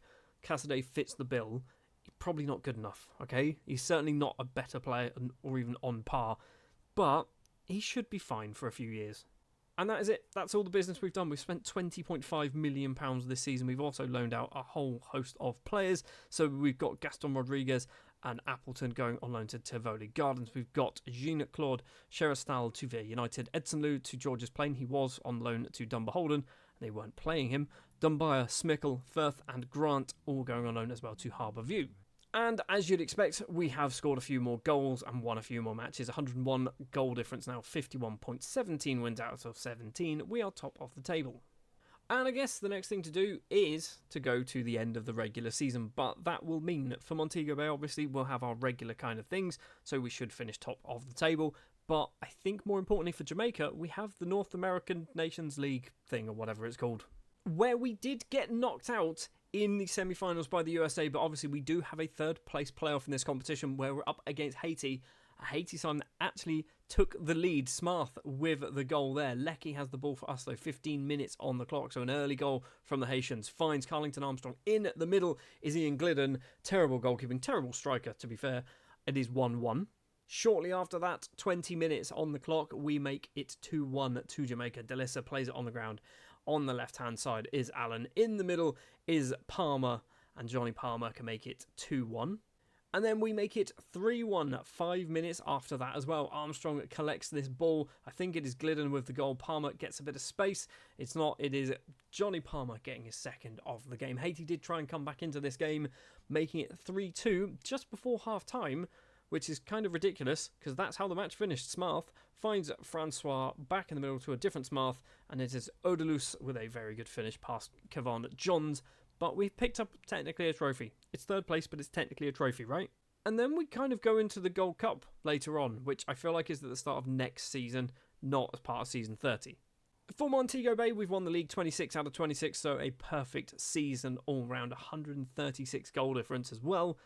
Portmore and Treasure Beach and Arnott Gardens and Mount Pleasant actually kind of all very, very close together, but a very long way away from me, which makes sense because we win absolutely everything. We're in the North American Champions League semi-final against Saprissa, which means it could be America. We could be going back to our old stomping ground where we're going to just beat America and win the trophy for, I think it's probably like the 12th or 13th time in a row. And we're also in the JFF Cup semi-final, up against Portmore United. If we beat those, we'll be up against Mount Pleasant in the final. Again, a competition that we probably should win. We have also had our youth intake, and it's not a good one. It's not a good one at all. We've got 3 players who I will very quickly take a look at. Tim Rowe, yep, not even going to explain him. We've got Mitchell, he's okay, I guess. And then we've got Rushwan Hardware. Again, he looks alright. We're getting a lot of unambitious players, though. Low determination. Do we need to consider getting rid of Devon Witter? I mean, he's not bad, is he? He's actually very good. But do we need to maybe kind of get somebody with a slightly better personality? I don't know. Anyway, we've got one more thing to do then to jump to the end of the season. We will hopefully win 3 more trophies. That is obviously what we want to be seeing. Starting with the least important one, the JFF Cup. We did win that one 4-0 against Mount Pleasant in the final. So that is 6 wins in a row now. In the Jamaican Premier League, we beat Treasure Beach 5-2 in the final, so that makes 4 wins in a row for our Montego Bay United side. I do want to check, actually, records. We've won it 21 times. I think, yeah, so there's only 2, technically 3, I don't know if this one counts. 4, maybe. We've won it a lot, haven't we? I shouldn't be looking at this now, but I'm just seeing most overall goals by a player in a season. Aguiar with 29 this season, and he's left halfway through it. Eddie Gomez, 21. Aguiar with 37. Aguiar again with 29. Mladanovic with 26 and 30. Nezovic with 33. Talbot with 24. Soli with 28. Talbot again with 25. I mean, the last time somebody won this that wasn't our player, it was Kamali Carr in 2032-2033. It's safe to say we've been dominating, haven't we? Oh, and I don't know whether I've mentioned this. Andy Stravic has been back here for like 6 years as an under-18s coach or under-21s coach, and he's utter garbage. But I just thought I want to keep him in the country because it's funny to me. He's 45 now.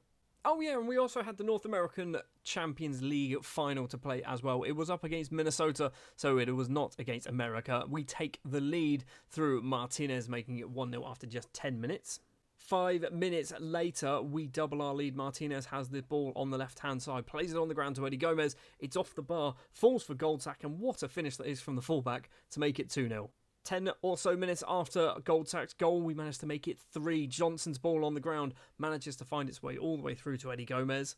And then into the second half, the goals keep on coming. Goldsack has the ball in the penalty area, tries to get a little bit of space for himself, finds Martinez, it falls for Eddie Gomez at the back post. It's now 4-0. But we were not done there. We had to put a final nail in the coffin. Vitale with a headband, he's got a green headband on, plays it on the ground. Eddie Gomez is in the middle, completing his hat-trick, completing a 5-0 victory against Minnesota in the North American Champions League final. It was just a good performance. They had 2 shots and they were absolutely awful. How did our goalkeeper get a 7.6? So all the competitions have been won, as you'd expect, with our Montego Bay United side, with our Jamaica team as well. We're obviously not really doing too much. We came 3rd in the North American Nations League. We do have the North American Gold Cup, a competition that we've probably never won. We came runners-up last time around. Were we here at that point? I feel like we might have even been in that match. So maybe we're hopeful. Maybe the North American Gold Cup is something that we could win at the start of season 31.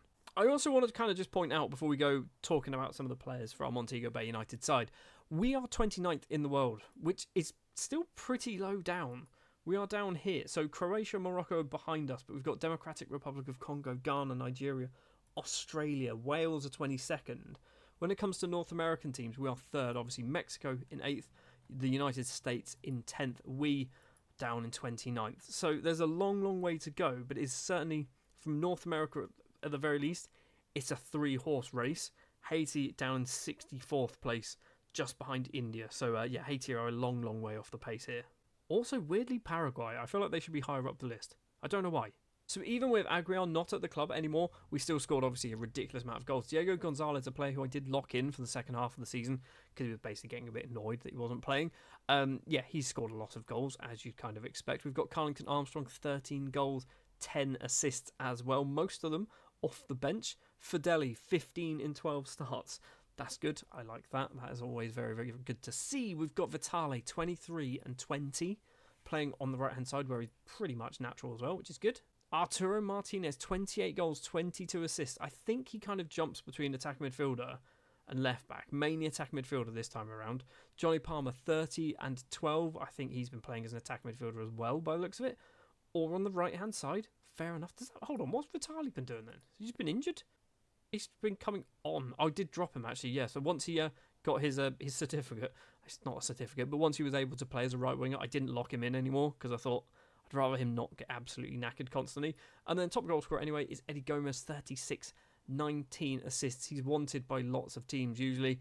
The fact that he's still here is amazing to me. He has been here now probably, 8 seasons, 9 seasons? And he just doesn't want to leave. He just loves it here. So season 30 in the bag, Montego Bay winning everything. Jamaica finishing 3rd place in the North American Nations League. Next time around season 31, maybe we can win the Gold Cup. And obviously everything that we normally win when it comes to Montego Bay United. We are just days away from the North American Gold Cup for our Jamaica side, where we'll be up against Trinidad and Tobago, Curacao and Suriname in the group stages. And then I think if we get through the group stages, I think it's kind of just straight into knockouts, isn't it? Yeah, into the quarterfinals and then hopefully all the way through to the finals, just in case you're interested. This is what the groups look like. So it's going to be Mexico getting through in Group A for certain. Probably Costa Rica and Haiti getting through in Group B.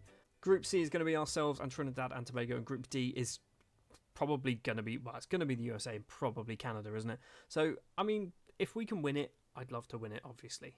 From a Montego Bay United side, it is nothing's happened because the season technically hasn't started yet. We're going to play the Gold Cup first, then the transfer window will open, then we'll bring in a bunch of players and probably sell some really good people as well. And yeah, obviously, we'll hopefully win absolutely everything with Montego Bay and obviously hopefully win something with Jamaica.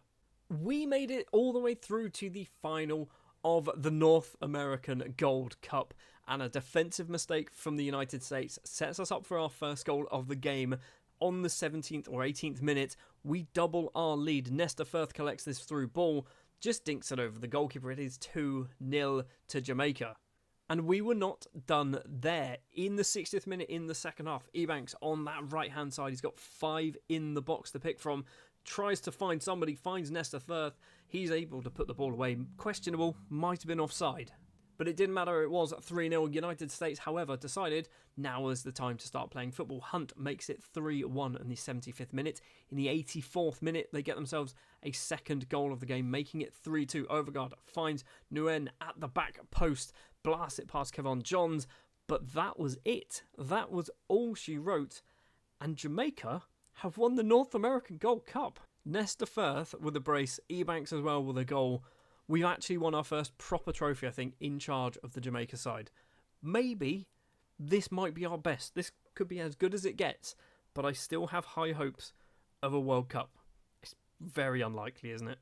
Just in case you're wondering, this is how everything played out. So we beat Trinidad 3-0, we beat Curacao 3-0, we beat Suriname 5-1 into the quarterfinals, beating Panama 4-1, beating Puerto Rico 3-2 in the semi-finals. And then obviously, as we've just seen, beating the United States 3-2 in the final in front of 107,601 screaming Americans. We managed to beat them and embarrass them, I assume. And that basically rounds off our entire kind of season for the Jamaican national side. We do have the North American Nations League, which I think happens every season, or every other season, something along those lines. So we do have that, but I don't know whether it's kind of we're going to get to the final or not as part of this season. For our Montego Bay United side, it is the 6th of September. It's the 6th of September for the Jamaican national side as well. We don't have a weird separate calendar. We have obviously played just the one match in the Caribbean Cup, beating Capois 3-1, but we've only played once, so we're not actually in the top 2 at the moment. We've obviously had a transfer window which is opened and closed as well, so let's see what we've done there. 2 players have left on permanent deals. Musa Dumbaya, the Malian and technically Jamaican goalkeeper, has left and signed for Mount Pleasant, using my policy, which is still completely available, to just buy my players from like Mount Pleasant and Cavalier and some of the big teams. I might just extend it to most teams now in Jamaica. If you want one of my players, just ask and you can probably have him. And secondly, Ignacio Vitale has already left the club. I thought this might be the case. He's moved over to Chelsea under 21s, weirdly. He's gone for £2.3 million, possibly going up to £3 million. It's a massive, massive loss, but there is a 50% sell-on clause in there. So it sounds like a silly transfer to do. On paper, we brought him for £8 million, played him for a season, sold him for a huge loss. But if he's going to be a world-class footballer, he's worth £45 to £64 million at the moment. We're getting that money back and then some, aren't we? Joining the club in order of expense, Damari Bradford, a 23-year-old Jamaican left and right winger signed from Portmore United, immediately going back on loan to Portmore United, £450,000. He has cost. I've got a sell-on clause in there, so if we do sell him on in the future, they do get a bit of a kickback from that. Brought him because he's Jamaican, basically. Didn't really need him. We have also bought the Jamaican number 1 goalkeeper. Kevon Johns has joined the club from LAFC. He's cost a lot of money, £3.5 million. And I don't know why I've done it, okay? Because he's not going to play. We're still going to stick with Barrington Cohen, but now we've got ourselves a very good backup in the shape of Kevon Johns. And we've also gone over to Argentina to spend £5 million on Nahuyo Pereira, could be his name, from a racing club in Argentina. He's got 20 determination. I saw that number and went, that's very good. 3-star current ability, 4.5-star potential, 21 years old. If he becomes Jamaican, that would be amazing. He's not really great when it comes to the technical abilities with his 11 for tackling and passing, but he can learn. He's still young. I think it makes sense.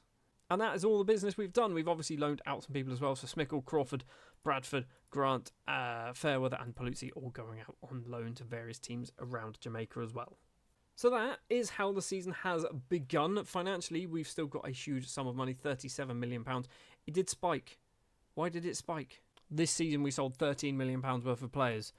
We didn't. We definitely didn't. We sold £2.5 million. I have just seen, though, going back to last season, we've also loaned out a whole bunch of other players. But these are all free transfers up the top here and then a bunch of loans. So nothing that exciting. Some of you might just need to be clever and find who is no longer on this list.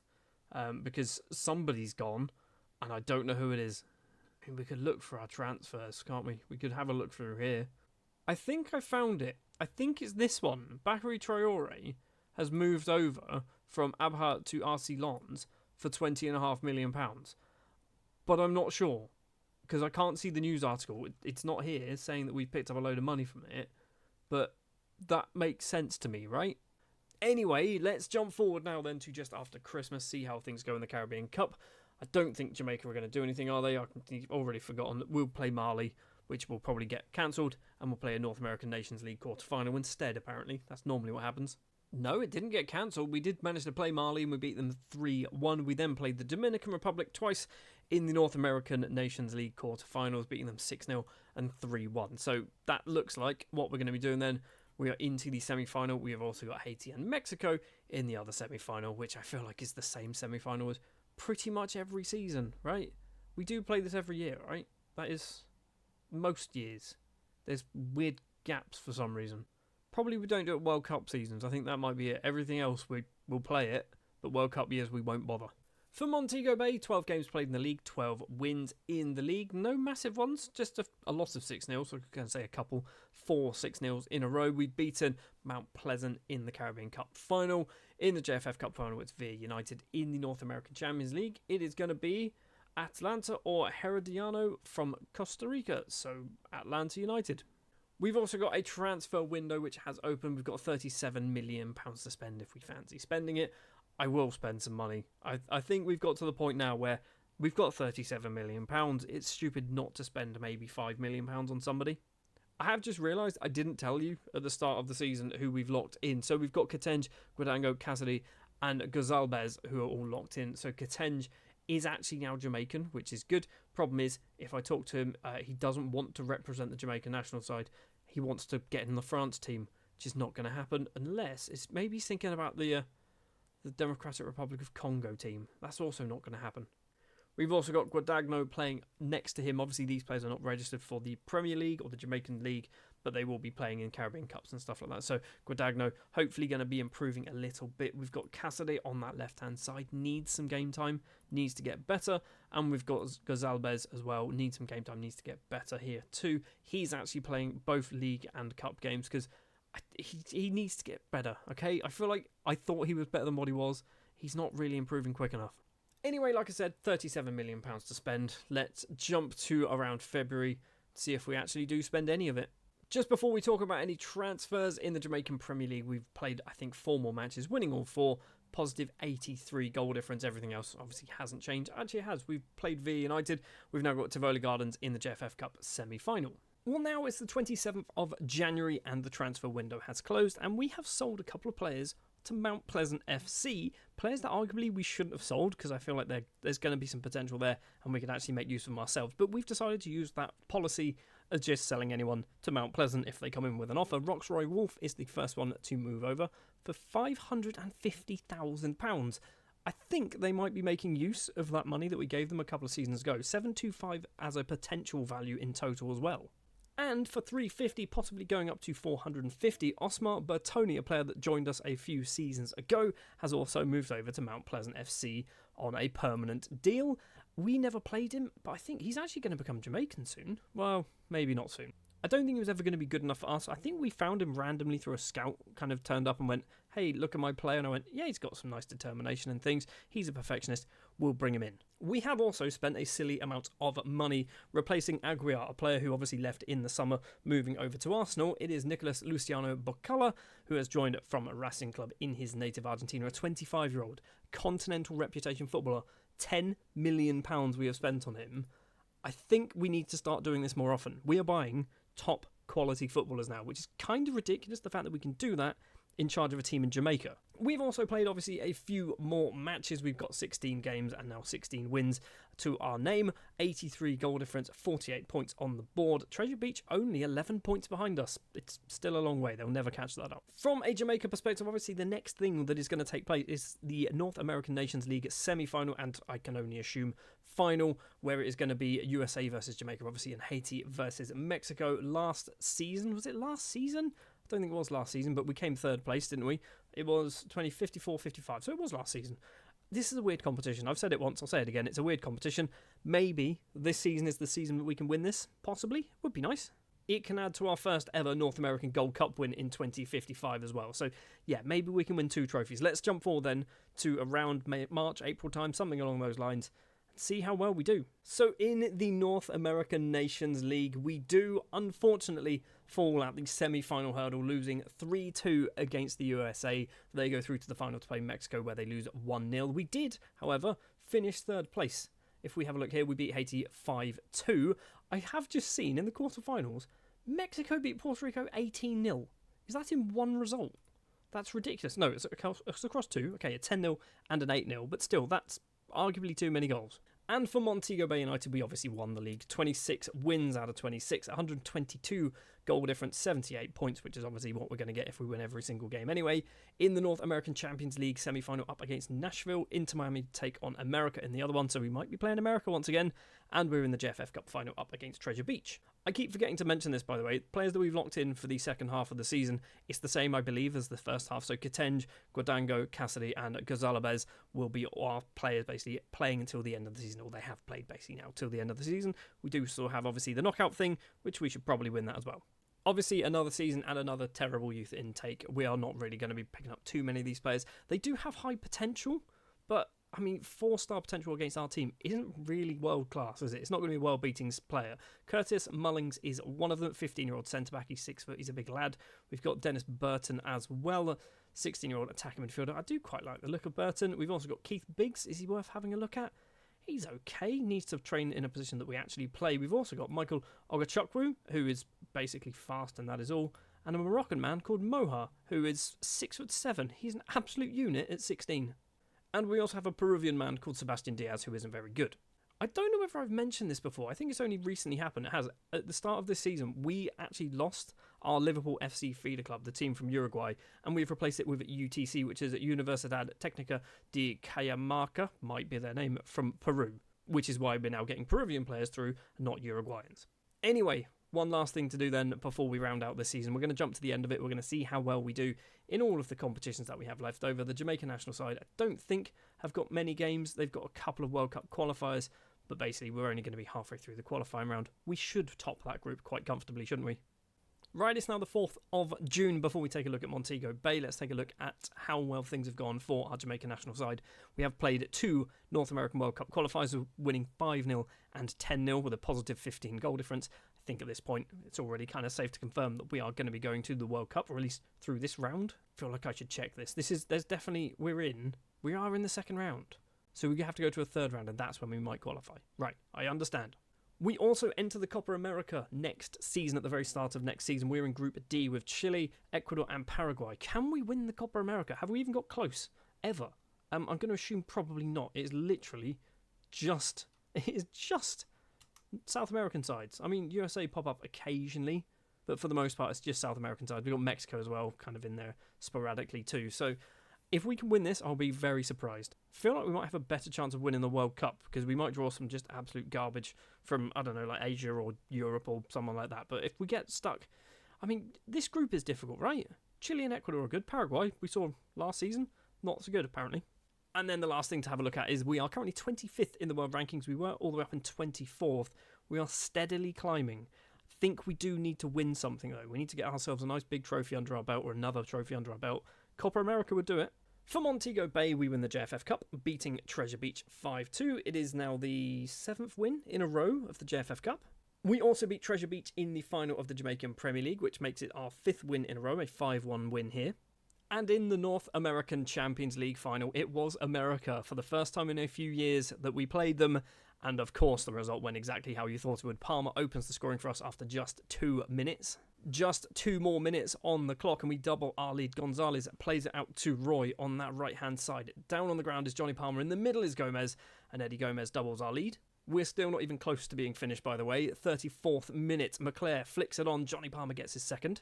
Cassidy on the left into the second half. Are we going to make it 4-0? Of course we're going to make it 4-0. Cross comes in. Gonzalez hits the bar, gets a second chance, makes it 4-0 early on in the second half.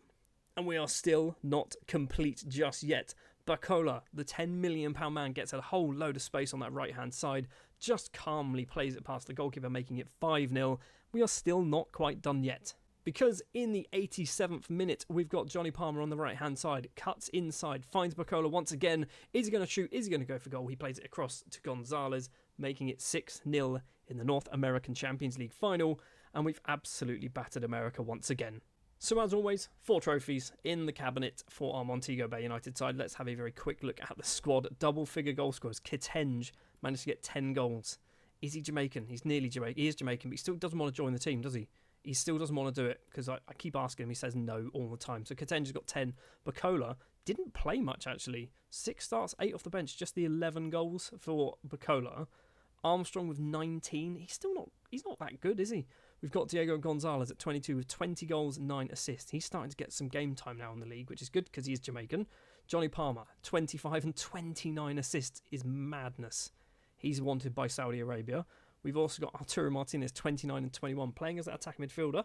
At 32 years old, he's still really good. He's just kind of been silently going about his business, but scoring and getting basically double-figure goals and assists every season.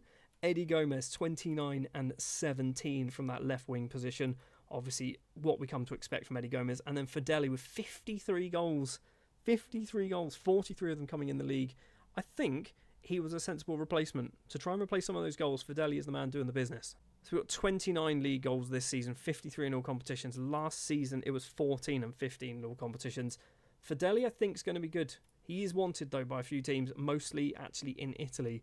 So we might need to try and fend those ones off, because I don't really want to sell him. I am contemplating getting rid of Devon Witter. I don't know if it's going to be this season or this summer coming or next season, but I feel like Devon Witter's time in our club might be on his way out. Also, our director of football, Bobby Clark, I think his negotiating's a problem, okay? And I'll tell you why. I probably haven't got any good examples here, but we've had, for example, the Vitale, the 50% salon clause, he negotiated it for £325,000. That's terrible negotiating. That is not what we need you to be doing. We've got no good examples. I think Aguiar as well was like 750k. That's not what we want. I think Collier was like 1 million. We don't really want that. We want a lot more because 20% of the profit is worth £31 million. Like 20% of £30 million is a huge sum of money. Anyway, that might be happening very soon. Maybe next season, maybe the season after. But we have won everything once again for our Jamaica side. Next season, we'll be heading off to the Copa America, where I think we might not even get out of the group stage. Season 32 kicks off with the Copa America 2056, a competition that Jamaica have not finished in the top 3 for ever.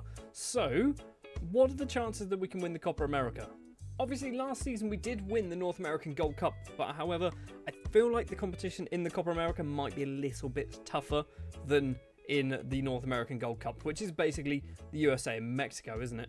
We've also obviously got the usual things for Montego Bay United. It is the 17th of June, so I don't believe the transfer window has opened just yet. It hasn't opened as of yet. We will be kicking off the Copa America in just a moment. We are going to jump forward a little bit, maybe to the opening of the transfer window, or maybe to just after the group stage games of the Copa America, see how things are going. Actually, you know what? In fact, I think we're going to jump to the end of September. So we'll have a quick talk about sort of transfers and money and things like that. So from a financial perspective, we've got £30 million to spend. It's a lot of money, but this number is slowly going down. I'm hoping we can just kind of keep momentum and it never really drops too low, but it is on its way down. It was at its highest, nearly £70 million. We are now halfway, or went down to 30. Obviously, there was a bit of a spike through sponsorships and season tickets and things like that. But yeah, it is going a little bit lower. I do also always look at this at the start of every season to work out what should kind of be focused on when it comes to positions. And realistically, a left back, maybe a centre back, kind of the main ones. Possibly a goalkeeper, but I feel like Kevin's probably good enough. Kevon? I'm not quite sure. Johns is probably good enough there. Strike force is obviously very good with Bacola, Gomez and Fideli. Johnny Palmer on the right-hand side is all good for me. So yeah, we've got 30 million to spend. We'll probably spend maybe 10 million, I reckon. First things first then, the Copa America for our Jamaica side. We managed to make it all the way through to the semi-final, eventually losing out to Argentina. We play Chile in the third place playoff. We go 1-0 down early on in the match. Goldsack collects the ball though for us after 23 minutes, works his way past a player, puts it into the back of the net, makes it 1-1. Chile, though, retake the lead on the half-hour mark. Concha on that right-hand side, cuts inside, plays it forward to Lara, takes a few touches, easily puts the ball past big, bad Barrington Cohen, making it 2-1. But it was not over just yet. We managed to pull one back, making it 2-2 just before the half-time whistle goes. It was Mara with the equalising goal, and that is the way it stayed all the way until the 97th minute of the match, where Goldsack plays in Ebanks. Can he do anything from this position? Plays it across, finds Carlington Armstrong at the back post. We take the lead and third place. When you look at the match stats, we actually did all right. XG of nearly, or 1.6, 1.7 to the XG of 1. We did well. The goal at the end, I guess, bumped up the XG quite considerably by the looks of it. And I don't think there's been any world ranking changes as of yet. We are up to 22nd in the world rankings. We are still a fair distance behind the United States in 7th and Mexico in 5th. Those are the two teams I want to get ahead of. I say teams, nations I want to get ahead of. We do also have the World Cup qualifiers to go through. We're currently top of our group stage with 2 wins out of 2. We've also got the North American Nations League. I don't think the World Cup qualifiers are going to be finished just yet because it's going to be a 2058 World Cup. As for Montego Bay, we have done quite a bit of transfer business, and I've tried to do something a bit different where I've brought in players with the intent of improving the youngsters. They're not necessarily good players, but they've got good personalities, things like that. They've also got high reputation, like world-class footballers or world-renowned footballers, not necessarily good now, but were, because I want to try and build the reputation of the club. I think that's where we're starting to fall down. Kimar Delissa is the first player to leave the club on a free transfer. He's moved over to Hoffenheim. He was out of contract, nearly 400 league appearances for the club. Demar Maxwell has also left the club on a free transfer, signing for Treasure Beach. And Zephaniah Fairweather has moved to Mount Pleasant on a free transfer. The big one leaving the club is Arturo Martinez, the, I would argue, legendary left-back and attacking midfielder that we signed from Panama early on. He's moved over to Saudi Arabia for £825,000, possibly going up to £1 million. He's 33 or 32. Yeah, he's 33 years old. He's not got too much left in him. So I thought, let's take a bit of cash while we can. Joining the club then, in order of when they signed for the club, Simon Skovtvedt is an American. Yes, notice how I pronounced that name perfectly. I think he's part Norwegian as well, if we double check. He is part Norwegian, but he was born in the USA. He's a 30-year-old left back with 70 caps. He's joined for £1.5 million. He is one of those players that he's got not an amazing personality. He's got a good personality. He's good enough, but he's got a very high reputation. He's a continental level footballer. We don't have a huge amount of these, so I thought, let's try and expand our squad's reputation by bringing some of these players in. £1.5 million is probably a bit steep. Somebody we brought in on a free transfer is 23-year-old Spanish left-back Diego Mutt, or Mutt, I'm not quite sure. I'm going to call him Mutt because I feel like it sounds just a little bit nicer. He's come in, like I said, free transfer from Villarreal after his contract expired. I don't think he's going to be able to be re-registered for a few seasons, so that could be a worry. Somebody we have also brought in with the intention of not really playing him, hopefully loaning him out to somebody else, or maybe just selling him with a 50% sell-on clause, is a 21-year-old Syrian striker with 28 caps to his name. His name is Yaman Al-Jawari. He's come in from Al-Karama on a free transfer, so it's basically money for nothing at that point. We've got a returning face to the club, DeAndre Batista. I think somebody actually asked him in the comments of one of the previous seasons whatever happened to him. He went to LA Galaxy and we brought him back to the club for £950,000, which, because there was a 50% sell-on clause in there, we only paid half of that. Arguably, I think we've done all right here. He spent a lot of time, obviously, over in the US. Did he come? Did he get a green card? That's what it is, isn't it? No, he needs to go back and he's not going to. We've also signed Fabian Nunez, who is a 34-year-old Argentine left-back from Spezia. He's not cost a lot of money at all. He's cost £72,000. However, he's getting paid silly wages. He's only here for a year, maybe two. He's got a worldwide reputation. That was the goal here, but also he's got pretty decent mental numbers. He's okay, might not really play a huge amount for us. This one could be a massive mistake. I feel like Skodfed, or whatever his name was, might be okay. Nunez, probably a silly experiment, but we'll live to see how it goes. 60 grand a week's a lot. And finally, one for the future is Labi Touati, who is a 19-year-old Algerian central defender, signed from CR Belazoidad, could be their name, not quite sure, signed for £275,000. I'm not convinced he's going to get registered yet, because obviously he isn't Jamaican, and we've only got 5 places for him, but I think this one's certainly a good player for the future. He's actually pretty good now. We might loan him out if somebody wants him. He's also unhappy because he isn't registered for the Jamaican Premier League squad. See? So that has been our transfer window. We've also loaned out quite a few players. So if we have a look from... we've also got rid of Aspinall and Jason Nash have also gone out on permanent deals. Harbourview and Treasure Beach. We've got Huggart Brown has gone out on loan. We've got Reynolds. We've got Blaine. We've got Carrero. We've got Grant. We've also got Edson Liu, Andrew Ball. We've got Cheristal and Guadagno going out on loan to Cavalier. I think this one could be useful for him. Get some game time. That would be nice to see. From a fixtures perspective, we've obviously kicked off the Caribbean Cup, winning 2 out of 2, scoring a total of 18 goals, conceding just the 1 goal against AS Capois. We should be obviously winning that one like we normally do. We have also picked up a sum of money from Jesus Hernandez's transfer from Man United to Bayern. He's gone for 37.5, possibly going up to £41.5 million. So obviously half of that is coming to us. So that is a very, very nice big bit of profit there for Hernandez. He's obviously very good, but we've got our money, and that's what we really want to get from some of these players that we sell off to Europe. Last thing to do then, before we jump to around the end of Christmas, is to tell you the players that we've got locked in to the starting 11, and these are all players who are not registered apart from Bacola. So Cassidy will be our right back, Touati and Mutt will be our left and central defenders. We've got Gonzalez and Bacola playing as that attacking midfielder, because if I don't lock him in, I don't think they will play him there. They'll play Johnny Palmer, which we might be getting to a point where we can kind of drop him, because I feel like all of these can play anywhere along the front three. Just jumping back quickly to the Jamaican national side, we have no fixtures currently. We've got a friendly against South Africa, but that is all. But I think we will probably get the North American Nations League thing kind of turn up at some point as well in the middle of this. So let's jump forward to around, I think, Boxing Day. It's normally Boxing Day. It is actually Christmas Day, and we did get the North American Nations League stuff for Jamaica, where we have beaten Honduras 5-1 and 4-0 in that one, which does set up a semi-final up against the USA. Mexico versus Haiti is in the other one, so it's going to be basically the winner of us versus Mexico in the final.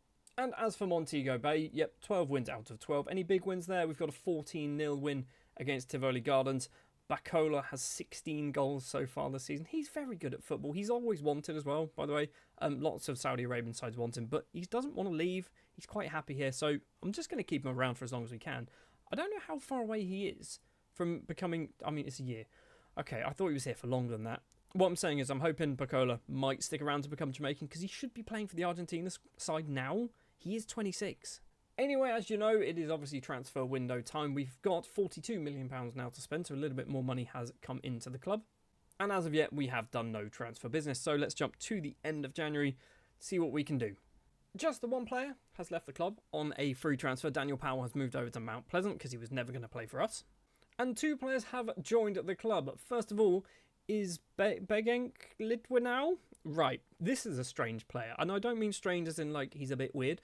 I'm confused by his nationalities because he's from Turkmenistan and also America and hopefully Jamaica one day. He is obviously a young goalkeeper, 18 years of age, definitely not going to be playing for us as he's gone out on loan to Mount Pleasant, but he's only cost £500,000, so one for the future is my hope. Also, I did quite like the fact that he was from Turkmenistan.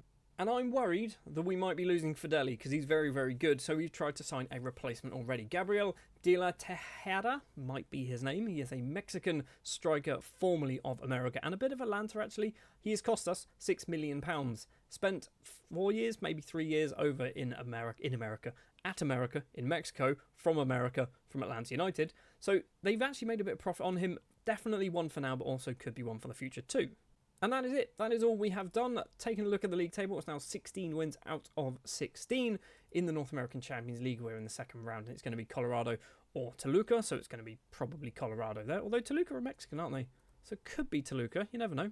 JFF Cup, we are up against Portmore United. I didn't even check the Caribbean Cup because I just assumed we'd won it. We beat Portmore United in the final. There you go. We've won it a lot. Definitely a lot.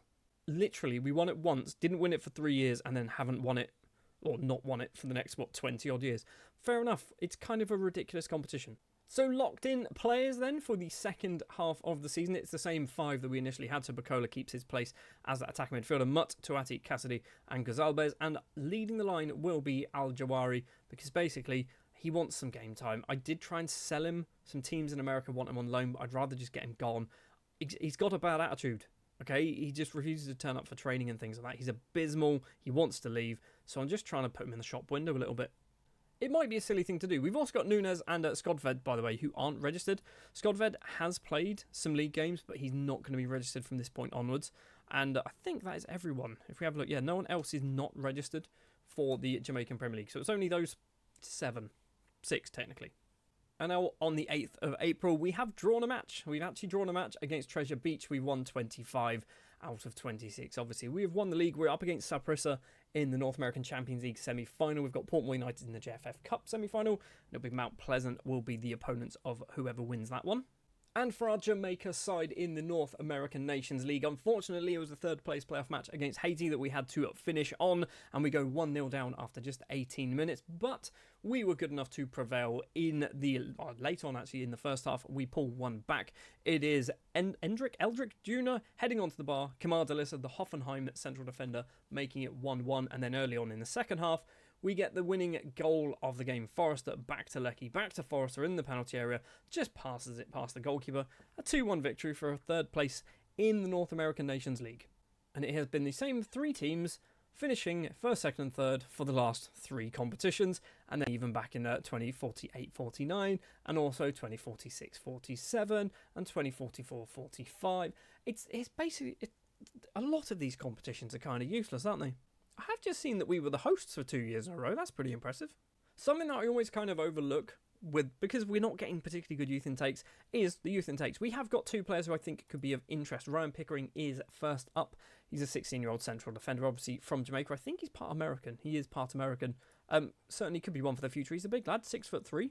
And we've also got ourselves a Peruvian goalkeeper called Fernando Vallejos, who is 15, as that's literally the words I said. And he's 6'3", so again, big lad for a goalkeeper at 15 as well. He is not part Jamaican, unfortunately, so he's probably going to get signed up, maybe go out on loan to some of the other teams in Jamaica. We also have a whole bunch of other players, but as you can see, it's a 2-star, below average kind of intake. So, yes, it's not that good, is it? And I think your time is coming, Devon. I think your time might be up. You're 60 years old now. Well, actually, you're nearly 61 years old. Your time might be up. Also, our director of football, which is Bobby Clark, feel like your time might be up as well. So maybe next season. I think I did say last season that I might try and replace him, but maybe next season could be the time. Well, one last thing to do then. Let's jump to the end of the season and see what happens with our Montego Bay United side. I don't think Jamaica have any matches to play, or if they do, it's a Gold Cup. It's the Gold Cup, so that'll be the start of season 33 then, won't it?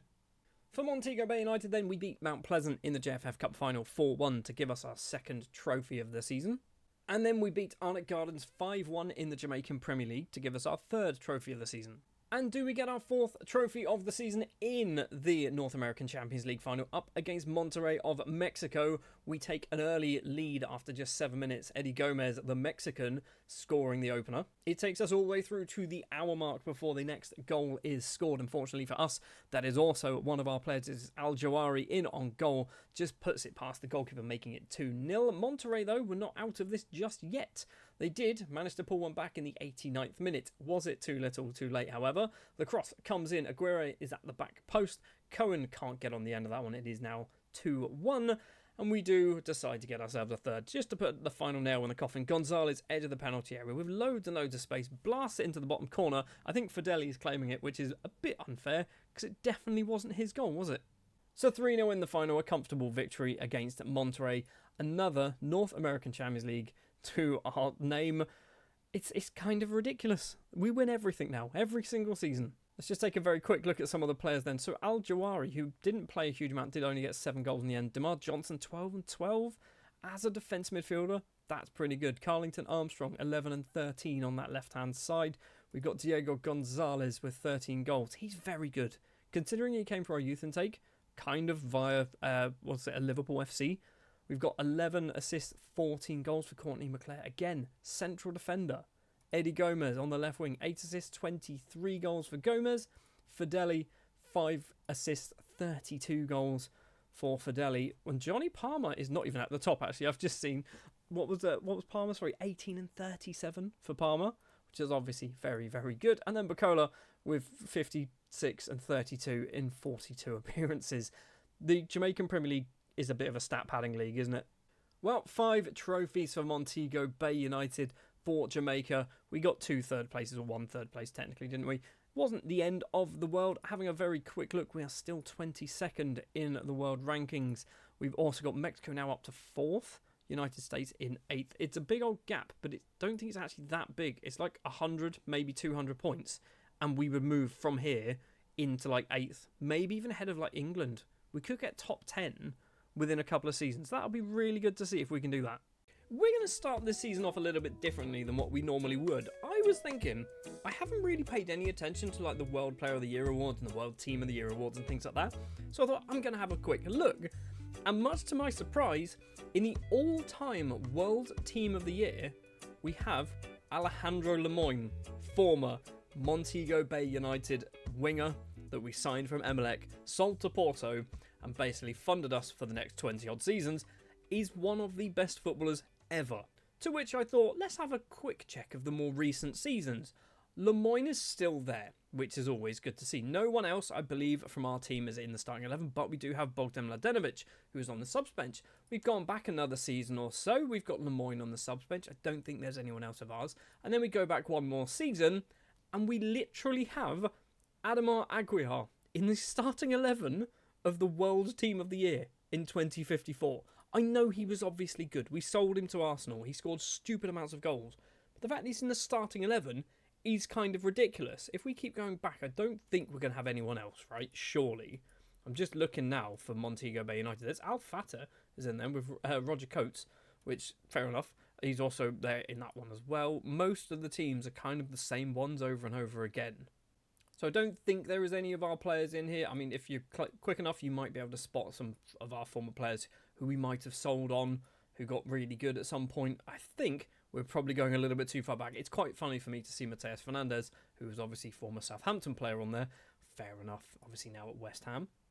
But we're not done, by the way, because the World Player of the Year, Lemoine has won it twice in a row. 2050, 2051 is when Lemoine won it. Did we get Aguiar in here? We didn't. He was also second place in that season. So, yeah, we sold a very good footballer, didn't we? don't think there's going to be anyone else of ours that maybe have like broken onto this list. Obviously, we've had some very good players, but for the most part, they've not been world class. They've just been really good. Lemoyne is still actually winning it. 33 years of age, second place, World Footballer of the Year. If we go to the World Golden Ball, I'm not sure. I don't know the difference between any of these, but yeah, there's things. Things are happening as well. So I think Lemoyne's there. There you go. He's won another one. We're not going to go to the under 21 footballers, but basically what I'm saying is my scouting was really good for Lemoyne, and I guess Aguiar. Everyone else not amazing, but still pretty good. Anyway, it is the 17th of May. We've just spent the first 5 minutes of this season chatting about absolute nonsense. We, for a Jamaica national side, will be in the North American Gold Cup in 30 days' time, where we'll be up against Cuba, Dominican Republic and Puerto Rico in the group stages, so realistically we should be getting out of that. Realistically, we should be winning the whole thing because we are the reigning defending champions. For Montego Bay United, it is the usual competitions that we are going to be in. I don't think there's a Club World Championships this season. We have got £35.5 million to spend. We are over our wage budget, but realistically, we're not because we've got two people getting silly money, I think. And yeah, if we just sold one of them, we'll be fine.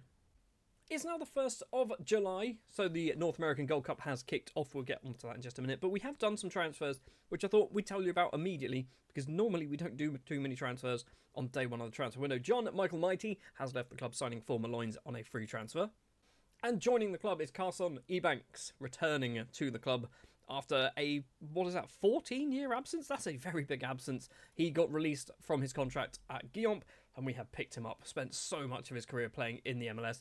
Couple of seasons playing in France, and he has returned. He's probably never going to play for us, but I just saw he was available on a free, so why not pick him up? And somebody else who was available on a free, so why not pick him up, is Jordan McNary, who is a 23-year-old English defence midfielder, formerly of Chelsea. Also spent a couple of seasons on loan at Strasbourg, by the looks of it. Yeah, he's played 20 matches his entire career. This one is obviously one that we need. I want him to get better. I don't think he's going to be able to play for us straight away, but as a defensive midfielder, he's got some good numbers in some good places. I do like the look of it. He is 23 though. He does need to kind of get good quickly, because I don't think he's going to be registered for the Jamaican Premier League for maybe this season, possibly even the one after. But that is the business so far. Financially, we've got £21 million to spend. We've kind of moved some money around, basically. And for our Jamaica side, we're into the semi-finals of the North American Gold Cup up against the USA. We have won our group with 3 wins, beating Puerto Rico, Cuba and Dominican Republic, conceding just 1 goal. In the quarterfinal, we just cruise straight past Honduras, 5-1, which sets up a semi-final up against USA. It is always the same 4 teams in the semi-final, every single Gold Cup by the looks of it. Anyway, let's jump forward then to the end of September. The transfer window will be closed. It's... Whoa, wait. We do have the Club World Championships, and we've already gone through the group stages. Right, how did I miss this? So we beat River, we then drew with PSG, and we beat Lazio. We are the defending champions of this, by the way. It means we have set up a second round match up against Tottenham, which I fear could be where we're going to fall down, because Tottenham are very good, okay? Tottenham are a very good team. Anyway, now let's jump to the start of September. The North American Gold Cup will be finished. The Club World Cup will also be finished, and so will the transfer window. So, in the Club World Cup, I was completely right. In France, we lose 4-0 against Tottenham, basically knocking us out pretty comfortably there. The competition was eventually won by Tottenham. So, you know what? I kind of feel a bit better the fact that we lost to the eventual winners. Now, I would normally show you the highlights for the North American Gold Cup final. However, we played Mexico in the final. There were 13 goals scored, and I feel like this video is going to be about 25 minutes long just because of the goals. So, I'm just going to tell you what's happened. We were absolutely battered. We were 4-0 down after 26 minutes. We then pulled one back. It then went 5-1. Garcia with the goal. Glidden then scored early on in the second half for us. But then it went 6-2 to Mexico. Rodriguez with the goals there. We pulled 2 goals back, but obviously it was too little too late at that point. McLaren and Johnson with the goals. And then Silva with the final nail in the coffin on the 90th minute. It was actually quite a close game, but also not a close game at all when you think they did score 7 goals. To get to the final, by the way, we beat Honduras 5-1. We just about got past the USA on penalties, beating them 2-2, beating them on penalties. It was amazingly our player, or our former player, should I say, with the missed penalty, and our former player as well with the scored penalty. Quite amusing, that. And for our Montego Bay United side, we have kicked things off. 2 wins so far in the Caribbean Cup, an 11-0 and a 3-1. And as we've already seen, we have sold Simon Skovtvedt. He has gone to Bayer for a bit of money, actually. We've got £400,000, so we did take a bit of a loss, but we've got his wages off the books, which is always good. Speaking of getting some wages off the books, Fabian Nunez has gone on loan to O'Higgins in his native Argentina. They are paying quite a lot of money. It's like £120,000 to loan him, basically. So, you know what? He's fine. Also, he's out of contract at the end of the season, so we'll probably never see him again. That was a failed experiment. Another failed experiment is Yaman Al-Jawari, a player who we signed last season on a free transfer. He's immediately left, signing for Damak and Saudi Arabia for £725,000. I think there's a sell-on. Might not be 50% though. Damari Bradford is one of many, many players to move over to Mount Pleasant FC over the years on a free transfer. We just weren't really playing him, so he's basically taken up the option. Lamar Smickel as well is a player who has gone over to Mount Pleasant FC. He's gone for a little bit of money, £475,000, possibly going up to £600,000, which is a lot of money, but we did spend £2.5 million on him. So, you know what? We've taken a big loss. And finally, moving over to Watford in the Premier League is Demar Johnson for £2 million, or up to £2 million, with a 50% sell-on clause. This is a great sale, in my opinion, because he's not at a big Premier League side. If he gets good, he might get sold to a slightly bigger Premier League side for maybe 10, 15, 20 million pounds. The 50% sell-on is going to come in nice and handy whenever that eventually happens. Or we just sell the clause at some point for like £10 million is also an option. And that is it. We have not brought in anyone else other than McNary and Ebanks. We have loaned out a whole load of players. So Litwinel has gone. Nunez, as we know. Mullings. We've got Mitchell. We've got Batchelor. We've got Grant. We've also got Carrera. We've got Reynolds. We've got Ogachukwu.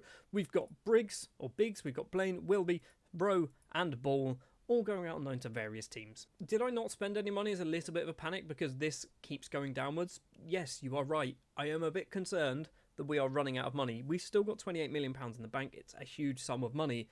But in the course of like 4 seasons, we've gone from £70 million and we've gone over half of it already. So in 4 seasons' time, we might be on zero. So I'm a bit worried. We've also got some new stuff to talk about. Gogi Kvatsenzi might be his name. He is a 51-year-old Georgian fictional man who has never had a job in his life, and we have brought him over to Jamaica for 2 reasons. Number 1, he's actually pretty good. Number 2, he is a perfectionist. Obviously, being a perfectionist is the best personality I believe you can get in the game. He also does play the 4-3-3 formation, so it means we're more likely to get players that suit our formation. If he played a 4-4-2, which I think my previous head of youth development did, we got lots of like central midfielders and right midfielders and left midfielders, which is a position we literally don't play. Also, Bobby, your days are numbered, my friend. Now, Gogi the Georgian was not the only coach that we managed to hire. We also hired Jaleel Ford, and you might notice he is a head of youth development, but he's not in as a head of youth development. He's in as a coach because he's utterly ridiculous as that as well. I didn't get him as a head of youth development because he's unambitious, but generally with 18s on most things for coaching, I'm okay with that. He's going to be great coaching youngsters as well, assuming he's allowed to do that. The level of discipline of 2 could be a worry. I don't think it's going to be too much to worry about though. Anyway, it's been a very busy start to this season. Let's jump forward then to just after Christmas, see how things go. We'll win the Caribbean Cup and we should be top of the Jamaican Premier League. Have we got anything to do for our Jamaican national side actually? We've got World Cup qualifiers. Almost certainly we're going to the World Cup, right? Although that's a tough group. Or not, it wasn't in any doubt at all. We win 5 of the 6, beating Costa Rica, USA, and Honduras, which means we drew with Honduras, the team that finished in 3rd place. Also qualifying Mexico, Haiti, USA, Curacao and Cuba, all qualifying for the World Cup. Maybe Dominican Republic as well, but I feel like they might need to play a South American side. It is Peru. That's definitely a winnable game. It does mean, obviously, we will be going to the 2058 World Cup. I feel like we're never going to win this thing, but if we can get to, say, the quarterfinals, I think that's a good kind of bit of progression for us as a nation. Quarterfinals will be good. We're also playing in India. Fair enough. I also didn't check our world ranking, so we're actually 18th in the world, so we are still slowly climbing. USA are in 10th. We've got Mexico in 3rd. Mexico in 3rd? How are they so high up? I mean, it might be because we have the Mexican League loaded, and the longer you play Football Manager, the more likely leagues you have loaded will just start getting good, so that might be part of the reason why. But being up in 3rd place as Mexico is kind of ridiculous, right? Anyway, for Montego Bay United, 12 wins out of 12, a lovely 10-0 against Limehorn, a 15-0 against Boys Town. We are into the North American Champions League, and he said Gold Cup then. Champions League against Herediano or Charlotte FC. We have won the Caribbean Cup, because of course we have, and we're in the JFF Cup quarterfinal up against Mount Pleasant. It is a transfer window, we've got 23 million to spend. This is going down very quickly. We've only got 14 million in the bank. We might need to do some serious rethinking of our finances soon. Oh, and by the way, I'm terrible at this. I do this every now and then. I just completely forget. This is who we had locked in for the first half of the season, by the way.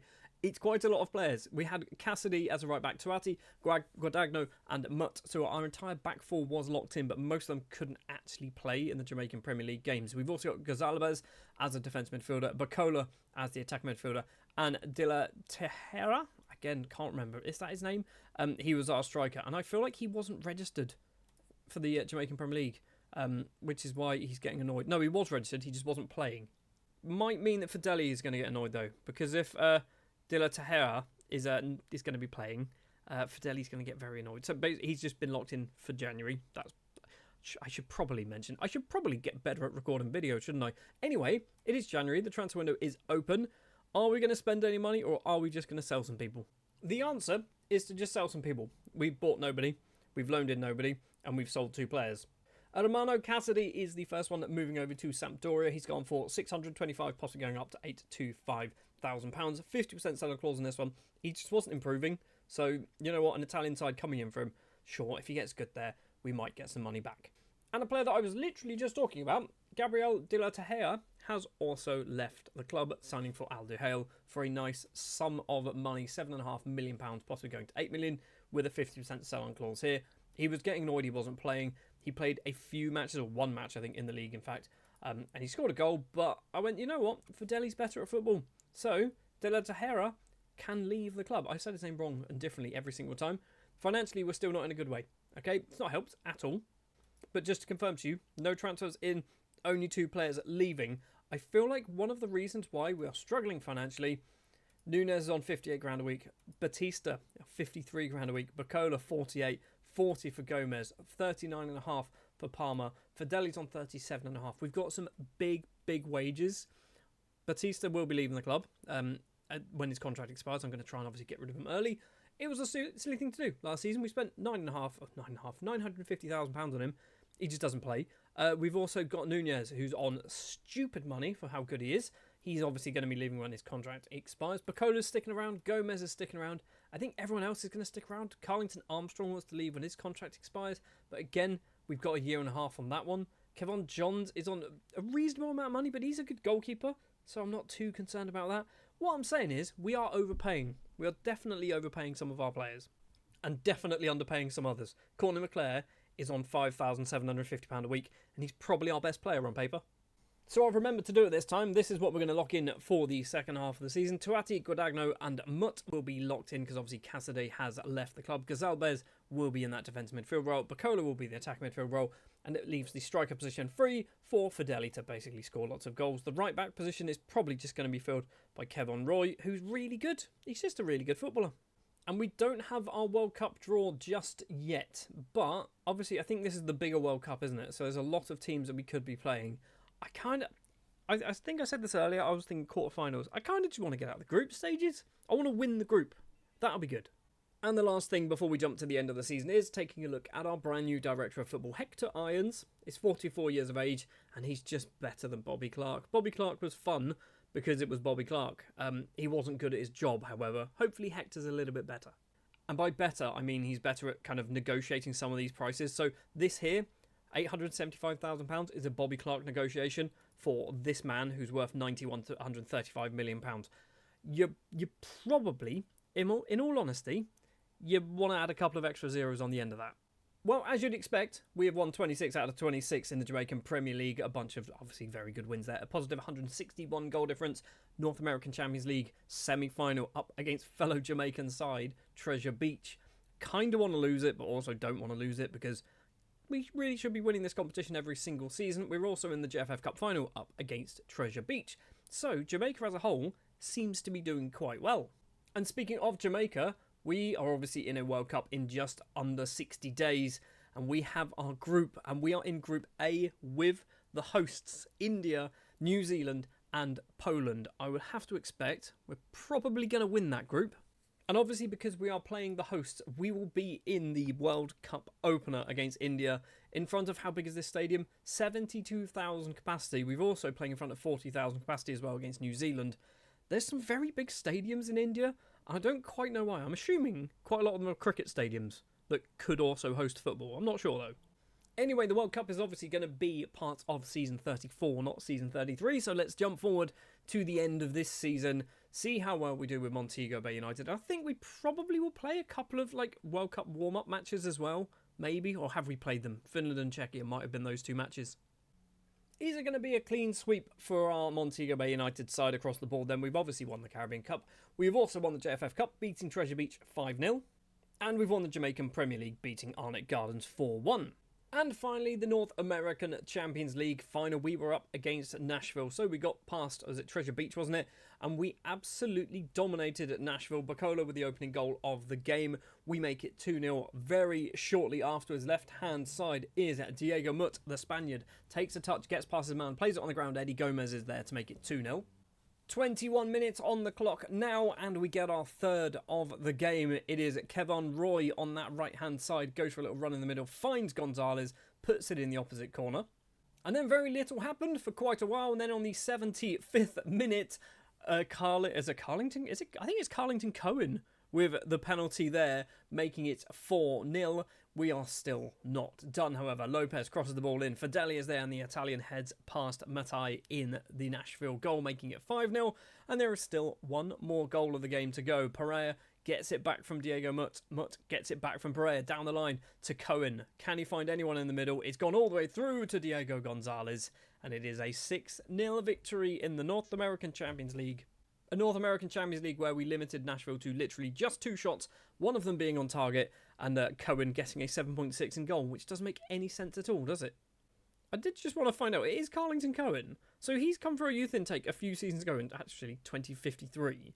He's not played much, he's only played 5 league games, but he's done some business in the final, fair enough. So there you have it, 4 trophies in the bag for Montego Bay United. What has happened with Jamaica? Nothing, because the World Cup hasn't started just yet. We are obviously qualified for the World Cup, but at the start of next season is when things will kick off. We do have some matches, however, both of them away, nowhere near India. We're playing a match in Turkey, and then we're playing a match in France, and then we're off to India. What are we doing? Surely, just place 2 friendlies over Asia way, because we're based in Jamaica. 90% of our players play in Jamaica. They are not fit. This is literally the opposite time zone to what. It doesn't matter. It's a fictional game. This doesn't make sense. You surely wouldn't do this, would you? You'd play some teams over in Asia. You might play like a China or a Japan or someone like that. You wouldn't play Turkey and France in a pre-World Cup friendly a week before you have to be in India. Anyway, that was just me rambling on, having a very quick look at the Montego Bay players then. We've got Carlington Armstrong with 4 assists, 10 goals. Rodrigo Lopez from centre-back / defence midfielder, 10 assists, 13 goals. Johnny Palmer, 10 assists, 18 goals. Eddie Gomez, 18 assists and 22. Diego Gonzalez with 11 and 22. And then 2 players scoring 60 goals. 6 assists and 62 goals for Fideli. He's ridiculous. Is he going to be Italian soon? 2 years? Italian, he's already Italian. Jamaican soon. He's got 2 years to go. We've also got a lot of interest from Saudi Arabia. And then Bacola, 42 assists and 62 goals. That is 108 goal contributions in 43 matches. That is utterly ridiculous. 108 goal contributions in 42 matches. I do want to have a very quick look as well, assist-wise. So we've also got Aidan Goldsack is there with 10 assists. We've got Kevon Roy and Mutt, actually, only played 18 games. Got 17 assists. He's all right, isn't he? He's not amazing. He's getting better. I also completely neglected our youth intakes, which we've got a couple of half-decent players. We've got Kevin Brown, who is a striker, might be one for the future, 3.5-star potential. And we've also got Kamani Fang, who is a left-back / left wing-back. Again, might be one for the future. 2 decent young options. And also, some of these players might be okay. We don't need a goalkeeper. We've also got Marcelo Peralta. Might be alright. We've got ourselves an Argentine. Fair enough. So that is going to do it for Season 33. Season 34, we're off to India for a World Cup with Jamaica.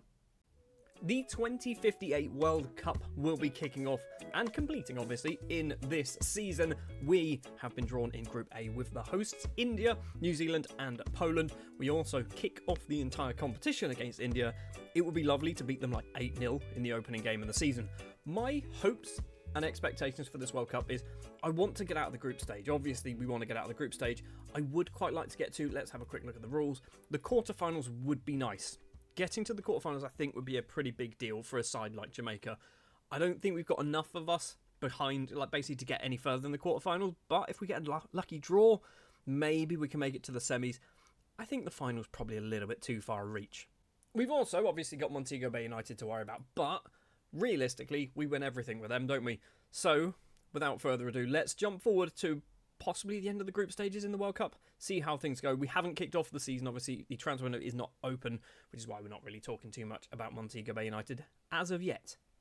So we've made it all the way now to the 29th of June. The transfer window for Montego Bay United has opened, but as you can see here, we have done pretty good in the World Cup so far. We did kick off the entire tournament with a lovely, exciting 0-0 draw against the hosts, India.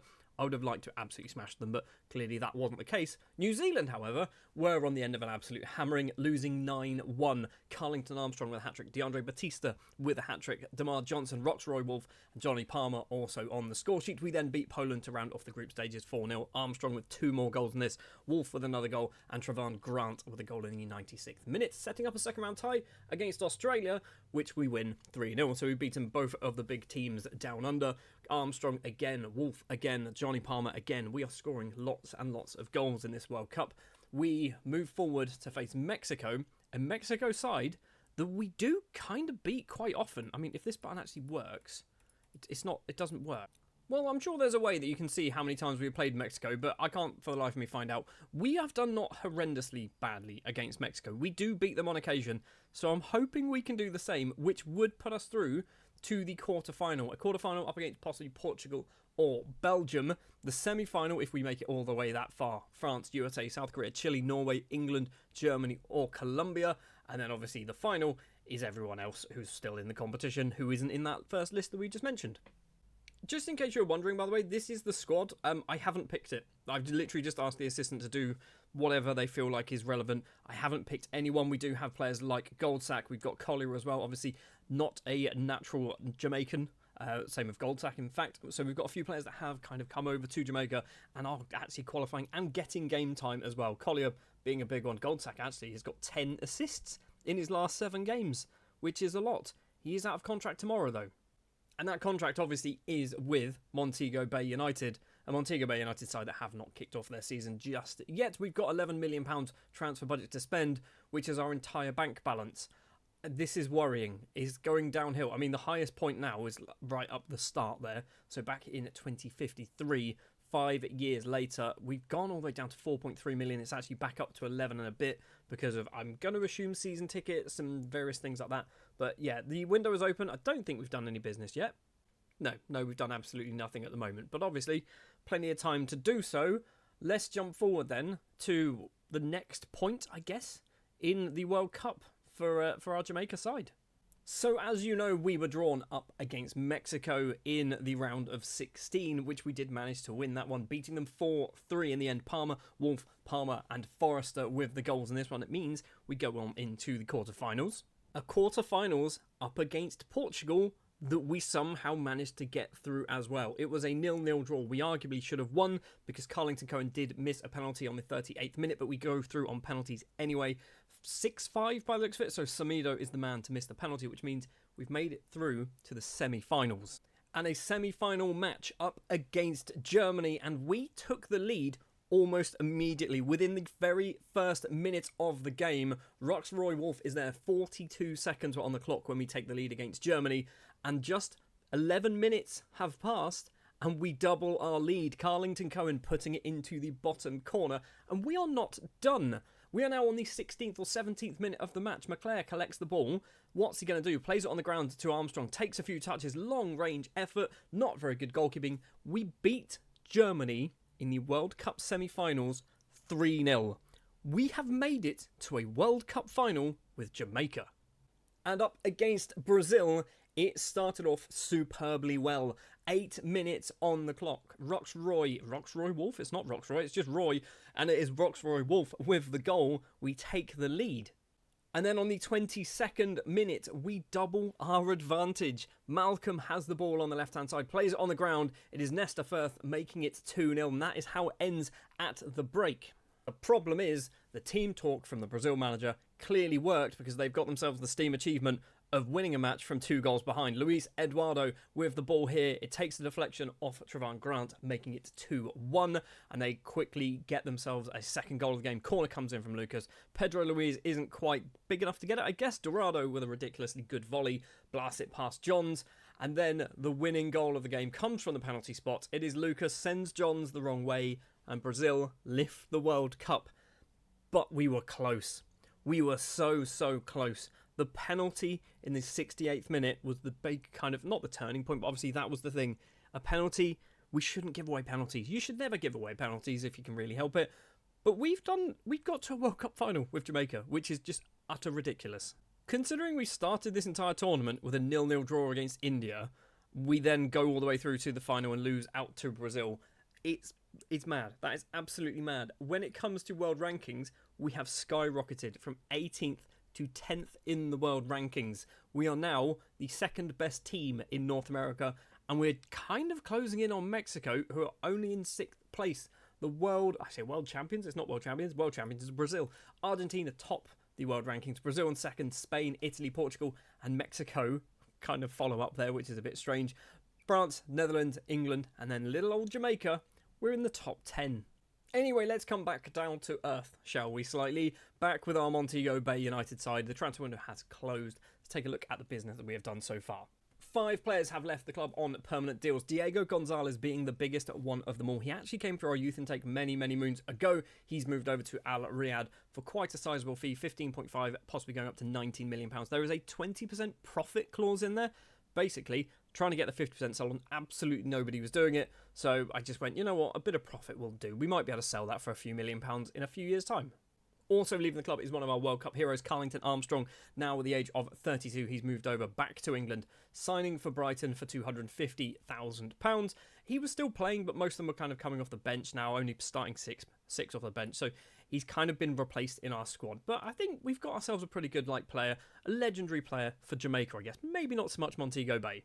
Similarly is DeAndre Batista, a player who we re-signed last season and have immediately sold to Besiktas. He came in on a free transfer, or free transfer, it wasn't, oh my word, £950,000 from LA Galaxy, and we sold him for just under £200,000. He wasn't good. He didn't really fit into our team. He played once, scored once, and yeah, we've sold him. We probably shouldn't have brought him back.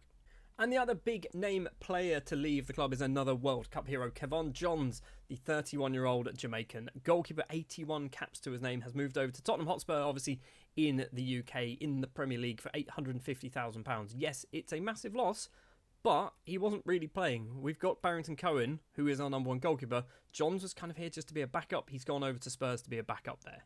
Also, this man's gone to Mount Pleasant, because of course he has. Joining the club is another returning face. It is Alfonso Leckie, who we sold to Liverpool a long time ago for £1.4 million, and they basically never sold him, and then his contract expired and went, he's free, we'll bring him back to the club. So we didn't actually make any money or much money off of him. We didn't get the 50% sell-on clause or anything like that, but we brought him back to the club. He is 33. He's probably not really worth bringing back to the club, but I do like to bring back our former players if we can. I do also like to try and sign new players as well. Mohamed Gerbi is one of those players, a 21-year-old Algerian striker who's hopefully going to do some business for us. I'm not quite sure if he will do some business, but he looks okay. What I'm really struggling to do is buy players with enough potential to improve us, but not too much potential to be stolen by big clubs. This is the big problem that we've had, I think, with Montego Bay United, is I'm getting players who've got world-class potential, potentially world-class sort of level footballers, and they don't want to play in Jamaica, which is completely understandable. I need to get players who are going to be just below world class and quite content to play in Jamaica for the rest of their lives, like Eddie Gomez. And I'm hoping as well, like Rolly Makengo, the 19-year-old Democratic Republic of Congolese central midfielder? Defensive midfielder, realistically. 3 caps to his name. He's signed from Maniema Union. He's cost us £450,000. The problem with him is he's probably not going to be able to get registered in the Jamaican Premier League squad. So he's probably going to get annoyed, but he is a fringe player at the moment. Obviously, 19 years old. Hopefully he will become Jamaican. Can't play for the Jamaican national side, but maybe one day he will. Speaking of players playing for the Jamaican national side, Raul Gonzalez is now Jamaican, and he's kind of almost able to play for the Jamaican national team. We are just waiting on his paperwork to be confirmed.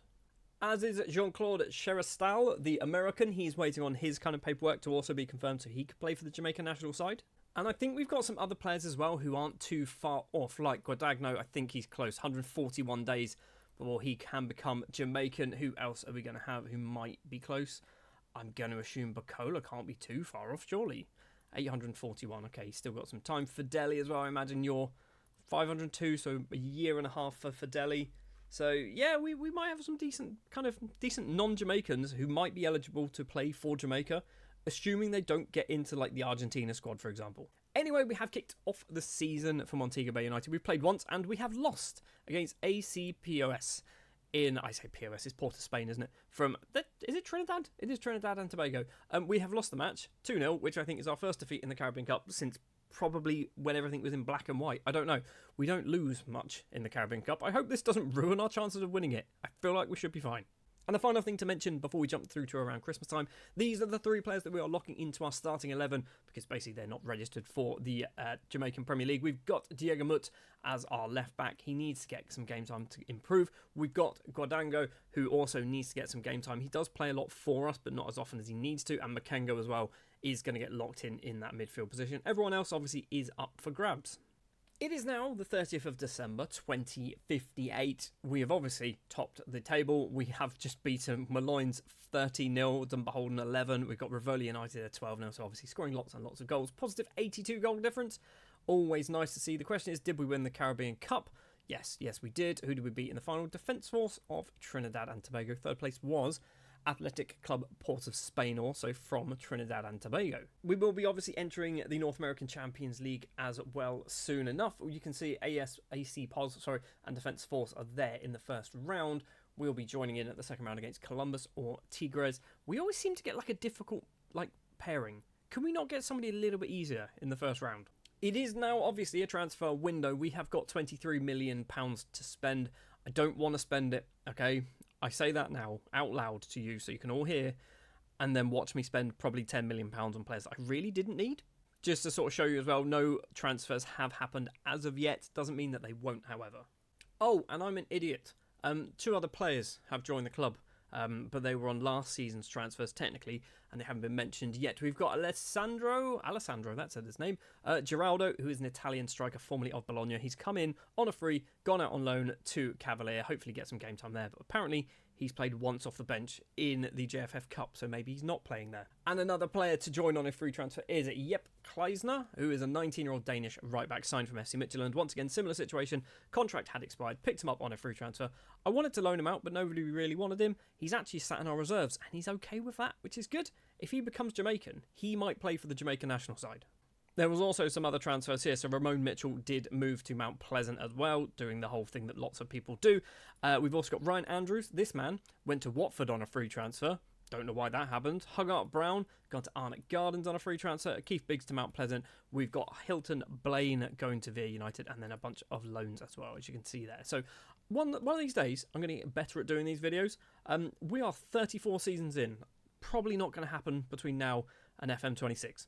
Just in case you're wondering as well, we have dropped down once in our world rankings for Jamaica, and I'm not quite sure why. I assume we've won everything. How have we dropped down once? I don't know, but we've beaten Bolivia in a friendly. We've beaten Honduras quite comfortably as well a couple of times. Up next is Haiti. It's Stuart Pearce Park in the North American Nations League semi-final. Are we hosting it? Is it being hosted by Jamaica? Does that mean the final might be in my very own stadium? We don't know where the final's being played yet, but I'm hoping it's in my ground. Well, now on the 30th of January, we have 100 positive goal difference after just 16 games for our Montego Bay United side. Obviously, the window has now closed. So what have we done? Maybe not a lot. We've still got 23 million to spend. And by maybe, definitely not a lot. We actually did not do any business into the club. We have sold at 3 players, though. We have sold at Diego Mutz because he wasn't improving quick enough. He has gone over to Real Betis. Nesta Firth has gone to Atlanta United because he really wasn't getting game time for us. He'd been here for 9 seasons and played 25 league games. just wasn't basically good enough to get into our team. And Trezor Katenge has moved over to the MLS, signing for Real Salt Lake. Trezor Katenge, by the way, who is eligible to play for the Jamaica national side, just doesn't want to do it. He thinks he's going to get in the France team. I hate to break it to you, Trezor. It's not happening. So kind of an uneventful January for us, but I guess a key thing is we have kept a bunch of money in the bank. We've got £12.8 million still in our coffers and nearly £24 million worth of transfer budget, which we are obviously not going to spend now until next season. Well, on the 13th of April now, we have obviously completed the Jamaican Premier League and we have won it comfortably, but we haven't won the title yet because that's not how this works. And we have drawn a game against Treasure Beach. 149 positive goal difference, 76 points on the board. We are in the Caribbean Cup, the JFF Cup, semi-final, up against Treasure Beach, and then hopefully Arnott Gardens in the final, and the North American Champions League up against Marathon from Honduras. Fair play to Marathon getting so far in the competition. You will be losing, though, to us at this point. So we managed to beat Columbus 12-2 on aggregate. We beat Monterey 6-2 on aggregate, and now it's up against Marathon, which I believe this is a one-shot deal. It's not, it's a two-shot deal. And then, we'll be up in the final against Atlanta United or Real Salt Lake. I will be fuming, by the way, if Marathon managed to beat us. As for the North American Nations League, we made it all the way through to the final where we played Mexico. And unfortunately for us, Mexico did take the lead. And then in the second half, everything happened kind of in the first half. In fact, I think everything happened in the second half, not in the first half. Forrester has the ball for us. Long range effort, blasts it past the goalkeeper. It is 1-1. Mexico retake the lead. However, it is Garcia to get past one of our players. Loads and loads of space for himself. All he needs to do is get it past the goalkeeper, which he does pretty comfortably. But their lead did not last for too long. It is DeAndre Batista, I assume it is Batista, who curls it into the top corner, making it 2-2, sending us into extra time. And then extra time means Mexico retake the lead. It's Trevino on the ground, finds Arena. Arena can put the ball in the back of the net. It's 3-2. We're not done yet. There is an equalising goal for Jamaica, and I'm not quite sure who scores it, but it's fallen for Thompson. Plays it on the ground to Batista, takes a couple of touches, blasts it past the goalkeeper. It is 3-3, and unfortunately, we lose on penalties. And the way I do highlights, I don't think it shows all the penalties. That's McClare missing one, obviously. It might show all the penalties, I don't know, but basically, take my word for it, we lost on penalties. So it was McClare and Roxroy Wolf, the two unfortunate players for Jamaica to miss their spot kicks, meaning we do finish second place. But finishing second place has meant we have moved up to 10th in the world rankings, joint, in fact, with Belgium. So have we moved up? Sort of. We've moved up to 10th-ish. Sort of, maybe, kind of. Before we go to the end of the season, let's take a very quick look at the youth intake. It's not amazing. It's certainly not amazing. We've got Everton Barber, who could be good. I'm not too convinced. We've got Webby, who looks all right. Actually, I quite like Webby, but he plays in positions that we don't need, so we need to retrain him. We've got another Everton. This time is Everton Hyde, who I don't think looks very good at all. And Kevin Brown. Pretty sure we had a Kevin Brown come through our youth intake last season. We've got another one who plays on the left wing. And Trevor, who is, for some reason, from England. And I'm going to say, yep, I was going to guess Zimbabwe. He's also from Zimbabwe. Fair enough. Tyler Vodder as well. Apparently, he's all right at the moment, but he might not have a huge amount of potential. Right, last thing to do then. Let's jump to the end of the season. Are we going to win everything else? Which we probably should do, because we are the best team in North America. First things first, the JFF Cup. We win that one, beating Arnott Gardens 3-1 in the final. Then the Jamaican Premier League, we win that one too, beating Mount Pleasant FC 5-0 in the final. Then up against Atlanta United in the North American Champions League final. So we got past the side from Honduras. We take the lead through Gerby after 18 minutes. We then double our lead just 3 or 4 minutes later. It is Roy on that right-hand side. I think it's Kevon Roy is his name. Plays it on the ground. Fideli is there at the front post to make it 2-0. And it doesn't stay 2-0 for long because on the 26th minute, we do make it 3-0. McGinty on the left-hand side. He's not really a left-back, but he's the only one who can play there. Finds Eddie Gomez, and the Mexican international puts it past the keeper, making it 3-0. Then very little happened for quite a while, and then on the 78th minute, we make it 4-0. McClare, long-range effort, falls to Gomez after hitting the post, making it 4-0. And we are not done there. We've got one more goal to score for us to lift the North American Champions League trophy once again. Toati has the ball, the Algerian, plays it forward, finds Gerby on the right-hand side. I think it's Eddie Gomez, maybe. It's not, it's Johnny Palmer is the man to get the 5th goal of the game. We win it 5-0 against Atlanta. We win the North American Champions League once again. Looking at the XG graph, they did nothing for probably 70 minutes, which is pretty impressive. And speaking of impressive, Fideli scored 62 goals in all competitions this season. Our top goal scorer, 10 assists as well. Bacola gets 54 and 41 assists. If he can become Jamaican and play for the Jamaican national side, that's going to be absolutely amazing. Because I feel like at this point, he should be playing for Argentina. He's 28. He's in the prime of his career. He should be playing for Argentina. Johnny Palmer, 35 goals, 18 assists. He's really good. He's really good. He is wanted, though, by teams in Saudi Arabia. Eddie Gomez, if he didn't have Mexico caps, he would certainly have caps for Jamaica. He's got 19 and 8 assists. Carlington Cohen, 21 years of age. Obviously, double figures there. 10 goals and 7 assists. Courtney McClare, 10 goals, 11 assists from defensive midfield. Courtney McClare is really good. For a player who just came for our youth intake, I didn't really think much of him, I don't think, when he turned up either. He's turned into a really, really good footballer. Also, sorting by assists, we've got Kevon Roy, 31 assists from right back. He's not very good, but just gets assists for fun. McGinty with 26 assists from left back. Johnny Palmer we've seen with 18. McClare with 10. Fideli with 10. We've got Gomez with 8 as well. We are getting... Silly players are getting silly amounts of just stats and numbers, aren't they? 62 goals in one season is ridiculous. He is wanted by Dortmund, Roma, and a bunch of teams in Saudi Arabia, so I fear Fideli might be on his way out soon. Before we finish this season, however, I want to show you some things. Now, these aren't necessarily the best players in the world, but Raul Gazolabez, I'm still not sure if that's how his name is pronounced at all, is now declared for the Jamaican national side, which means I can call him up to the next competition, and I think I might do that. Nicola Guadagno, still not sure, has also declared for the Jamaica national side, so I can call him up. And I am definitely going to be doing this. I'm going to call them up, give them one cap, so if they get really good, they can't just be poached by like Italy or whoever their actual other nation is. But yeah, Guadagno can now get called up for the Jamaica national side. As can Stefano Paluzzi, a player who literally has not played a single league game for us. He spent time out on loan at Humble Lion, Waterhouse and Via United. He's only played 18 league matches, scoring 9 goals, but he's also able to play for the Jamaica national side, and you've got to bet your bottom dollar that he is going to. There are a few other people who I think have recently become Jamaican, like Carrero, but he does have 13 Venezuela caps. We've got, is it Pereira? He's got 1 cap now for Argentina, which is annoying because he would obviously walk straight into that squad. Fideli, how far away is Fideli? It's under a year. This time next year, Fideli might have Jamaica caps if all goes to plan. Bacola as well. Obviously, we had a quick look at this, but 585 days. It's possible. This man, by the way, he's technically Jamaican. He's eligible for Jamaica, but he's still waiting his paperwork. It's been 2,123 days. I hope this gets cleared up because I want to get him a cap. Because I feel like he'll play for us right now, but maybe in a year's time he might go, actually, you know what, I can play for the USA, and I don't want him to do that.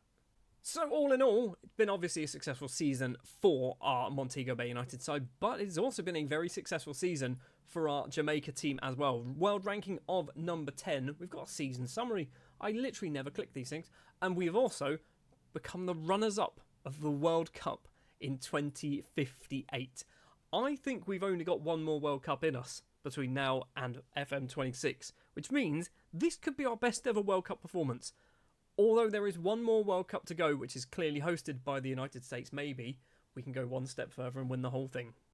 Off the back of last season's ridiculously good performance in the World Cup with Jamaica, we are kind of back down to earth, sort of, with the North American Gold Cup this season. We are up against Costa Rica, Honduras and Puerto Rico in our group stages. If we can get out of the group, and by if, when we get out of the group, we move to the quarterfinal, semi-final and hopefully final to win the whole thing.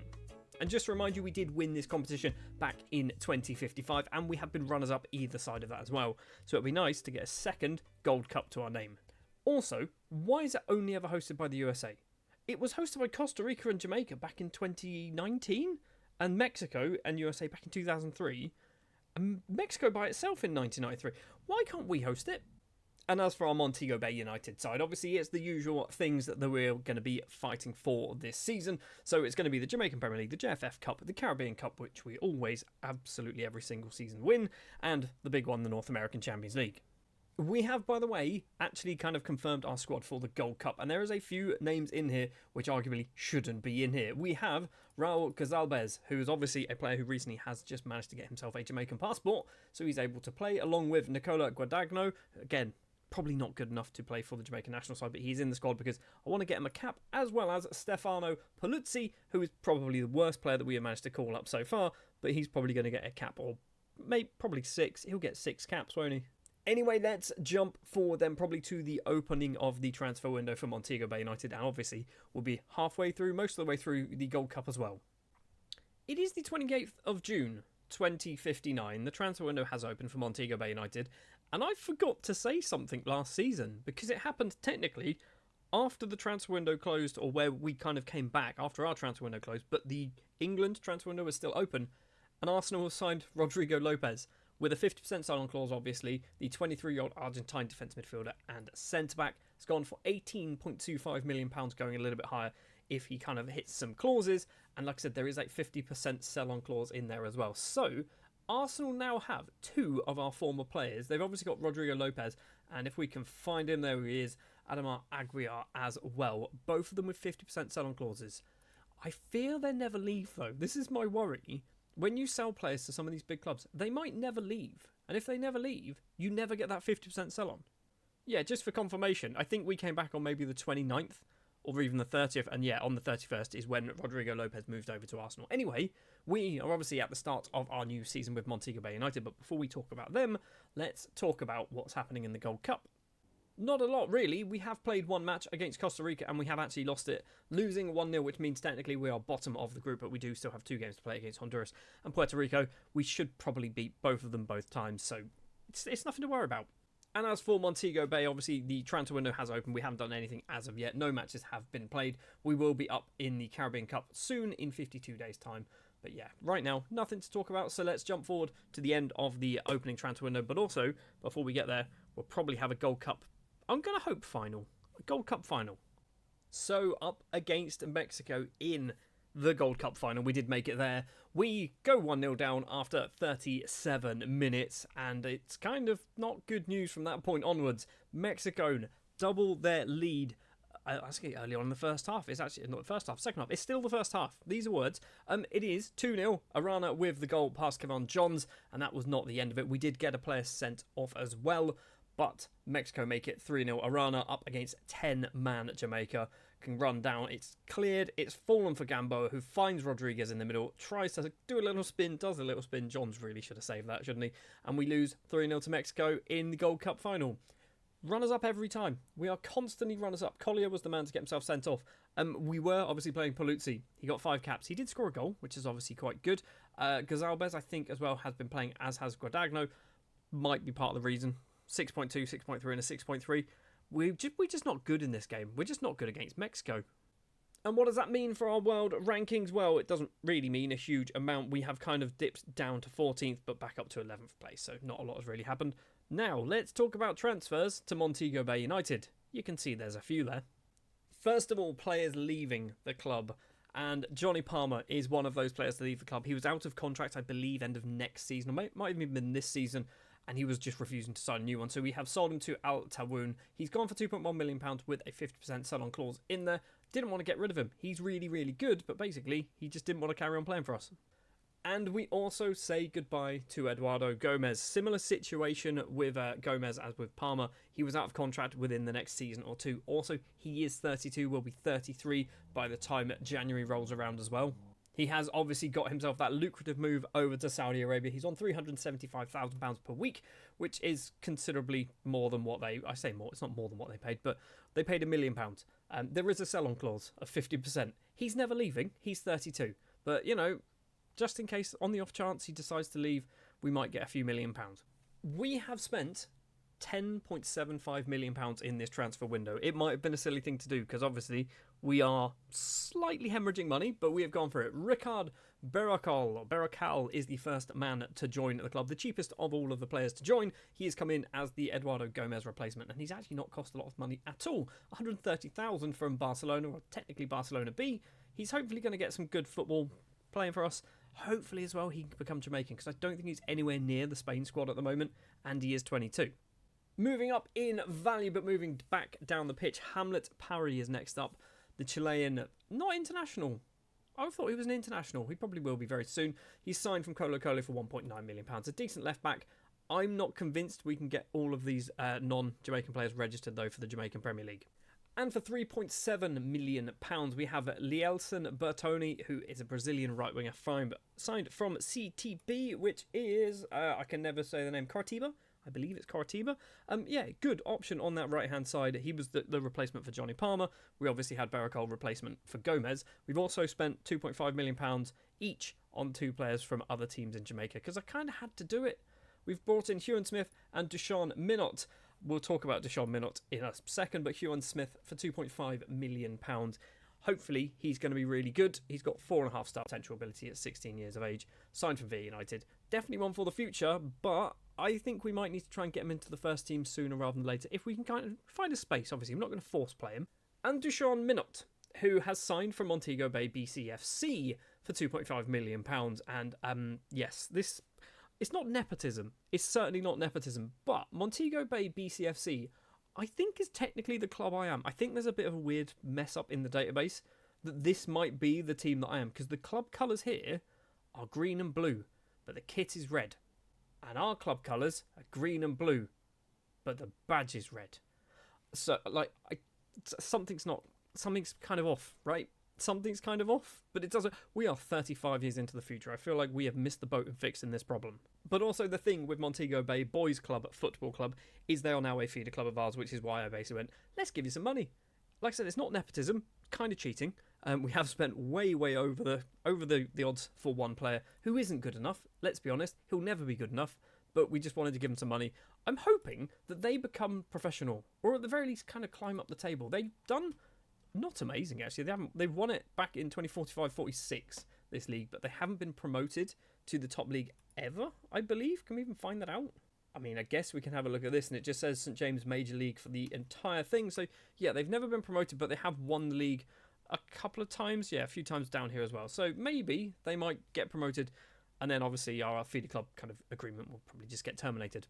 So that's what's been going on with Montego Bay United FC. From a starting lineup perspective, this is what we are locking in. We have 6 players that we're going to be force playing. Most of them being force played because they are not registered. So we have Cheristal as the goalkeeper, who is now 25. And just for your information, still can't play for the Jamaican national side. I feel like he never will at this point. We also have Hamlet Parry, who isn't registered, who will be playing as our left back. We have Tuati, who I think is registered, but basically he wants more game time, so we're going to lock him into the starting 11. We also have Jordan McNary, the former Chelsea man, getting locked in because he can't be registered, alongside Rolly Makengo last season. Similar situation, he was locked into this position.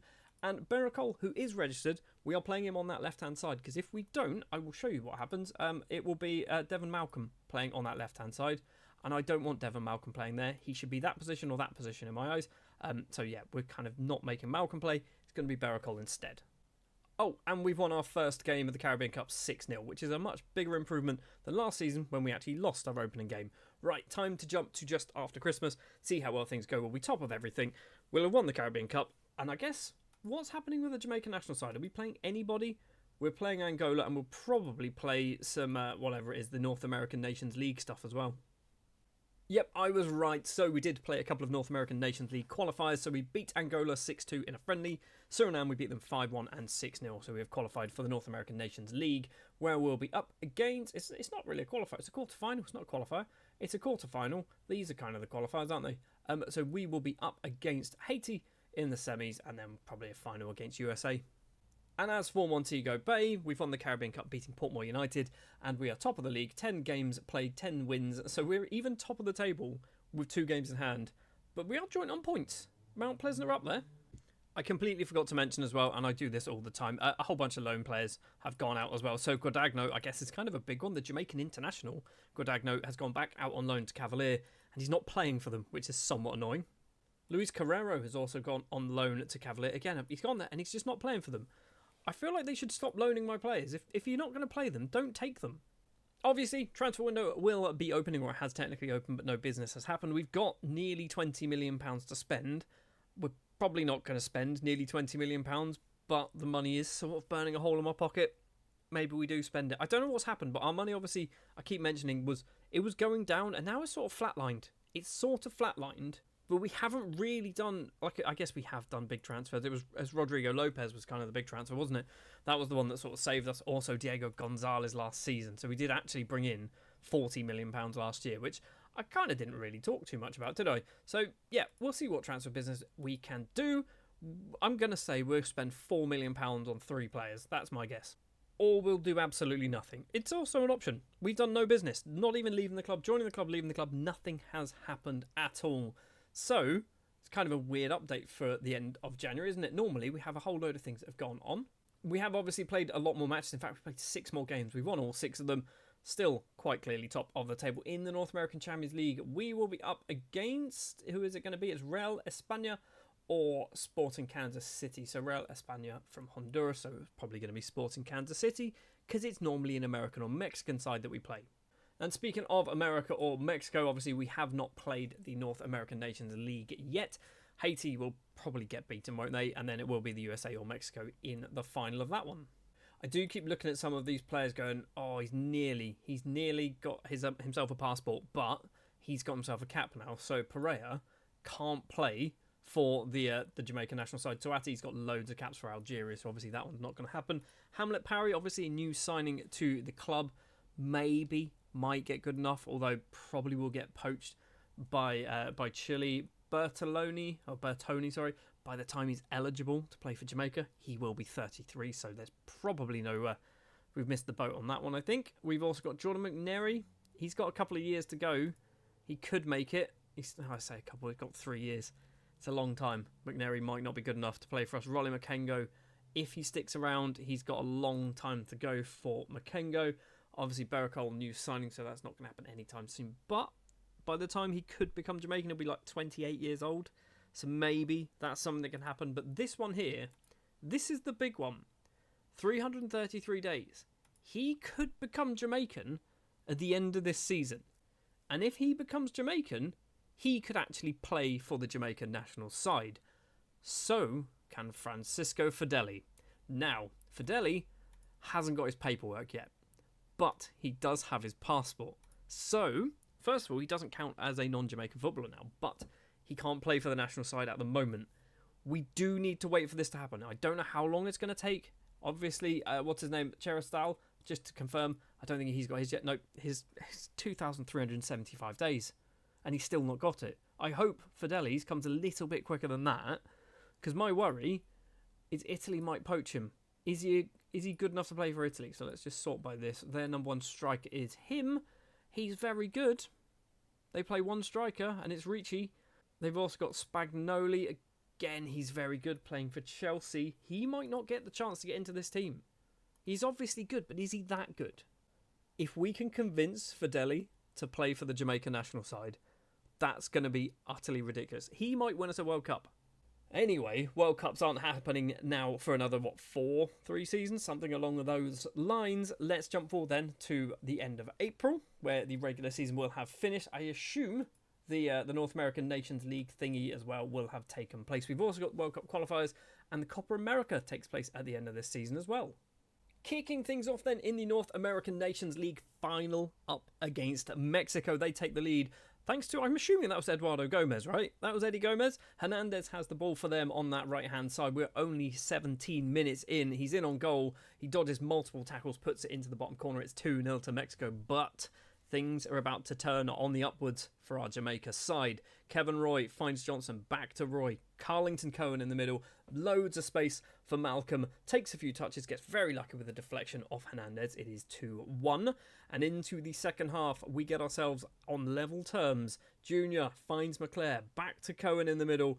It is Gordon facing away from goal. Luckily for him, Arana just turns the ball around for him and Gordon can blast it into the bottom corner.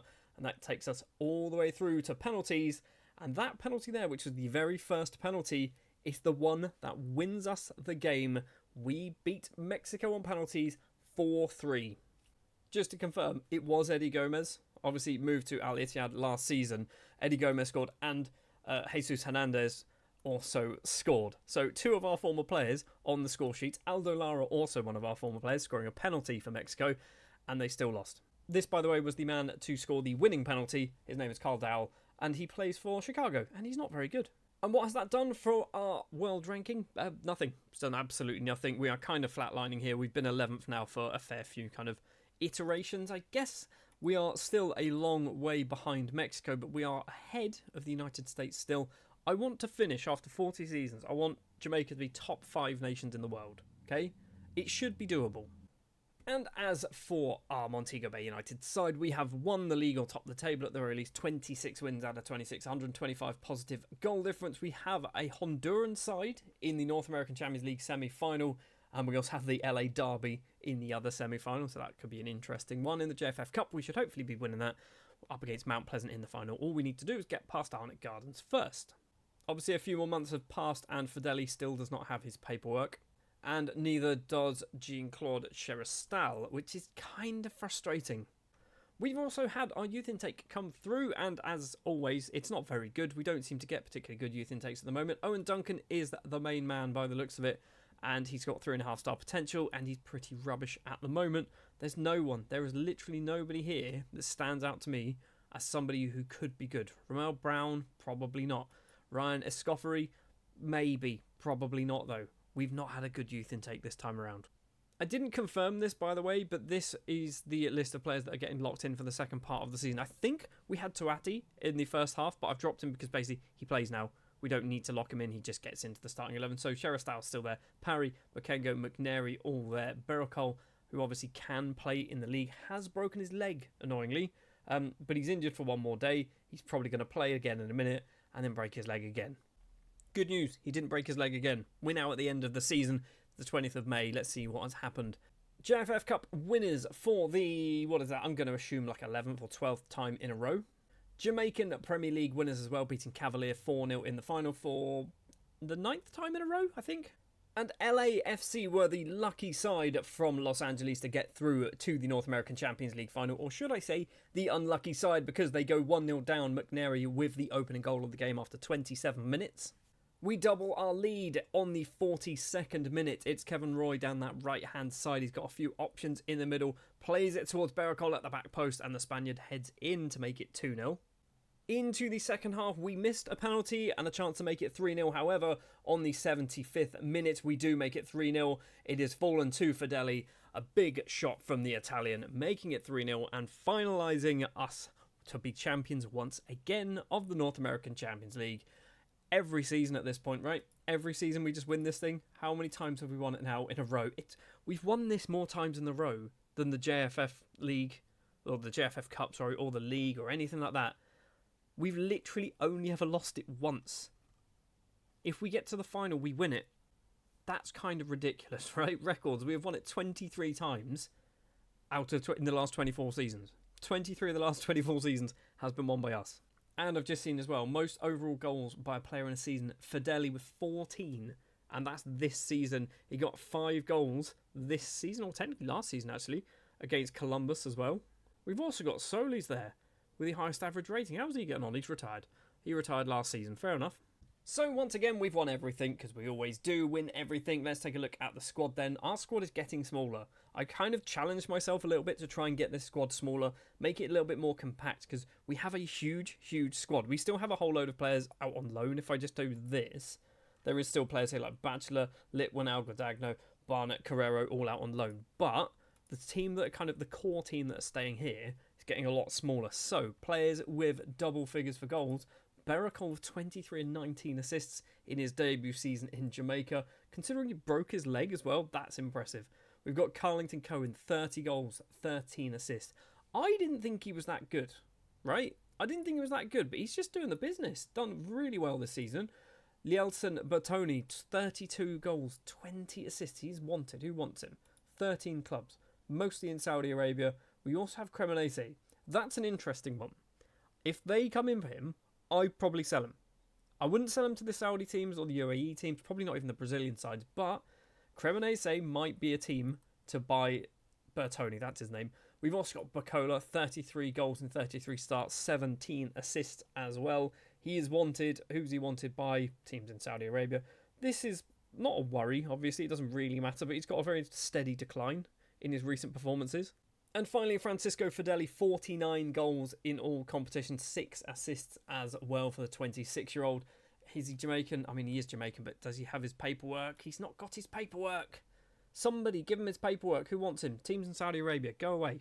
Just having a look as well. Assists. Kevin Roy, 33 assists. He doesn't score often, but he gets so many assists. How many assists? 122 assists in 164 games. And when you think 2 of those seasons, he wasn't getting any assists because he was playing for Treasure Beach or Humble Lion. We've also got Courtney McClare and Hamlet Parry in double figures for assists. So Parry, is he getting better? Not really. I mean, say not really. He's going down at the moment, which is a worry. He's wanted on loan by a couple of teams. Courtney McClare as well. He's good. He's just good. He's just consistently good. He's wanted by everyone in Saudi Arabia. Jordan McNary's just worth having a look at because he needs more game time. He played 3 games in the Jamaican Premier League this season. He's wanted on loan. Are you any close to becoming... You're not even close to becoming Jamaican. Speaking of Jamaican, Pereira is 100 days away from becoming Jamaican. That is good. Bacola, you must be close as well. 221 days for Bacola. What else have we got? I think that's it, actually. Tuati? What are you going to be? A year and a half for Tuati. Makengo's going to be a while, isn't it? Like 3-4 seasons, yep.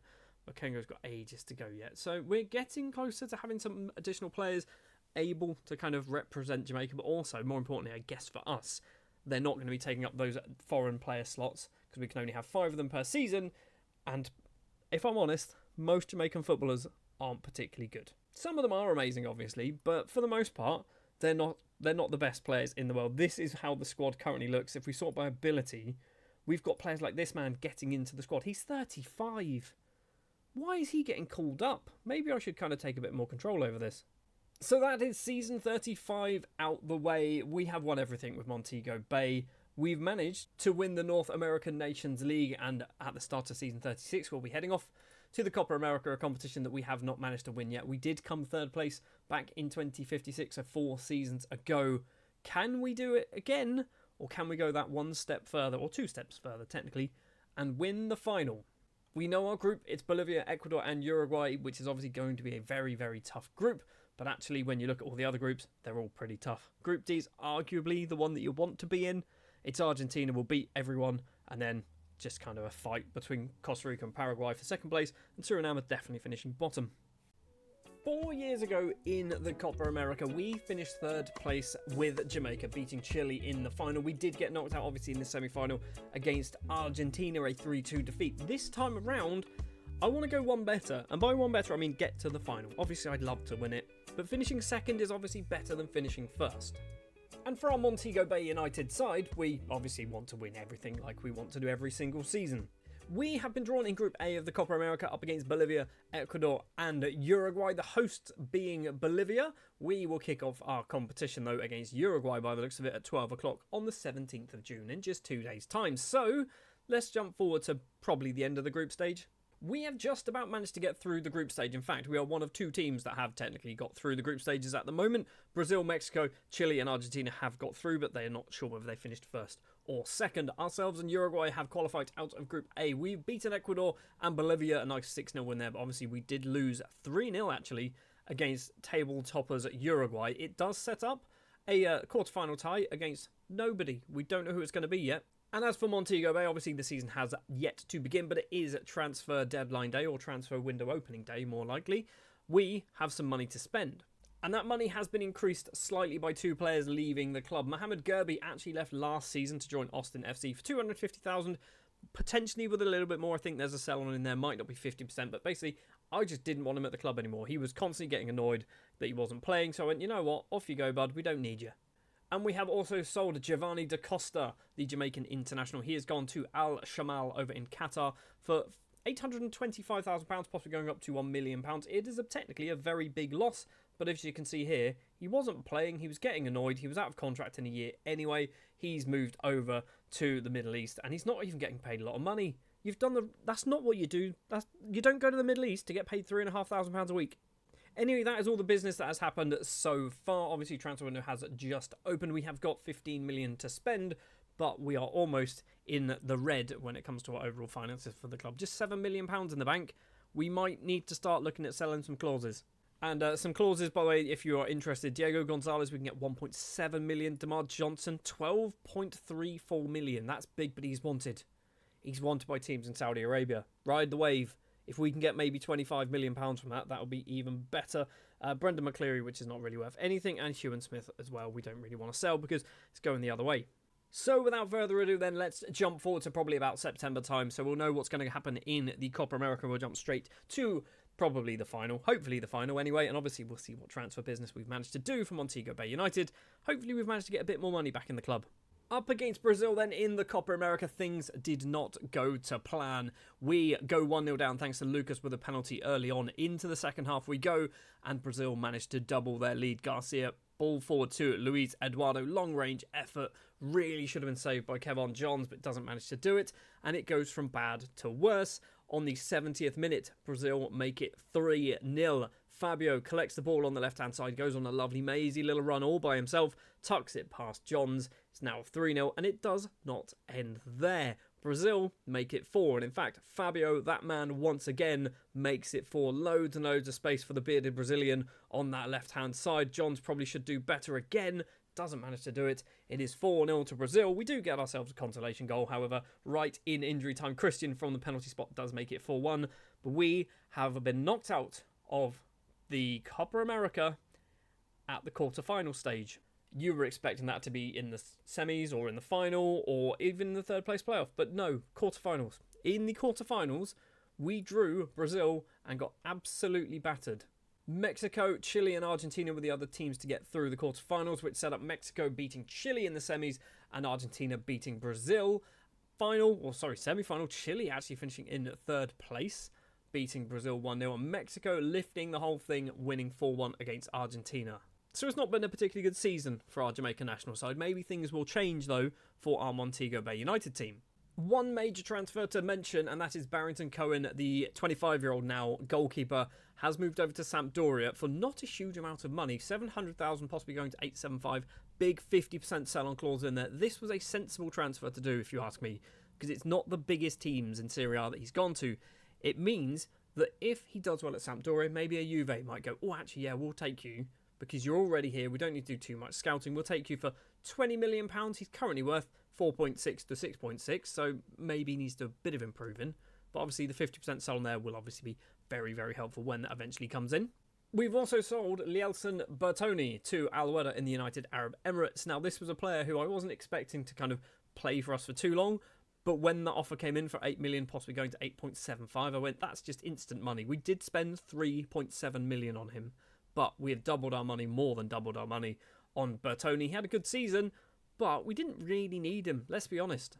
Joining the club then, we have gone on a bit of a raid of some teams around Jamaica. In fact, 2 teams in Jamaica. We brought 4 players. From Cavalier, we've signed Declan Ramsey, 20-year-old goalkeeper. This is my long-term replacement for big bad Barrington Cohen, because I think he's got a high amount of potential. They reckon 3.5 star to, 3.5 star potential, which isn't amazing, but he's probably not going to play for us straight away. He has cost not a huge amount of money, £1 million. I have actually called him up to the Jamaican national side a couple of times as well, because there is a slight concern that he might play for Scotland. I don't think he's going to, but there is a slight concern that that might happen. And from Arnott Gardens, we have purchased a 29-year-old goalkeeper because we needed another one. It is Clayton Bravo. He is coming for not a lot of money. He is coming as a backup 100%. £89,000 is a lot of money, but he did play actually quite a lot for Arnott Gardens. That seems like a horrible thing to do now. Also coming in from Arnott Gardens is Joshua McNeil, 19-year-old Jamaican right-back. He has cost, what does he cost? £350,000. I think I've put some sell-ons in there. I'm not going to say I definitely have, but I'm pretty sure there are some sell-ons for Joshua McNeil. So if he gets good, then Arnott Gardens will get a little bit of a kickback from that. And the same thing with Cameron Lord, also from Arnott Gardens. He's cost £925,000. There is a sell-on clause on this one. I think it's 50%. 18-year-old winger. Basically, this is my Bertoni replacement, because obviously we needed a Jamaican to kind of fill that void. Signing somebody from Brazil or Ecuador or Argentina or Trinidad and Tobago doesn't really help us, because we've got too many non-Jamaicans. So Cameron Lord is probably going to play a lot more football than he thought he would. And that's basically it. There has been a few loan deals as well. Guadagno going on loan to Portmore United. We've got Everton Hyde, who is a young goalkeeper, I believe. He's not. He's a defence midfielder. He's gone to Wadada United. Mushet to Waterhouse. We have also got Shavan Appleton's gone to Portmore United. He is a goalkeeper. That was kind of why I brought in Clayton Bravo. That's his name. Kevin Brown going to Portmore United. He needs to get some game time because I think he could get good. We've got Grantley and Webby as well going out on loan, as well as Tyler Vodder. So yeah, we've done some transfer business, not a huge amount, but we have spent £2.4 million, but we have brought in nearly £10 million once you include the money that has also come in for Barrington Cohen. I've also seen we've got a whole load of loans here, which, yeah, I don't think there's anyone amazing that I really should kind of call out. Eugene Batchelor is a player that might be important. Ryan Pickering going alone to Toronto. He looks good. I do like Pickering. He looks good. Kamani Fang also might be good. I don't know. Anyway, we've done some loans, obviously. We've also started our season in the Caribbean Cup, and if you're clever, you can see by our goal difference of positive 12 and our one match played, we won a match by 12 goals to nil against Pantoja. They have lost twice so far, losing 7-2 and 12-0. They have conceded 19 goals in 2 matches. Anyway, Caribbean Cup we're going to win. We always do. Just to keep you updated as well, Fideli, as we know, is Jamaican. He is awaiting paperwork still to become a Jamaican international. I'm worried that he's not going to want to do it because he's got under 19 caps for Italy. I don't think he's in the Italy squad. I don't think he's even close to the Italy squad. So if we sort by strikers, we've got Filler, who is worth £264 million, so he's definitely not going to be getting in ahead of him. We've got Spagnoli. I think I had a look at these players last episode or so. We've also got, there's some very good players that he needs to get ahead of, and I don't think he's going to do it. The other player as well who's awaiting paperwork, Jean-Claude Cheristal, is, I think he's still awaiting paperwork. It's been 2,959 days. I don't think he's going to get his paperwork. I genuinely don't think he's going to. He's 26 now. He became Jamaican when he was like 23. Anyway, whilst we are looking at our Montego Bay United side, we're going to be looking in 3 players for the first half of the season. It's going to be Hamlet Parry, Rolly Makengo and Berakol, the players locked in. So Parry is not registered for the Jamaican Premier League, but he's starting to improve. He's starting to get better. I am wondering whether he should be a centre-back. I'm going to keep playing him as a left-back. We've got Rolly Makengo, again, not registered for the Jamaican Premier League, but will be playing a bunch of Caribbean Cup games. And then we've got Berakol, who is registered for the Jamaican Premier League, but I need to kind of make sure that he does play on that left-hand side because he just needs to get better, needs to play there, needs to get a lot more game time under his belt. Right, next thing to do, other side of Christmas, see how well things go with Jamaica. Just double-checking. Schedule-wise, we have got a friendly up against Cameroon, but obviously we will also have the North American Nations League as well, so we'll find out who we're going to play once all this nonsense is sorted, I guess. So we didn't play Cameroon. Instead, we played Martinique twice, scoring 7 in the home leg and then 6 in the away leg, setting up a semi-final tie up against the USA, which is obviously something that we don't really want to do. It's always the same 4 teams in the semi-finals. Is this real? Does this happen normally? And for Montego Bay United, we are obviously top of the table, 12 wins out of 12. We've won the Caribbean Cup, beating Mount Pleasant 7-0 on aggregate. We'll be entering the North American Champions League very soon, and it will be Olympia from Honduras or LAFC from, obviously, LA and the MLS. No new transfers, by the way, have taken place as of yet. The window is open. We've got £20 million to spend, but we are over our wage budget, and we are nearly £5 million in debt. Don't think we should spend that money. Cut forward to the end of January, where we spent £20 million. We didn't spend any money. In fact, we brought in £3,700 by loaning Odell Barnett to Rivoli United, a player that I bought for £2.5 million, and he's not played for us at all. He just keeps going out on loan. I think he could be good if he just got some game time. We're just not doing it. It means financially, we're still not in a good way. We are still over our wage budget. We do still have a massive transfer budget to spend. This is the worry. When you kind of have the big spike of income that we've had, if you don't get that big spike of income every few seasons, our money just disappears. We need to have a very big sale, and I'm worried that Fideli might be the man to sell, and I don't want to sell him, because if we have a look at how good Fideli is, he's very good, and we're only going to get maybe $5 million from him if we're lucky in a sell-on. Just having a look at our squad, in fact, he is our most expensive player. We've also got Courtney McClare, but I don't want to sell him. He's really good, and obviously Jamaican. Bacola, don't want to sell him. Is he nearly Jamaican? He's awaiting paperwork. Bacola's awaiting paperwork. We might have ourselves another Jamaica. He's got no Argentina caps. I mean, obviously, he's awaiting paperwork to play for Jamaica as well. It could happen. I mean, that could be a massive, massive piece of news. Barakol's miles away, isn't he? Yeah, he's got ages to go. Tuati, surely he's going to be soon. 216 days for Tuati. Pereira, I think he's obviously been Jamaican for a year or so now, hasn't he? Litwinow, I feel like might be close. He's got a year to go. Anyway then, so for our Jamaica national side, we do have the North American Nations League. A Title, by the way, that we are currently defending because we did win it last season, beating Mexico in the final. Can we win it for a second time? It would be nice if we could. We did make it all the way through to the final of the North American Nations League up against Mexico, who I'm going to say are the host. I don't think they are the host, but we do go 1-0 down after 14 minutes. Rodriguez with the opening goal of the game. Late on in the first half, though, we do equalise. Palmer gets a bit of space for himself, plays it on the ground, and Dowell is there to put it in the back, making it 1-1, but it is not over yet for the first half. Mexico with the ball. Lara, our former player. Ball goes over the top, it's headed across, and Rodriguez, that man there, is once again scoring the goal for Mexico, and this goal was the final goal of the game, which means Mexico are champions of the North American Nations League. We got to the final again, we didn't win it. A final that was held in El Paso, Texas, so not in Mexico at all. And as for the Montego Bay United side, we've obviously won the league. 26 wins out of 26, a positive 116 goal difference. North American Champions League semi-finalists up against Tigres. We might be playing Saprissa from Costa Rica in the final if they can get past into Miami. We're also in the JFF Cup final up against Arnott Gardens. And we've had our youth candidates come through as well. And there's nobody particularly amazing. Brendan Christie's probably the best one. And he's a 15-year-old goalkeeper who is 6'5" at 15. That's impressive with 6 free kick taken. Oh, don't get ideas. Stick Christie on free kicks. He might become the next Shillave. I mean, he won't because he's rubbish. But you never know. Andrew Draper, rubbish. Leon Barrett. Barrett looks right. Barrett looks good. I like Leon Barrett. Darwin Browning, don't like you. Mikey Gilstrap, he looks okay. I think Gilstrap might stick around. Chemo Solomon, not very good. Brian Boria, which is a great name. He looks okay. Malachi Pena, not very good. We've got an Argentine called Horatio Costa, who looks rubbish. I've said this countless times, but we do not get good youth intakes, and it's kind of annoying. Well, last thing to do then is to jump to the end of the season. Are we going to be champions of the North American Champions League once again? Probably.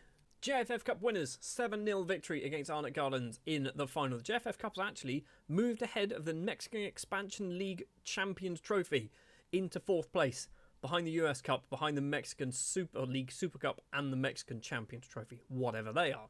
In the Jamaican Premier League, we have also won this one 5-0, beating Portmore United in the final. This has also moved up from 4th, so leapfrogging over the Costa Rican Primera Division to Costa Rica, but still behind the Mexican First Division and the MLS, who I assume the MLS and the Mexican First Division, I imagine they kind of just trade places.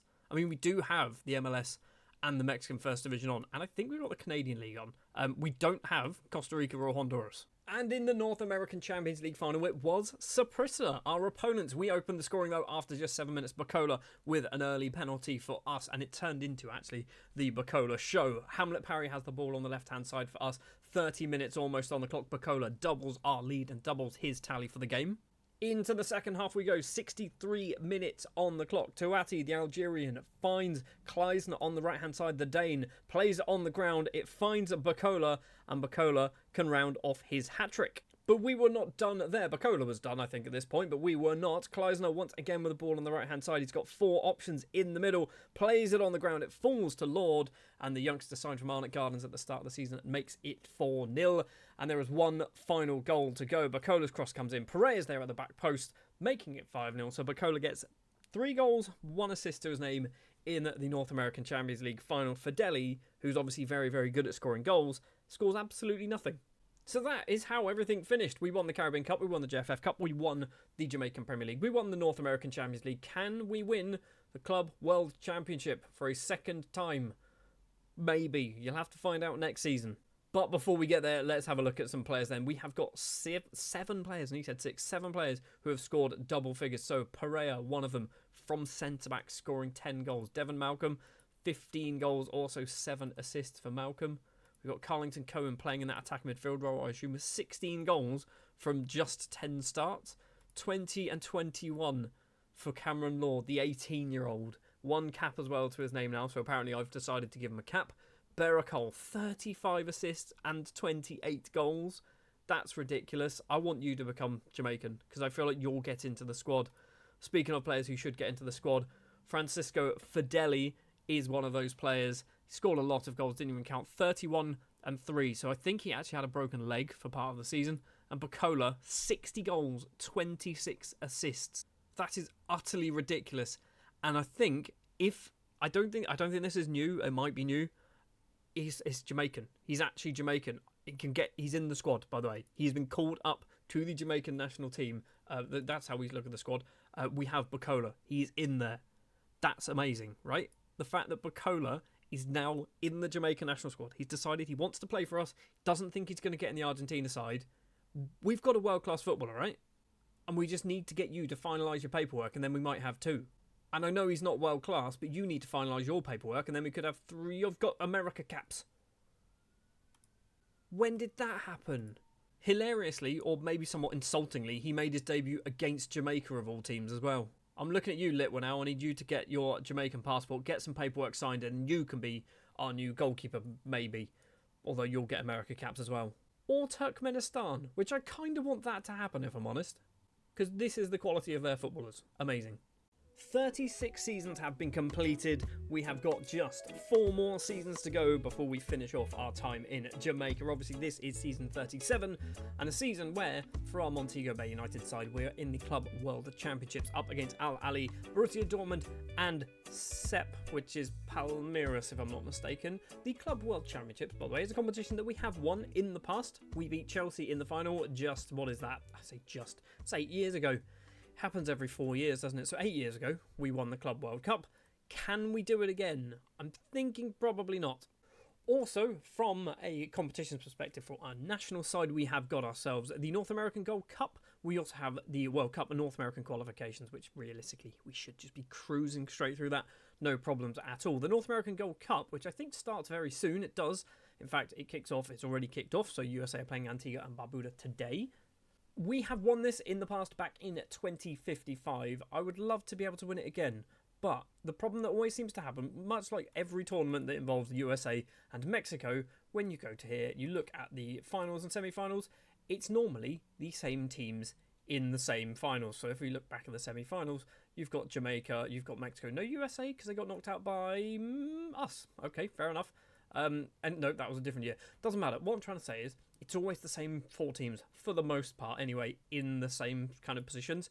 So as long as we kind of avoid all the big teams and maybe one of them gets knocked out on the way through, we should be able to win this.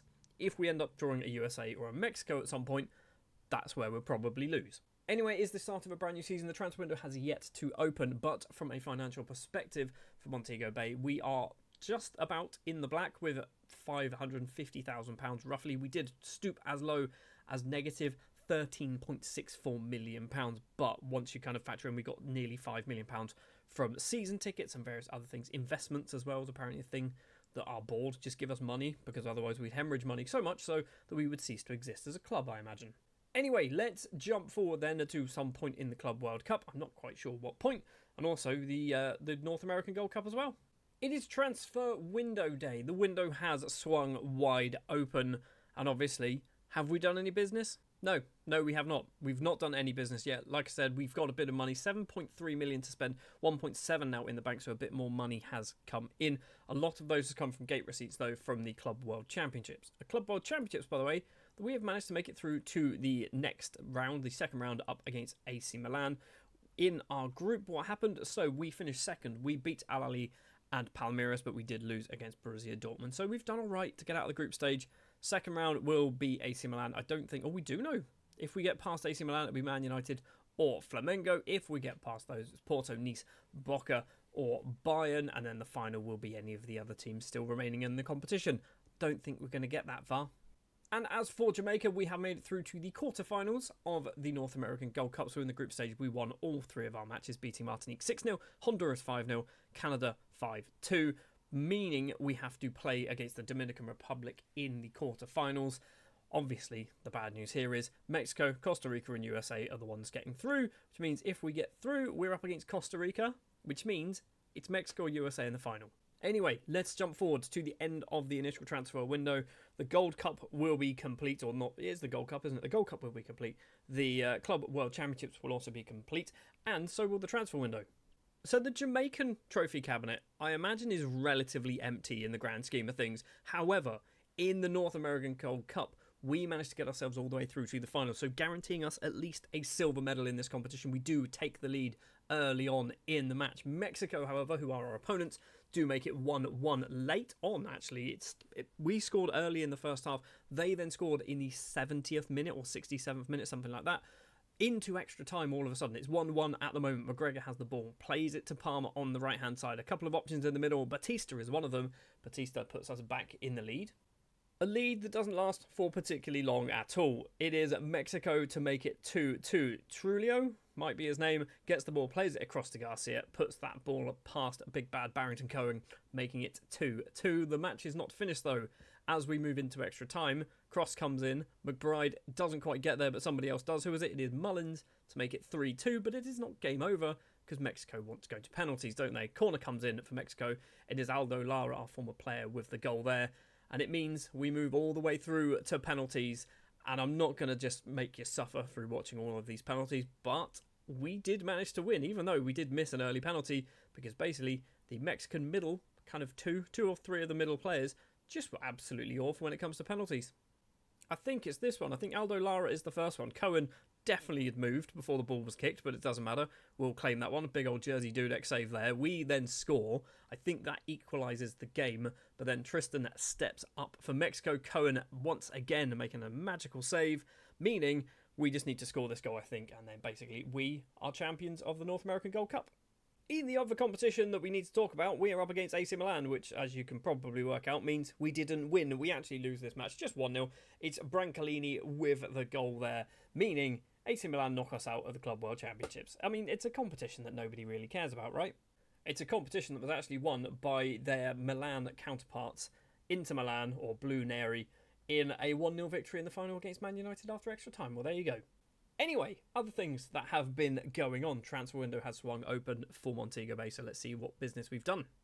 A lot of players have left the club. Leighton Suarez is one of them, moving over to Arnott Gardens, a player that we bought for £2.5 million. He's gone to Arnott Gardens for 130,000. It's, big loss, but obviously we bought that because we wanted to just give some money to other teams in Jamaica.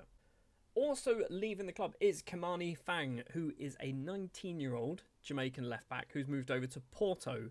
And he has gone, obviously, with a 50% sell-on for £600,000. That 50% sell-on could be a lot of money in the future, obviously. If Porto brought him, they must think he's good. And I'm okay with him going to Porto because it's a league where there is definitely, you can move upwards from Porto. You can go to the Premier League, you can go to La Liga or somewhere like that. So it's a sensible business, I think, hopefully. Joining the club, or should I say returning to the club, is 34-year-old Jamaican international Jake Collier, who his contract has expired at Burnley after they got relegated, and we've just brought him back to the country, basically. He's not even from here. He's from Salford, but he's been playing in Jamaica for so long now that he basically considers himself Jamaican. And then there's another player who I'm hoping will take a very similar route. It's Ollie Bayliss, 22-year-old English left-back with 53 under-21 caps, but no England caps. He has joined on a free transfer after his contract at Manchester United had expired. We brought him in, immediately loaned him out to Portmore United because he basically wasn't going to get registered for the squad. But that is basically it. We have done no real business. We've sold some players on frees, so Bally, we've sold Kennedy, that's his name, Grantley, we've sold Peralta, all going on free transfers to other teams in and around Jamaica, and a few players going out on loan. So nothing really that exciting happening, mainly because we don't have any money to do anything exciting. There was one exciting thing that did happen. So you can see here, we did bring in £6.168 million from players sold. We obviously did not sell a player, but I now need to find when we sold him. A few seasons ago, we sold Damar Johnson, that's it. He went to Watford, and with a 50% sell-on, he got sold over the summer to Bayer for 11.25, possibly going up a little bit higher. So we've got some money from that. Annoyingly, last season we could have sold that clause for like £12 million. We only got £6 million, which is, I mean, you live and you learn, right? And before we jump to after Christmas, Fideli, has he got his paperwork? No, of course he hasn't got his paperwork. He needs to sign it. Just get your paperwork sorted, and then we can get you in the Jamaica team.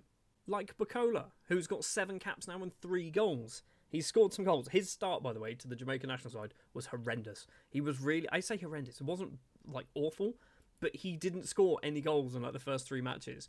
But he should have. He's like XG, I mean his XG is 0.9.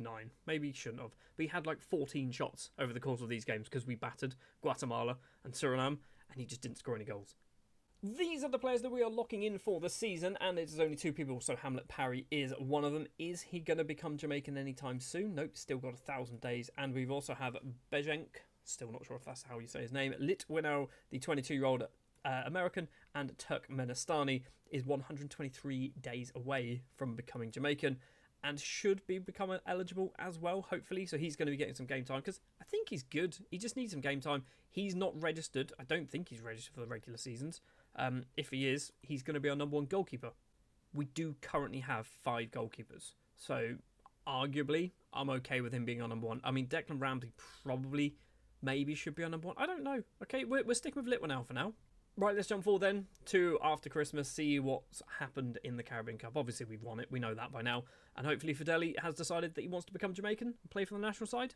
Caribbean Cup, once again, comes our way just for ridiculousness. We have not lost the Caribbean Cup now for 30 years or 29 years. We have won it in a row.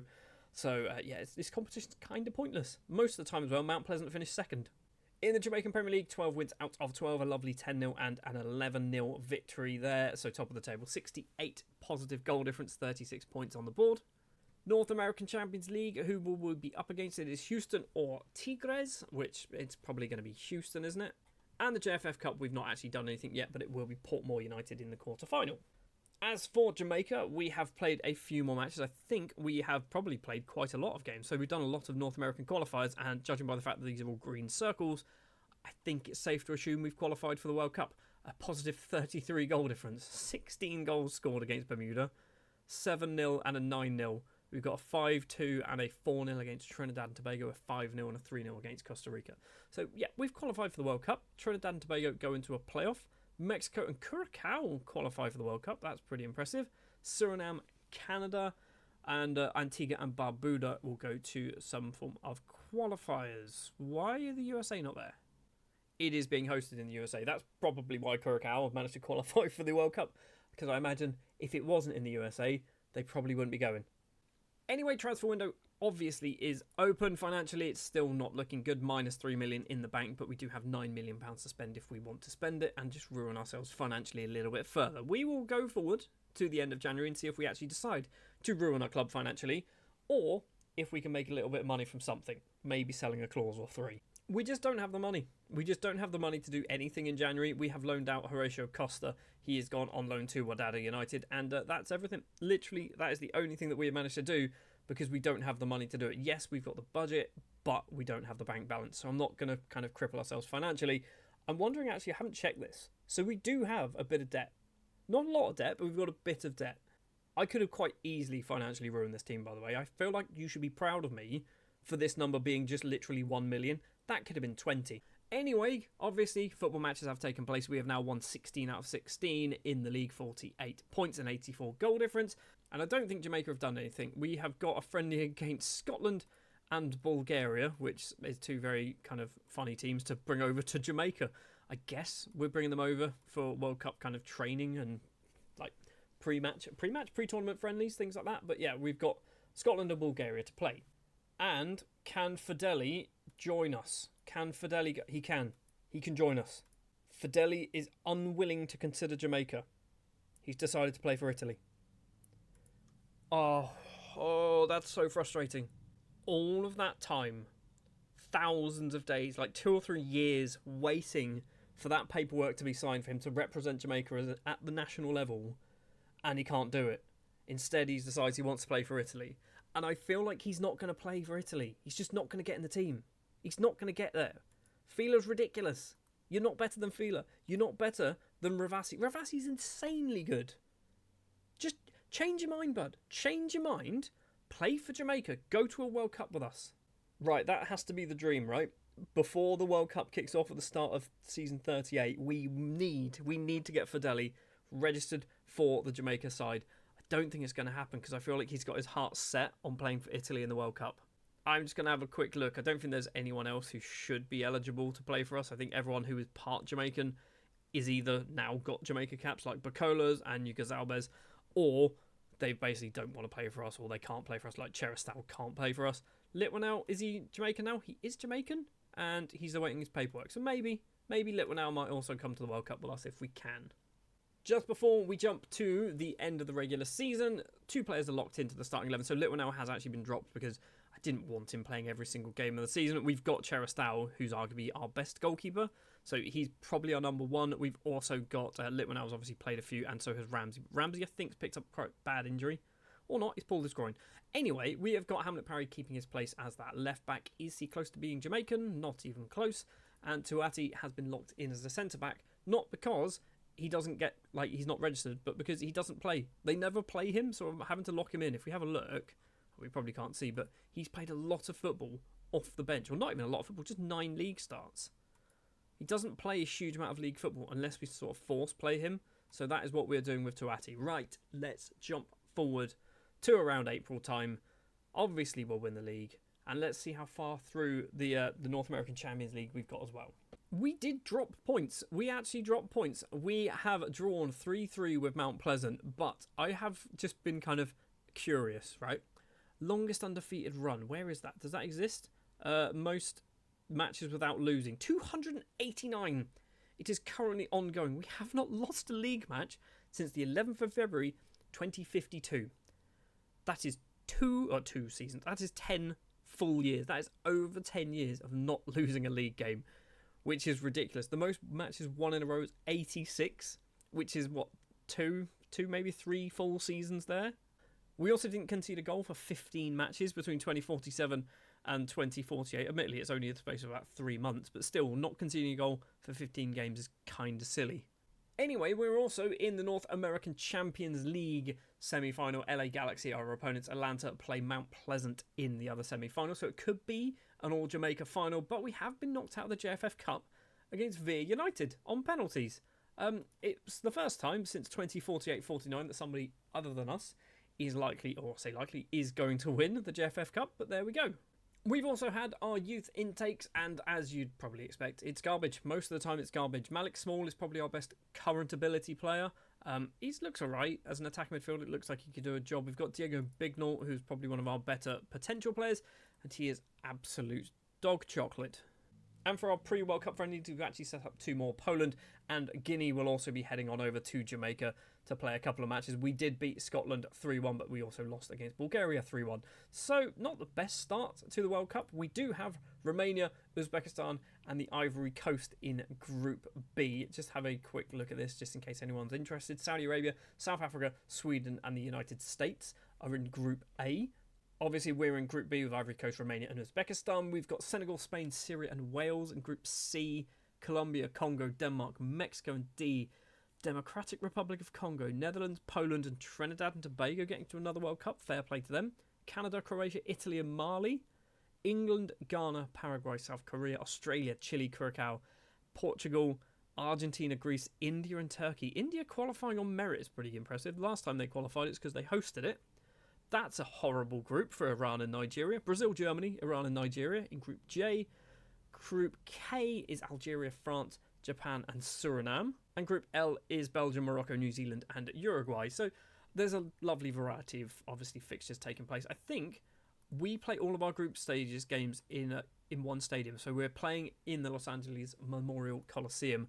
So huge amounts of people are going to be obviously attending that. But that's not happening this season. That is going to be next season. This season, we've still got a few more matches to play. We've got 2 trophies to still try and win for our Montego Bay United side. So let's jump forward and see if we manage to do that. Only just in the final of the Jamaican Premier League, we beat Mount Pleasant 3-2 in the end. How late was the winning goal? It wasn't late. Okay, it was the 73rd minute. Actually, hilariously, it was an own goal. So Lord, Bacola, and then Benjamin with an own goal. Markovic scoring twice for Mount Pleasant. I feel like I think I tried to sign him from Bosnia when he randomly went to Mount Pleasant instead for some reason. But yeah, I'm sure I was trying to sign him a couple of years ago. Mount Pleasant were our opponents in the North American Champions League final. Obviously, we got the better of them when it comes to the league, and we get the better of them as well when it comes to the North American Champions League. We open the scoring through Lord, and then early on in the second half, or actually still probably in the first half by the looks of it, Bacola collects the ball here, plays it across, Baracol's there, takes a wicked deflection off Lindsay. It is 2-0, getting it past him by our former goalkeeper, by the way, playing for Mount Pleasant, meaning we win this one 2-0, quite comfortably winning the North American Champions League. It is quite funny, however, if you look at the previous seasons, when we play somebody from America or Costa Rica, 5-0 there, 3-0 there, 5-0 there, 6-0 there, 3-1 there, 6-0. If we play teams from Jamaica, they put up a better fight, don't they? We seem to have a better battle. A 1-0 there against Mount Pleasant. When we play somebody from the USA or Mexico, we just absolutely hammer them. Stick us against a Mount Pleasant, and all of a sudden it's actually quite an interesting game. Let's take a look then. We've only got 5 players scoring double figures, but they have scored a ridiculous amount of goals between them. So 26 and 35 assists for Barakal. I mean, I'll check this every year because I keep forgetting. 832 days until he can become Jamaican. 33 and 20 for Cameron Lord, a 19-year-old. So good. Carlington Cohen, 24 years of age, 34 goals, 11 assists. He's not even that great, is he? Just loves a goal. Bukola, the Jamaican international, 40 goals, 27 assists. He's got 187 league goals and 147 league appearances. And finally, at the top of the list, he doesn't like assisting, or at least this season, 50 goals, 4 assists in all competitions, 227 league goals in 191 league appearances. The soon-to-be Jamaican international, he doesn't want to. It's not that he doesn't want to, he's in the Italy squad. He's in the Italy squad. Oh no. Does that mean we've lost our chance? No, it doesn't. No, this is a huge squad. Okay, he's in the provisional Italy squad. When you think of how many strikers are in here, we've got all of those strikers, 9 of them. Arguably, I'm not saying arguably, I don't know. He's probably one of the worst ones, right? Let's click this man here, Spagnoli. We've seen him many times. Rizzo's real good. We've got Ivine, could be his name, 21 years of age. He's one for the future. Fidel, he's past it, guys. You don't need him. Let Jamaica have him. I guess that does mean, though, that he's not going to the World Cup with Jamaica, which is kind of annoying. And just for your information, I don't do these squads, by the way. This is our current provisional squad for the World Cup, so obviously there are lots and lots of players in there. Everyone here, if we sort by second nationality, so we've got quite a few people who are part American. We've got Gazalbes, we've got Guadagno is in there. We've also got Bacola, obviously should be going to the World Cup. But that's it. Everyone else is just regular Jamaican footballer. Sorting by this, these are the players that are currently in the Montego Bay United side. Jake Colley is there, which is funny to me. He's 34, probably shouldn't be going to the World Cup. He's played once off the bench for us. I don't think he should be going to the World Cup, guys. Just putting it out there. Anyway, that is going to be next season. It is going to be our final World Cup in charge as well of Jamaica, so maybe we can go one step further than where we did last season, or last time around, where we lost in the final. Could we win the World Cup? Next season we'll find out. In just 3 days' time, we kick off what will be our last ever chance to win the World Cup with Jamaica in this Building a Nation save with Montego Bay United and now, obviously, the Jamaica manager. We are in Group B with the Ivory Coast, Romania and Uzbekistan, a group that we realistically should be able to get out of. And I say realistically because last time around in India, we were runners-up of the World Cup, losing to Brazil in the final. Can we go one step further? Obviously, we are also in charge of Montego Bay United, but we will come back to those once the World Cup has finished. So, we're going to jump forward. I'm going to say to the other side of the group stage games, and we can just kind of take this one step at a time. Let's build a little bit of tension, shall we? So it's the 1st of July, we've actually gone one stage further than the group stages, but we did top our group, winning all 3 matches, beating Ivory Coast, Uzbekistan 7-2, and Romania 3-1. We have got Johnny Palmer, the second top goal scorer in the competition, with 6 goals after just 4 matches. Obviously, we got out of our group, and we did have a second round match to play, which we have also won. And it was a match up against Australia. They were our opponent, and actually, we went 1-0 up after about 2 minutes, is Keireth McBride, a player who I really wanted to sign from Mount Pleasant, who's moved over to Torino. He's really, really good. He's arguably the best naturally Jamaican footballer that there is. Australia did manage to pull one back after 17 minutes, making it 1-1, and then we decided we've had enough of this nonsense. We decided to open the floodgates. So, after 21 minutes, we do retake the lead. Fang to McBride once again, edge of the penalty area, gets a bit of space for himself, gets his second of the game, making it 2-1. And then from a corner on the 29th minute, it is Kamali, I'm not quite sure, Fang, our former player who now obviously plays for Porto, making it 3-1 into the second half we go. We get our fourth and final goal of the game. Brown collects on the left-hand side. 3 options in the middle. Johnny Palmer is one of them, and Johnny Palmer gets his 6th goal of the tournament. It has set up a round of 16 match up against Denmark. We are going to jump forward to possibly after the other side of that, or maybe the other side of the quarterfinal if we get that far, which will be USA or Mexico. The old enemy. In the round of 16 and up against Denmark, we take the lead after 81 minutes. It took 81 minutes for us to take the lead. However, Denmark immediately pull one back in the 82nd minute. Hebo with the ball plays it back to Berendt, across to Marloff. He plays it on the ground. That man's name, which is very difficult to say when it's moving. Krogstall could be his name, making it 1-1, which takes us into extra time. Batista with a free kick finds Fullerton on the right-hand side. Plenty of yellows in the middle if he can get the ball in towards anyone. Finds Dowell, and Dowell gives us the advantage and the victory after extra time. A 91st minute winner, setting up a quarter-final match against Mexico that went all the way to extra time at 0-0, and then in the 113th minute, DeAndre Batista gives us the winning goal of the game, setting up a semi-final of the World Cup. We are just 2 games away from possibly winning the thing. But up against France in the semi-final, it all starts to fall apart. On the 47th minute, France take the lead, and it is that man, Devay, with the goal, putting them 1-0 up. However, we were not quite done. In the 74th minute, Bacola crosses the ball in, Fang at the back post. Jake Collier is there. He shouldn't be playing in a World Cup, but he is. We make it 1-1, and in the 91st minute of normal time, it falls to Malcolm at the back post. We take the lead, and we set up a World Cup final for a 2nd time in a row.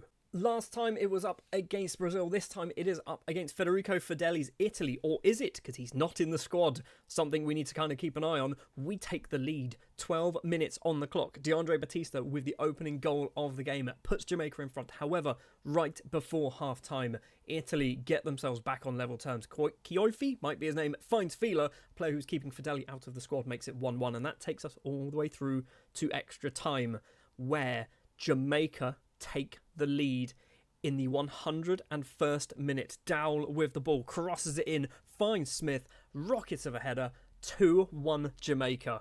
And literally 1 minute later, it becomes 3-1 Jamaica. Smith once again blasts it past the goalkeeper. It's a 3-1 win in the World Cup final. We've won the World Cup with Jamaica. Somehow, we have won the World Cup with Jamaica, and we have done it in the most cheekiest way possible. In the United States, we have managed to basically go through every match through extra time or scoring a very last-minute winner, but we've won the World Cup with Jamaica. I genuinely never thought we would even get to this point. Didn't even think that this would be possible. We'd kept 1 clean sheet against Mexico. We were absolutely garbage, but somehow we have won a World Cup with Jamaica. We didn't win anything else, like we didn't win the most goals, average rating, assists or anything like that, but we have won the World Cup with Jamaica. 2nd place in 2058, winners in 2062. The United States got to witness Jamaica lift the World Cup at our very last possible time of winning it. I don't know whether the squad's kind of still here, it doesn't look like it is. So Luke Smith was the guy who scored the 2 goals. He scored both of the goals in the final in extra time to give us the victory. He's 27 years old. He's not even amazing. He's good. He's certainly good. He's not amazing. It is also quite interesting, like Bacola is a World Cup winner with Jamaica, of all teams. 20 caps now, just the 3 goals, but he got 2 assists in the World Cup. I mean, so many of these players are ours. Zahir McGinty, 5 appearances, 2 off the bench, 1 assist to his name. Damar Johnson was formerly our player. Devon Malcolm obviously scored a couple of goals in the competition. Courtney McClare didn't get a goal, 4 starts though, 1 off the bench. We've got Eldrick Jr., who's not really, I mean, he's good, isn't he? 6 starts, 1 assist to Junior. Jermaine Fullerton, 1 assist. Didn't really play a huge amount in the competition. We've got Mullings as well. Not particularly amazing, but did get a goal. Cameron Lord, who's been so good for our Montego Bay United side, playing in a World Cup at just 20. And we've also got Kevin Brown as well, who played 4 matches. Got 3 goals, 2 assists, actually. He did really well. I imagine most of those, though, came in the group stage. And the fact that 35-year-old Jake Collier scored a goal in the World Cup, was it semi-final? It was the World Cup semi-final against France at 35 years old, or maybe 34 at the time. And then he's just gone, I'm done with football now. I'm giving up. I'm going to be a director of football. And a really bad one at that. And there is also a bit of a silver lining. When you look here in the Italy squad, there is no Federico Fedeli. He is not there, which means he is still able to play for Jamaica. He doesn't want to do it, though. He still doesn't want to do it. I don't know why. We've just won the World Cup. Oh, and we've also managed to leapfrog up into 8th place in the world rankings. Italy is still number 1. Argentina. Mexico still in 3rd. A team that we beat. We beat Italy. We beat Mexico. We beat France. We beat all 3 of those teams. 3 of the 7 teams ahead of us we've beaten in the World Cup, and we're still behind them. I mean, that's how world rankings work, but still. Anyway, we obviously have now a regular season to play with Montego Bay United. We are already on the 1st of August. Let's see what transfer business has taken place. 2 players have left the club on permanent deals. Jordan McNary, one of them signing for Al Riyadh. He has gone for 625, possibly going up to 775.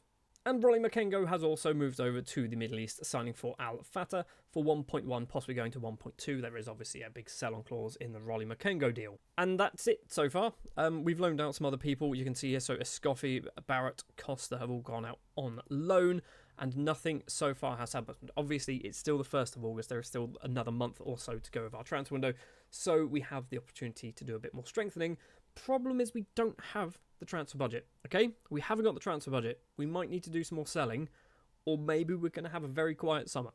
It was actually a bit of both. We had a very quiet summer and we did some selling. Zahir McGinty is a player who has left the club with his newly crowned World Cup winners medal around his neck, moves over to the Czech Republic, signing for Slavia Prague for not a lot of money, 89, possibly going up to £120,000. Similar situation with Devon Malcolm. He has also gone over to a different country to parade his World Cup winners medal. He has gone over to Saudi Arabia for a bit more money, but not a lot, 1.3 million, possibly going a bit higher to 1.5. He was also out of contract at the end of the season and didn't want to sign a new one, hence why I've just kind of taken the money with Devon. Courtney McClare, similar situation, World Cup winners medal around his neck, heads off to the Middle East, signing for Al Shabab. He's gone for 4.5, possibly going up to 5.5. Again, was out of contract in the summer, wasn't going to sign a new deal, so I thought let's take a bit of cash while we can. And finally, Nahuel Pereira, not sure if that's how it's said at all, has also headed on over to the Middle East, but he doesn't have a shiny World Cup winners medal around his neck. No, he does not, because he has got 1 cap for Argentina. If he decided to be Jamaican, he could have had a World Cup winners medal. He's gone for £11 million, possibly going up to £14.25 million. It was a lot of money, and I thought, you know what? We don't really need him. We can get someone in who's just as good for half the price. The problem is we didn't. We brought in Emiliano Rodriguez, a 21-year-old Mexican centre-back on a free transfer who is not good enough now and has immediately gone out on loan to Portmore United. It's been a weird summer, okay? We didn't really have the money. I didn't really want to spend the money. So, yeah, we've sold people, and that's kind of it. And it means our squad is a little bit all over the place. We've obviously got some pretty good goalkeepers, so Cheristal, Litwinout and Ramsey, some pretty good goalkeepers. Defensively, we don't have a huge amount of defenders. We've got 1 right back, 1 left back. We've got players who can play in those positions if we need them to. I'm kind of taking the idea and the decision that because we're in season 38, we've only got 3 more years to go. Let's try and just play as many Jamaicans as we can kind of get away with, I think. Let's trim this squad down. Let's bring some Jamaicans through the youth intakes and see how well they do. There is one final thing to mention. He's come to his senses about 3 months too late. Francisco Fedeli, I keep calling him Federico. Francisco Fedeli has now decided to play for the Jamaica national team. You could have had a World Cup winners medal. You could have done it. But no, you thought you'd rather have one for Italy. Like a country that didn't want you, okay? They didn't want you. They sold you for £6 million to Jamaica, and you've made a career for yourself. You made a name for yourself in Jamaica. You could have had a World Cup winners medal, but no. Now, you're just going to have to hope that by the time you're 32, you can win another one. Spoiler alert, they're not going to win another World Cup. So we've obviously kicked off the season as well. Well, we've played 1 match in the Caribbean Cup with a positive 11 goal difference, which means we have won a match by 11-0 against Violet. And they've also got -7, so they've won a match 6-2. Fair enough. So they've done badly and really well. So obviously Caribbean Cup will win. JFF Cup, we'll probably get close to the final. And the Jamaican Premier League will probably win that too. Just for confirmation as well, this is what we are locking in for our squad this season. So Ramsey in goal. Obviously, he will be playing every single match, leagues and cup games, because he is Jamaican, so he is registered. We've also got Hamlet Parry, who needs to become Jamaican, but he's still 2 years away. I don't think he's registered, so he's going to be that left back. We've got Smith in the middle, Kieran Smith, who came through someone else's youth intake, and we poached him for a lot of money. I want to get him some game time because I think he's good. I think he's going to get better, so we're going to give him some game time. And also, Jep Kleisner, who is not a defensive midfielder, is going to be a defensive midfielder. Brought him in a long time ago. He's been sat in our reserves for so long, and I've gone, you know what? Let's just retrain you something else. Playing in that defensive midfield role, he can do that. He's got a year left before he can actually become Jamaican as well. I think this is a sensible thing to do. He's probably not going to play league games, I don't think. But in a year's time, he'll be Jamaican, and then he'll be a really good defensive midfielder and right back and left back. So that's what we are locking in to our squad for the season. It's not a lot of players, obviously. I'm hoping lots and lots of goals and lots of wins. So let's jump forward then to around after Christmas, see how well things go. We're obviously still in charge of Jamaica, by the way. We're not leaving that job until season 40. Caribbean Cup final, we win that one 6-3 on aggregate after both fixtures against Mount Pleasant. So that's obviously something we do every year anyway. In the Jamaican Premier League, we have played all 12 matches and won all 12 matches. Nice big 8s and 7-0 wins there. There's also a couple of 1-0s, which is actually kind of worrying, I think. Fideli's got 16 goals, Bacola's got 12 already after just 12 games. JFF Cup, we have Tivoli Gardens, and the North American Champions League, we are going to be in round 2 against Portland or Tigres, so we'll beat both of them. We'll beat either of them, we'll beat both of them. We'll beat everyone in that competition, because we have done for the past a lot of years. It is obviously a transfer window. Nothing has taken place so far. Financially, we've got a bit of money to spend, £1.9 million, but I don't think we're really going to be spending any of it, because basically this situation is concerning, okay? This situation is very concerning. We're not having a lot of money in our bank. We had 12 million back in September when we obviously sold a few players, and it's already dwindled down to 6.14 million. Oh, and Fideli's Jamaican international career, 3 caps, 3 goals. He's playing, he's settled in, he loves playing for the Jamaican national side. We're all good, we're all happy. Right, let's jump forward then to the end of the transfer window, see what business takes place. Think there might be a big sale happening soon. I knew it was coming. I knew it was coming.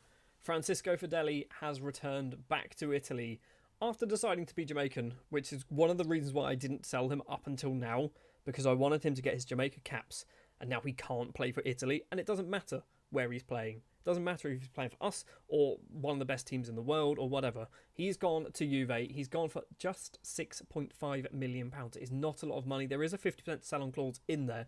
Obviously, he's 28. He's not a youngster. So we have to hope within the next couple of years, somebody else bigger than Juve, which is arguably, there's not a lot of teams bigger than Juve, comes in and goes, we'll give you £100 million from him, and then obviously we'll get big portion of that money coming back to us.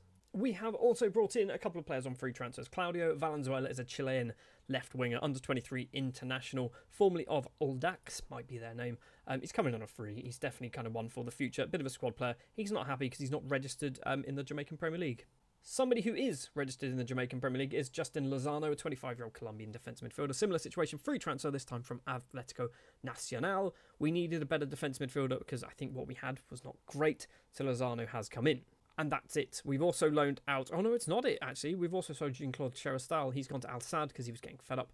Because I don't think we were really playing him. Maybe we were playing him. But yeah, he's moved over to Al Sadd. 550,000, possibly going up to 7. There is a 50% sound clause, obviously, in that one as well. And we've also played 4 more matches in the league, winning all 4 of them, 16 wins out of 16. So top of the table there.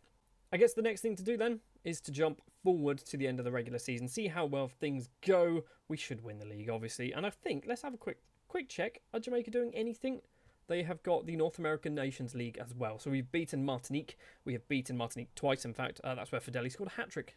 Great, he scored a hat-trick, amazing. We've got USA in the semi-final. But we'll jump forward to around April time, end of the regular season, see what things happen there. Well, we'll start with Jamaica as we're already here. The North American Nations League, we finished in 3rd place, beating Costa Rica, but we lost to the USA on penalties, which is kind of annoying. So we've obviously got Fideli. We've taught him, said, come on over, play for the Jamaica national side, and then we don't win the first competition we're in. We should be winning everything. And as for Montego Bay, 26 out of 26, so top of the table as you would expect. We're in the North American Champions League semi-final up against Saprissa. It is Nashville versus Mount Pleasant in the other semi-final, so it could be an interesting final, could be an all-Jamaican final. And then JFF Cup, it is up against Wadada United, who are in the Jamaican Premier League. Fair enough. I thought they were one of the smaller sides. We have also had our youth intake come in, and apparently it's quite good, but not. It's an average intake. We've got one good player. Jordan Mewett is this good player, 15 years old, 15 finishing, which is pretty good. He's nothing special though, is he? And then we've got a whole load of other players here. We've obviously got some of the green players who are still on trial technically. they're probably not going to sign permanent deals. Calvin Mystery, he looks alright. He's pretty fast. I like that. That's always good. We've got Sangster, Jamali Sangster. He's pretty fast. If you're fast, I'm going to be annoyed. Christopher Salke, you're not particularly fast. Okay, fair enough, but you're a goalkeeper with 6 free kick taken. Oh, it's good. It's good. I do like a goalkeeper who can score free kicks. Well, one more thing to do then. Let's jump to the end of the season, see how well things go for our Montego Bay United side, and see if we can pick up a few more trophies. Kicking things off in the JFF Cup, we lose. We lose against Mount Pleasant FC 2-1 in the final. We have not won this for the past 2 seasons. Mount Pleasant winning it this year, obviously Treasure Beach winning it the year before. I don't really care, to be honest. What I do care about, though, is obviously winning the Jamaican Premier League. We have beaten Mount Pleasant in this one, beating them 2-0 in the final. I've just seen Bacola, 33 goals this season for us. And for a third match and third final of the season, we played Mount Pleasant FC in the North American Champions League, where we managed to beat them 2-0. Cameron Lord with the opening goal of the game after 32 minutes. And then into the second half, in the 53rd or 54th minute of the game, Giraldo, the Italian who's replaced Fideli basically, gets the ball from, I'm going to assume, Bayliss, tucks the ball away, making it 2-0. A nice, comfortable victory in the North American Champions League final. So we won 3 trophies with our Montego Bay United side, but we did kind of win the big one with I say kind of, we definitely did win the big one, didn't we? We won the big one with Jamaica. We won the World Cup. The border, not even, it's a B. You won the World Cup. It's a B. Could have done better. The fact that we have won the World Cup, I mean, do we still need to qualify? I guess we do. It's only the hosts that don't need to qualify now, right? And it's in Turkey next time around. Obviously, we will not be in charge of Jamaica come that point, because we'll be leaving after season 40. We'll leave Montego Bay United. We'll leave the Jamaica national side as well. Last thing to do then, double figure goals then. 13 goals for Carlington Cohen. Pretty good, considering he came off the bench a lot. Yep, Kleisner actually getting double figure goals also from defence midfield. Natural defence midfielder. 14 and 15 assists for Beracol. He's good. He's really good. Is he close to being? He's not close to being Jamaican. He's still got a year to go. Kevin Brown, 19 years old, 18 goals, 13 assists from that left-hand side, and a World Cup winners medal too. Giraldo, who came into the squad, basically, once Fideli left, Giraldo was kind of the replacement. He's been here for a while. 14 goals for Giraldo. He's got 45 days left before he can become Jamaican. Can you get Jamaica? Can you play for Jamaica as well? That would be amazing if you do. Cameron Lord, 28 goals, 15 assists as well. He's just really good for us. He's been really good. And then Bacola at the top, 46 goals in all competitions. However, he is leaving. He is off to Corinthians after his contract expires. He is 32, will be 33 soon. So he's going to start the decline. He didn't want to sign a new deal either. We say goodbye to Nicholas Luciano Bacola. 220 league goals he scored for us. That's a lot of goals. He did cost £10 million, which is a lot of money. I do want to quickly check, how did Fideli get on? Obviously, he scored a lot of goals for us. He went to Juve, he scored 7 league goals and 13 appearances. For us, he actually got 35 goals in all competitions. So even though he only played half the season, he'd be our second top goal scorer. He's really good at football, isn't he? We've got just 2 more seasons to go in our Building a Nation save with Jamaica and Montego Bay United. And obviously, last season, in season 38, we did the unthinkable and win the World Cup with Jamaica. Spoilers if you didn't watch it yet. Which means, from a competition perspective, we have won the World Cup. We have won the North American Gold Cup. We have won the North American Nations League. But we have not won the Copa America. The last Copa America that we have the possibility to enter is next season. Season 40 will be our last chance to win absolutely every competition possible with Jamaica. And with Montego Bay United, we've already won absolutely everything possible. We've won the Club World Championship. We've won the Jamaican Premier League 29 times. We have won the North American Champions League 26 times, the JFF Cup 26 times, and the Caribbean Cup 32 times, and everything else we don't really care about. This season with Jamaica, starting in just 2 days, we have the North American Gold Cup, which we are currently defending champions of. We have won it twice. Can we make it 3 times in our last ever opportunity at the North American Gold Cup? So, without further ado, let's jump forward then, probably to the end of the North American Gold Cup. We'll also probably be at the end of the Montego Bay transfer window as well. Well, the North American Gold Cup did not go to plan. We got out the group stage without any problems, and then we were up against one of our old nemesis against Mexico, where they took the lead after just 22 minutes. Garcia with the opening goal of the game.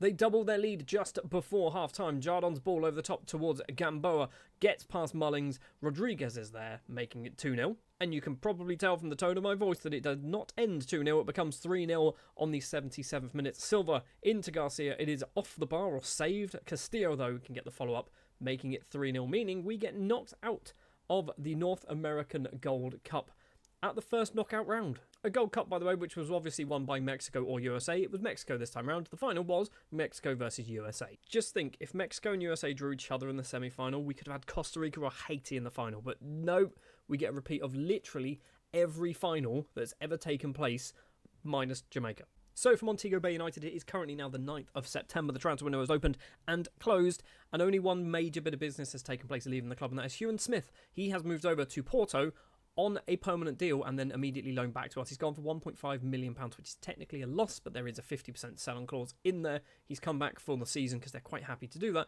and we're not paying any of his wages, which is quite nice. And joining the club is Alan Garate, a 26-year-old Paraguayan defensive midfielder, signed from Olympia on I was going to say a free transfer. It's not. On a deal costing £210,000. We don't have any money to do much business right now.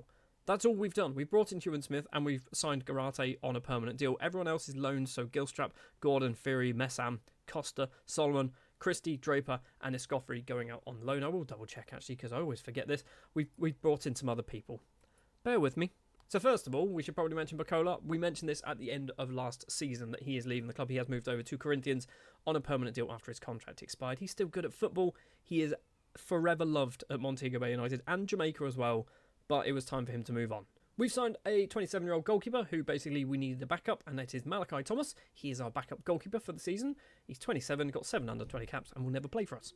And we've also headed on over to Albino Leffe in Italy because we've had some very good luck with signing Italians and signed Luca Paolini, who's a 24-year-old defensive midfielder, for £155,000. He's not amazing, but he's one that I fear, similar to Fedeli and Giraldo and Bacola and stuff like that, that he's going to get good, but not necessarily good enough. Although he is 24. He's nearly 25. Why did I think he was younger? I'm an idiot. Anyway, that's the transfer business. It's not really that exciting, is it? We've got 9 million in the bank, 4.5 to spend if we want to spend it. We are probably not going to spend it because, let's face it, this money is it's fictional. This money will be gone by the end of the season. We have obviously kicked off our competitions. We've kicked off the Caribbean Cup with the 2 wins so far, winning against AC, Port of Spain and Violet. And we have yet to kick off our defence of the Jamaican Premier League. A Premier League that we are currently record winners 29 times. Could this be the 30th time we win the Jamaican Premier League? Also, we have not lost a match since 2052. It is well over 10 years now at this point. We also went 15 games without conceding a few decades ago. That's ridiculous.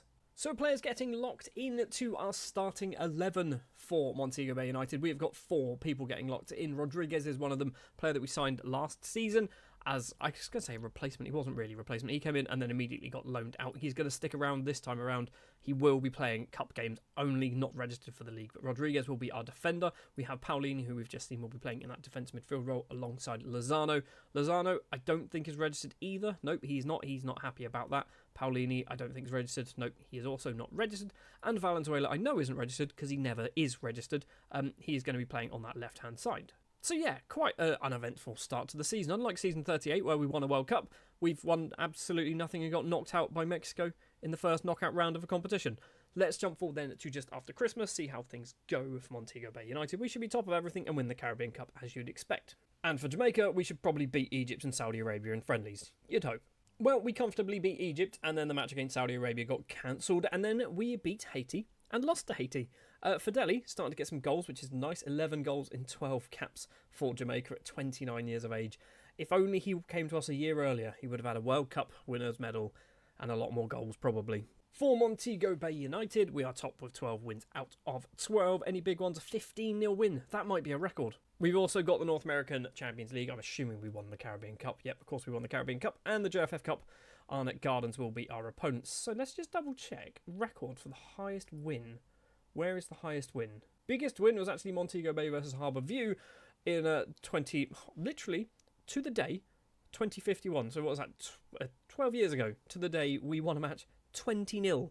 And I just completely missed that somehow.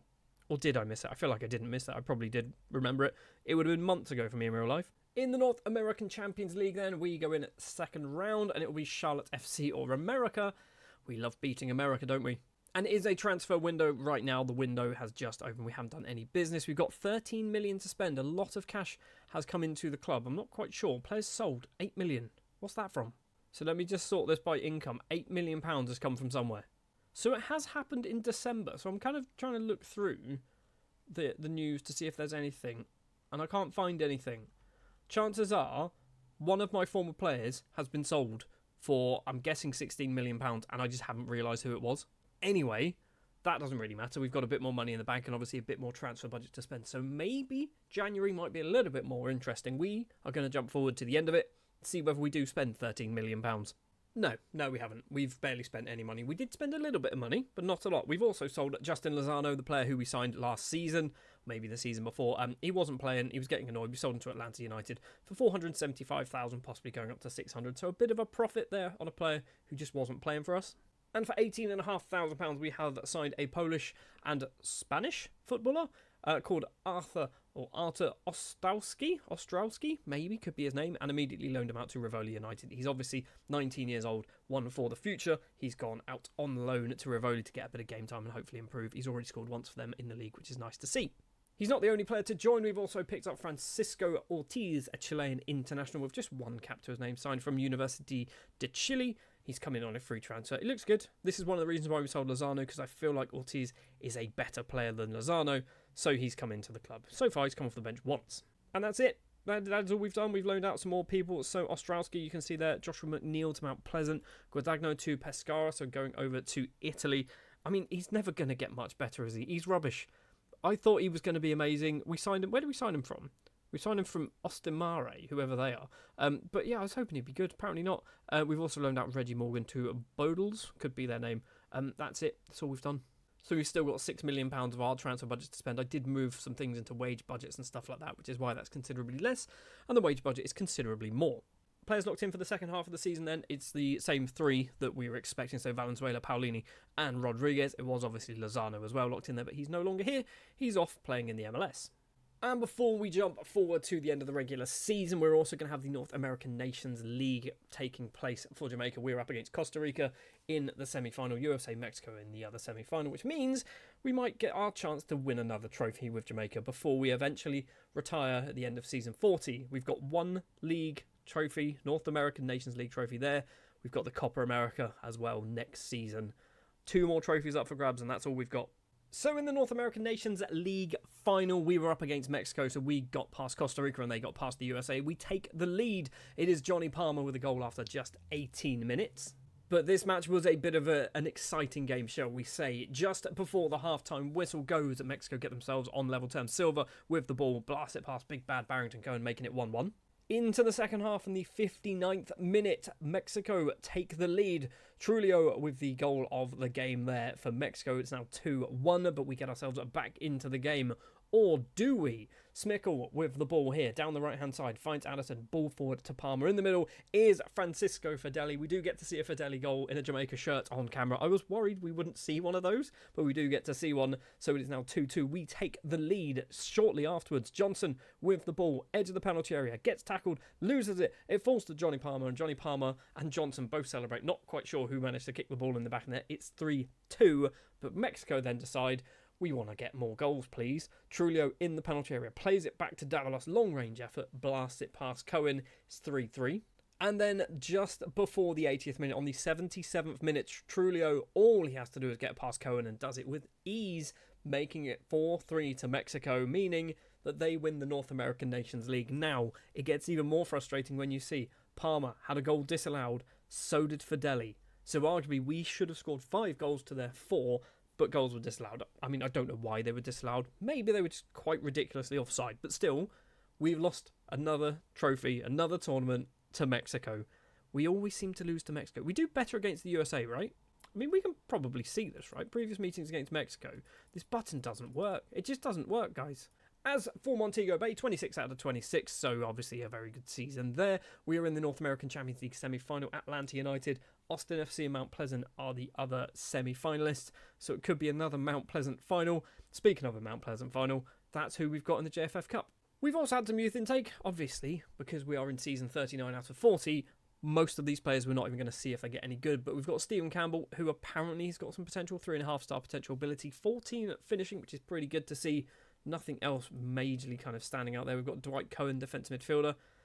Could be alright, not quite sure. Rosario Harriet, reasonable winger. Blake Brown, reasonable striker / winger. Eric Yates, not a very good centre-back, if I'm honest. Carl Lambert, who's a left winger. I was not expecting that to be your position.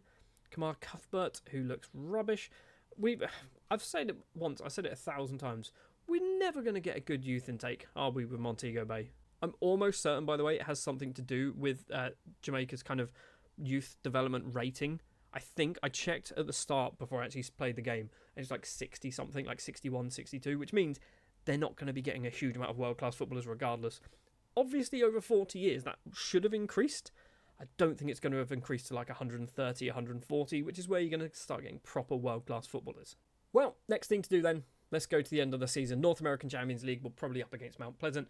In the league, it'll be Mount Pleasant. In the JFF Cup, it'll be Mount Pleasant again. Let's find out what happens.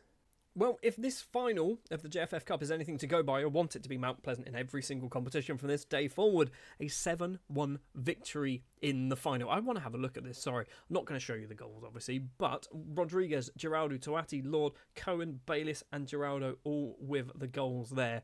Is that a goal for every single one of our defenders? No, Kleisner didn't get a goal, but Bayliss, left back, with a goal. Tuati with a goal, Rodriguez also with a goal. In the Jamaican Premier League, it was a 3-0 victory against Treasure Beach in the final. It was not Mount Pleasant. I'm surprised it was not Mount Pleasant. It was Treasure Beach this time around.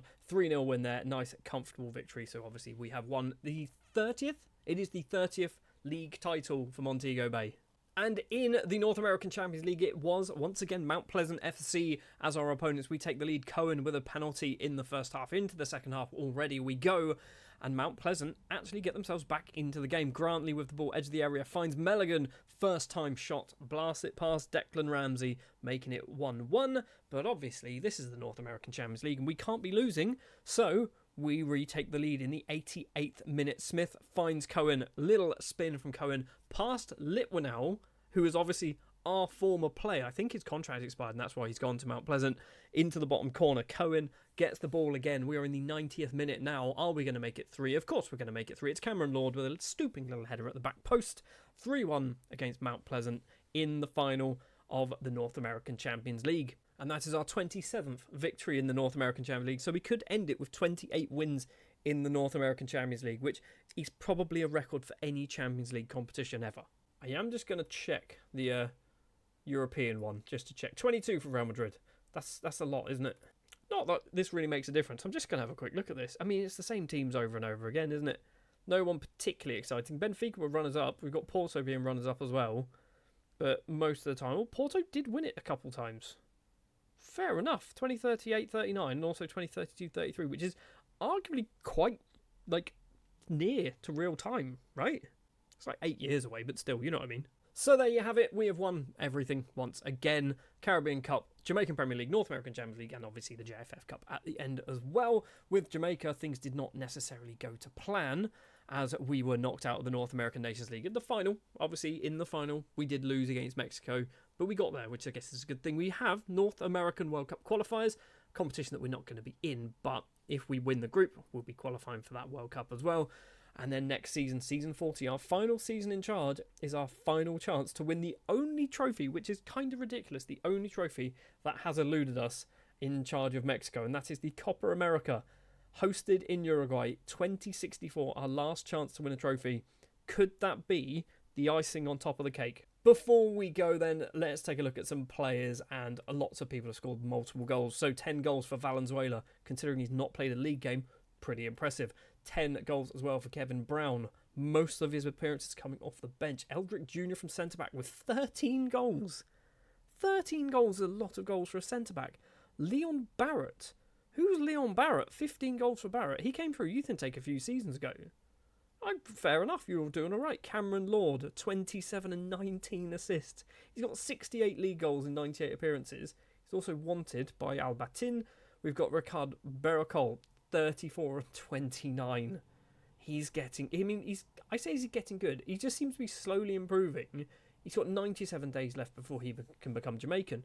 Can he get Jamaica caps That would be good, wouldn't it? We've also got Carlington Cohen, 42 goals, 16 assists as well. He's rubbish, but loves to score goals. And Giraldo, 50 goals, 7 assists.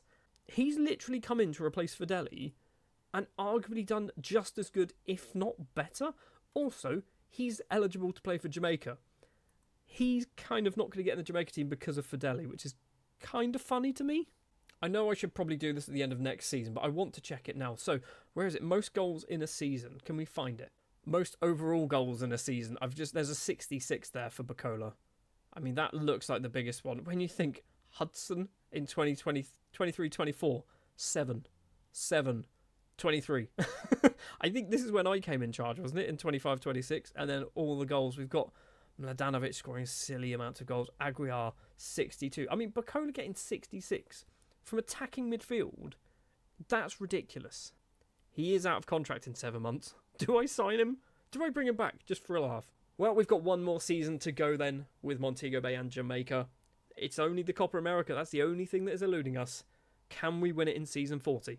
One final season in charge of Montego Bay United and Jamaica, obviously, as well. In this Building a Nation save, basically, we've got one task left to do, and that is to win the Copa America. We have won literally every single possible competition it is for us to win, except the Copa America. This is the one competition that we have failed to win. I don't even think we've got particularly close either. So we made it to 3rd place a couple of seasons ago, or more likely 8 seasons ago, in Venezuela, in Uruguay, at our last opportunity. Can we do it? This is what it looks like. We have a ridiculously tough group. It's Brazil, Mexico, and Peru in our group.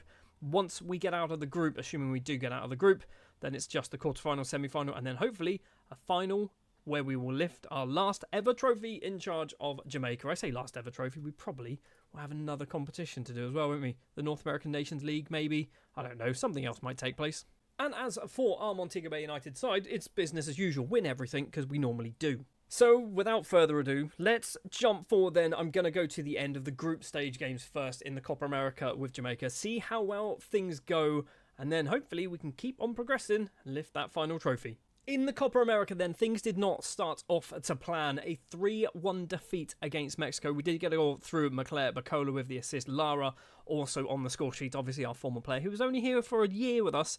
But I remember him very vividly because he basically joined us and then left on a free transfer or a very cheap deal with no sell-on clause, which is kind of annoying. Especially, well, he's just left to rot in Saudi Arabia, fair enough. Although he's leaving. Oh, this could have been half of our money. We could have got £9 million. Anyway, after losing to Mexico, it went from bad to worse up against Brazil. We lose this one 5-1. Zico, Marcelo Enrique with a hat-trick and Wellington with the goals for Brazil. Bacola with the only goal of the game for us. It means we have to redeem ourselves against Peru because I think we can still technically get through if we finish in 3rd place. And it did not start particularly well against Peru. Just 7 minutes on the clock. Arche with the ball crosses it in.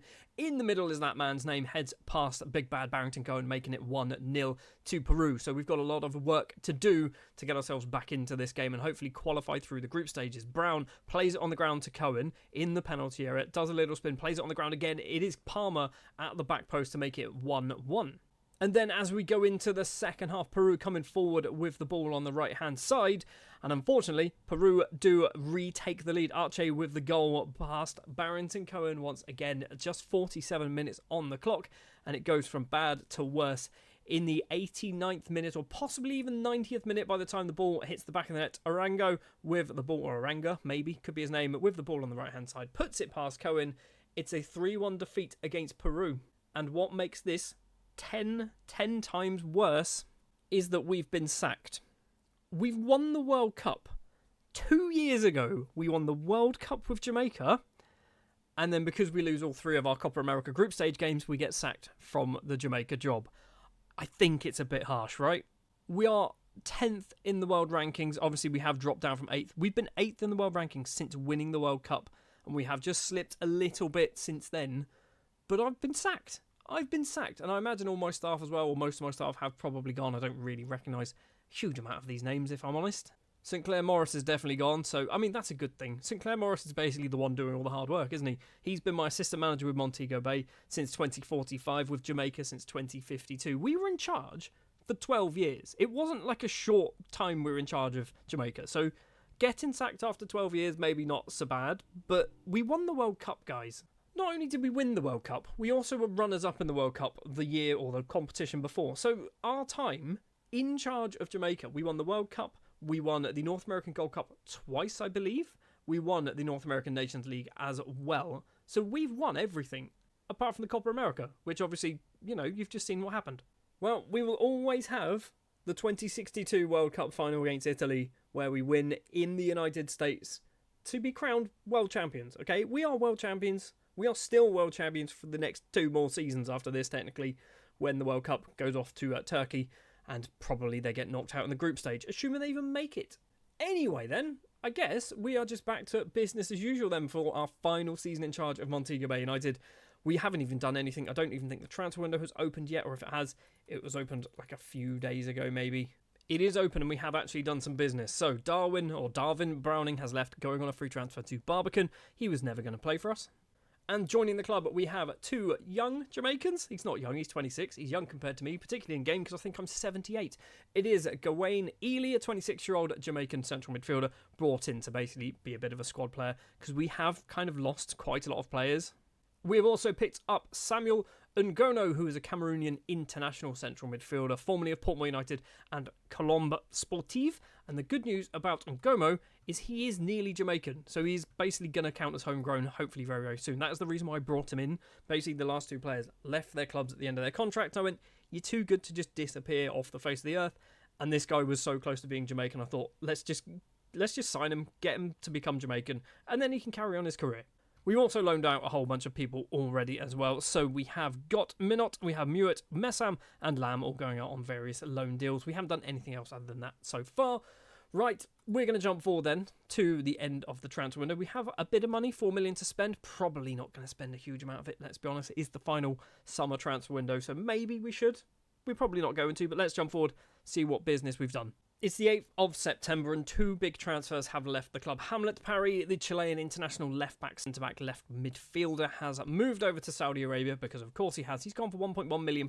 He was out of contract at the end of the season and was not going to sign a brand new one. So we have cashed in. There is a 50% sell-on clause in there, but obviously we're not going to be here beyond the end of the season. Also leaving the club and also heading on over to Saudi Arabia is Kleisner, the 25-year-old Danish defensive midfielder and right-back and also part Jamaican footballer now, has moved over to Al Hazem and he's gone for 10 million, possibly going up to 13. Similar situation as with Hamlet Parry. He was out of contract, wasn't going to sign a new one, so I thought let's just take the money while we can. 5 players have joined the club. One of them has cost a lot of money. Yashir Goldberg is that man. He's cost £1.3 million. It's not a huge amount of money, 1.2 million even, but he's a good defensive midfielder, 23 years of age, still got a bit of time to develop if he is going to develop. And that's pretty much all we've signed from first-team footballers. And then we've done something a bit silly and gone to one team in Ecuador, I believe, and picked up 4 players.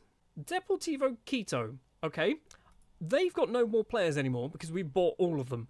They had 4 players in their squad who were in the Ecuador national side. 3 of them are still there. They were all available on free transfers, so I have picked them up. Should we take a look?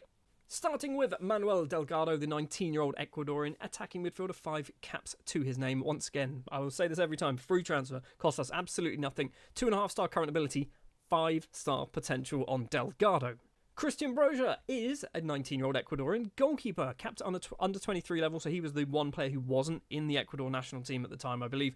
Obviously, decent-looking goalkeeper, 2-star current ability, 3.5-star potential on Broja. Roberto Cortez is next up, and he is a 6'6" Ecuadorian centre-back with 4 caps to his name at just 19 years of age. He's obviously a very big unit, and he is very, very slow. I think Continental Drift is slightly quicker than him. And finally, probably the best of the bunch is Manuel Yepes, a 19-year-old Ecuadorian striker, 7 caps, 2 goals to his name. Obviously looks very good. 16 finishing, first touch, technique, decisions, and stamina. 2.5-star current ability, 5-star potential. So yeah, we've basically raided Deportivo Quito, which seems like a sensible thing to do. We've also loaned out a couple of other players as well. So Lamar Gordon has gone on loan to Le Moynes. We have also loaned out Guadagno, Ostrowski, that's his name, and Emiliano Rodriguez, all going on loan to Mount Pleasant. And Mikey Gilstrap has gone on loan to Portmore United. So that's been our transfer business so far this season. Obviously, the window has now closed. We did spend a bit of money, but we've now got 14 million in the bank because we did bring in a large sum of money too. From a competition perspective, we have won 15-1 against Pantoja and 8-0 against Club Sando in the Caribbean Cup, so we're definitely going to be winning that competition like we normally would. And from locking in players into our squad, we are not locking in anybody for our final season, and there's kind of a good reason for it. We've arguably got the biggest squad that we've had in a very, very long time, and I think pretty much everyone is close to being registered, or maybe is registered. I feel like Bayliss isn't far off. Okay, he's got 2 years. Basically, if they're not any good, I don't really want them at the club. Like Valenzuela, he's not registered. I've had him transfer listed. I don't care if he doesn't get much better. Everyone else can kind of fight for their place, particularly when it comes to like the continental competitions. It is kind of interesting to see actually. So Goldberg currently injured. So Ngono has not got his paperwork yet, has yet to play for our side in any competition. We've got Ortiz and Paulini also yet to play, but we've got Bayliss, who is non-Jamaican. We've got Karate, who is non-Jamaican, both getting some appearances. We've also got, down here, we've got Yepes, who's also played once and scored twice. The other Ecuadorians, by the way, I think they are in the B team, in the reserves. All three of them, look. But I have just seen that Delgado has scored a hat-trick in the Caribbean Cup. Cortez has also played and got an assist, and even Brozier was our goalkeeper. Is he our best goalkeeper? He's joint with Declan Ramsey, and they're both 2-star. They're both rubbish. Anyway, then let's jump forward to around Christmas time, because basically we've got nothing else to do because we've been sacked from the Jamaica job for some reason. I know why, but still, it hurts, okay? So 12 games have been played, and we are obviously top of the table. 12 wins, lots and lots of goals scored, very little goals conceded. So that is actually 10 of the 12 games, and we've conceded twice. I do want to check. Who's our goalkeeper? It's Declan Ramsey. Ramsey has 10 clean sheets and conceded twice. So we literally have not conceded any goals. That's utterly madness. Utterly madness. Utter madness as well. In the Caribbean Cup, you can see there, we did win that. We beat Mount Pleasant 5-0, and then a 2-2 draw. So we did concede a couple of goals. In fact, we didn't even win a game, which is kind of annoying. I'm also seeing Manuel Yepes' name everywhere. He's got 17 goals in 12 starts. He's getting good. I mean, he's already pretty good, but he's getting even better, which is ridiculous. So as we know, we've won the Caribbean Cup. We're top of the league. North American Champions League, it is going to be Orlando or Querétaro from Mexico. Okay, I was expecting it to be somebody kind of interesting, but nope. Once again, it's a USA or a Mexican side. And just because we can, let's take a look at the Jamaica national team. So they have got themselves a new manager. It is Harold Mattox. He is rubbish. He has never managed anybody before in his life. Why have you managed to get the job? He's also unambitious, and he likes intense pressing and counter-pressing. Fair enough. At least he's played Football Manager before. Have they played any matches? So obviously the last match we were in charge of was Peru. They have won a couple. So they've beaten Curacao 4-1 and 2-1. Anything kind of crazy going on in the squad? Doesn't really look like it. So Fideli's still there. Fideli's still scoring goals. He's wanted. Interesting. Roma want Fideli. Spend £50 million on him. We're getting 25 of that. So the winter transfer window is about to open, or has technically opened. And yeah, we've got £14 million to spend. I don't really know whether we're going to do a huge amount of business, but it's our final transfer window. Do we spend £14 million? We also haven't done any business as of yet. Doesn't mean that we are not going to be doing anything, but we're going to jump forward to the end of January or early February.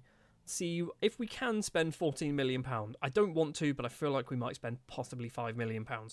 Or we'll do nothing. Nothing is also an option. We have loaned out a couple of players. So Kamar Cuthbert has gone to Black Star Falklands. We've also loaned out Luca Paulini to Charlotte FC. And Alan Garate has left on a permanent deal going over to Saudi Arabia for just under £1 million.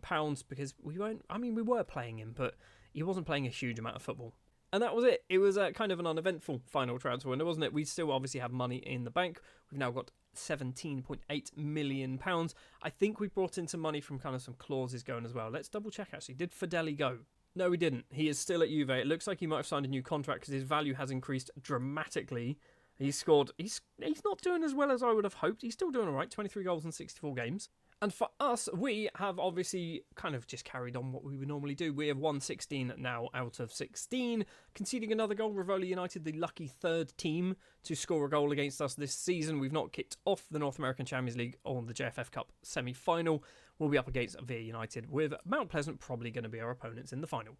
Well, we don't know who we're going to be playing in the JFF Cup final just yet because we have not played the semi-final against VA United. But what we have done is we managed to make it all the way through to the North American Champions League semi-final up against Atlanta United. Monterey play Mount Pleasant in the other semi-final.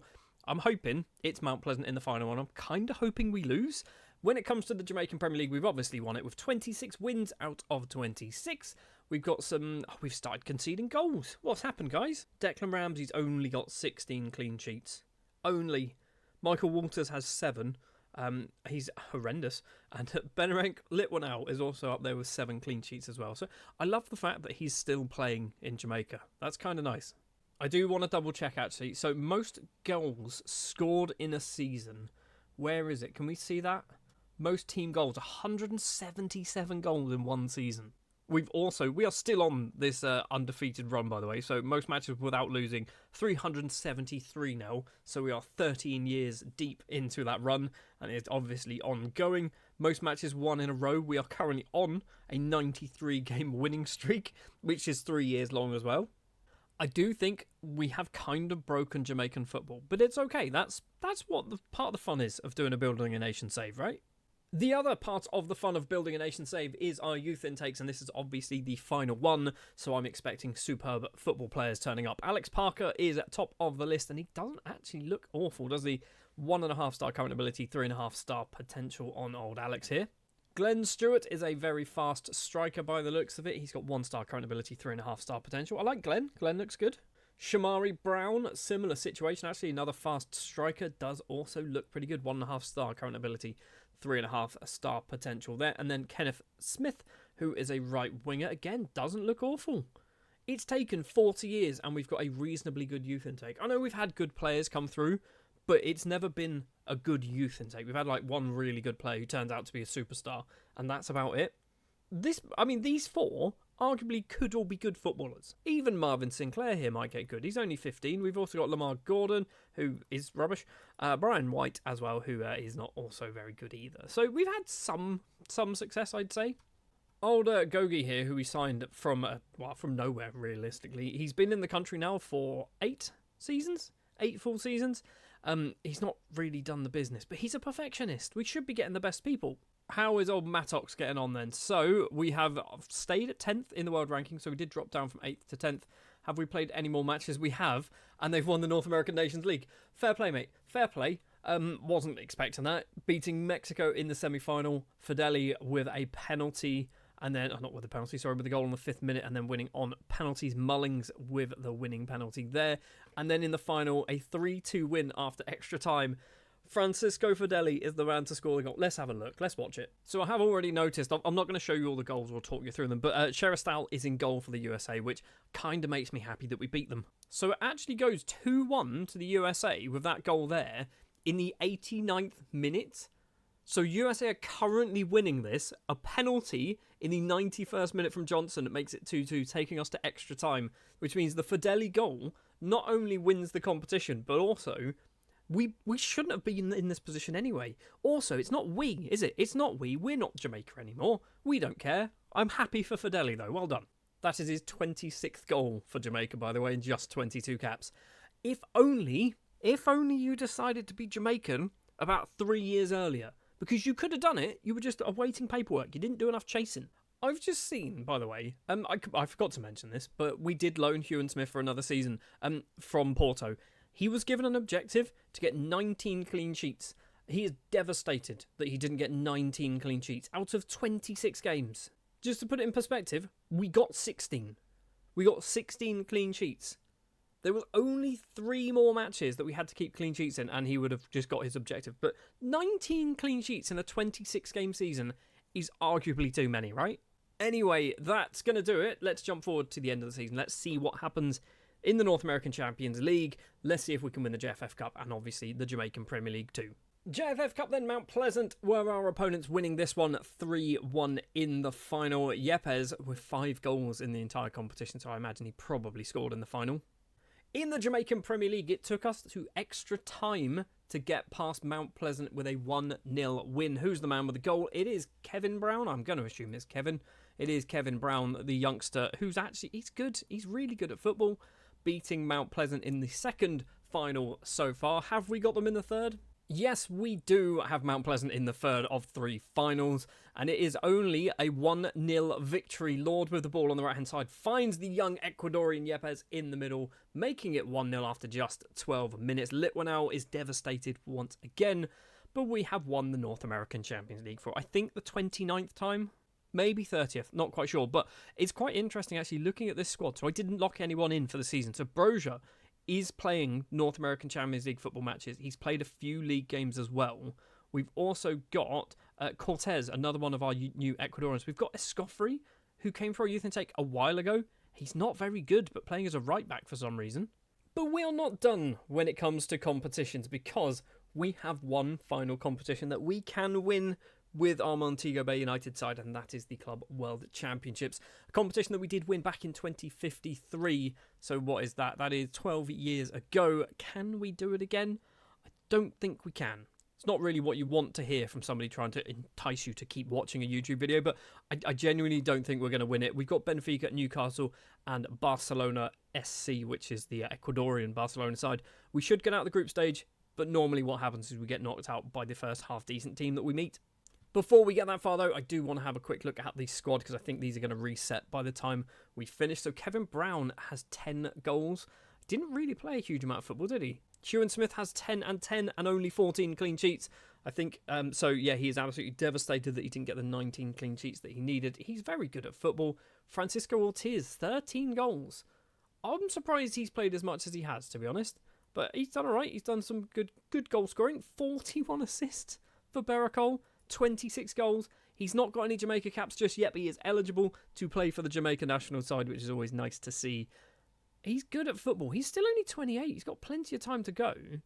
And he is wanted, but he is able to play for the Jamaica national side. We just need to hope that the new Jamaica manager actually calls him up, because sometimes they don't bother, because he's not naturally Jamaican, so they're just ignore he exists, apparently. Cameron Lord as well, 39 goals, 31 assists for Cameron Lord. He's also very good. I think I signed him, didn't I? Yeah, I stole him from Arnott Gardens. Yepes is our second top goal scorer in his debut season with 40 goals. Only 28 league starts, though. And at the top of the tree is Carlington Cohen with 47 league goals. Or not league goals, 47 goals, sorry, in all competitions. 32 of them coming in the league. I don't know how he's scoring so many goals, because he's only got 10 finishing. But he's had, arguably, the best season he's ever going to have. That is 47 goals. Admittedly, have just seen he scored 16 penalties out of 18. That's probably helped bump him up quite a lot, hasn't it? If we did another season, I should have made the goalkeeper take penalties, because he would score loads, wouldn't he? Even if it's Declan Ramsey and he's rubbish at penalties, he's got 2 penalties taken. He might get like 3 or 4. We are not done, however. We do have one more competition to play, as I've mentioned. So let's go forward to the end of the Club World Championships. Can we win it for a second time, or will we be embarrassed by, I'm going to guess, Marseille in the first knockout round? They're probably not even in it. I mean, thinking about it, why would they be in it? It's like winners of the Champions League. Who's going to knock us out? Liverpool? Liverpool could be a good one. Amazing. There's a team from Tahiti in it. That's awesome. I'm going to go with Liverpool knocking us out. Right, let's go forward and let's find out. It wasn't Liverpool, but it was a team beginning with L. It was Lazio, obviously, from Syria.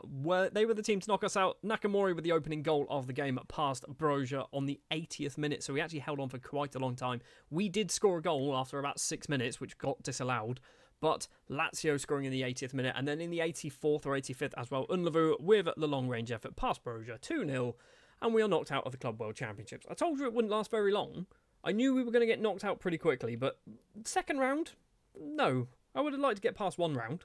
So there we have it. We have completed 40 seasons in charge of Montego Bay United. A few of those seasons as well, we were in charge of Jamaica, and we won the World Cup, which is obviously the best achievement you can ever have. And then since then, they have won the North American Nations League as well after we've been sacked. So they've actually got themselves back up to 8th in the world. I'm just happy we won the World Cup. I'm kind of annoyed, but not massively annoyed, that we didn't win the Copa America. Winning the World Cup is harder, right? So at the ripe old age of 79 years old, I guess we have to retire, or at the very least just resign from our job in charge of Montego Bay United. I do want to have a look at this manager timeline.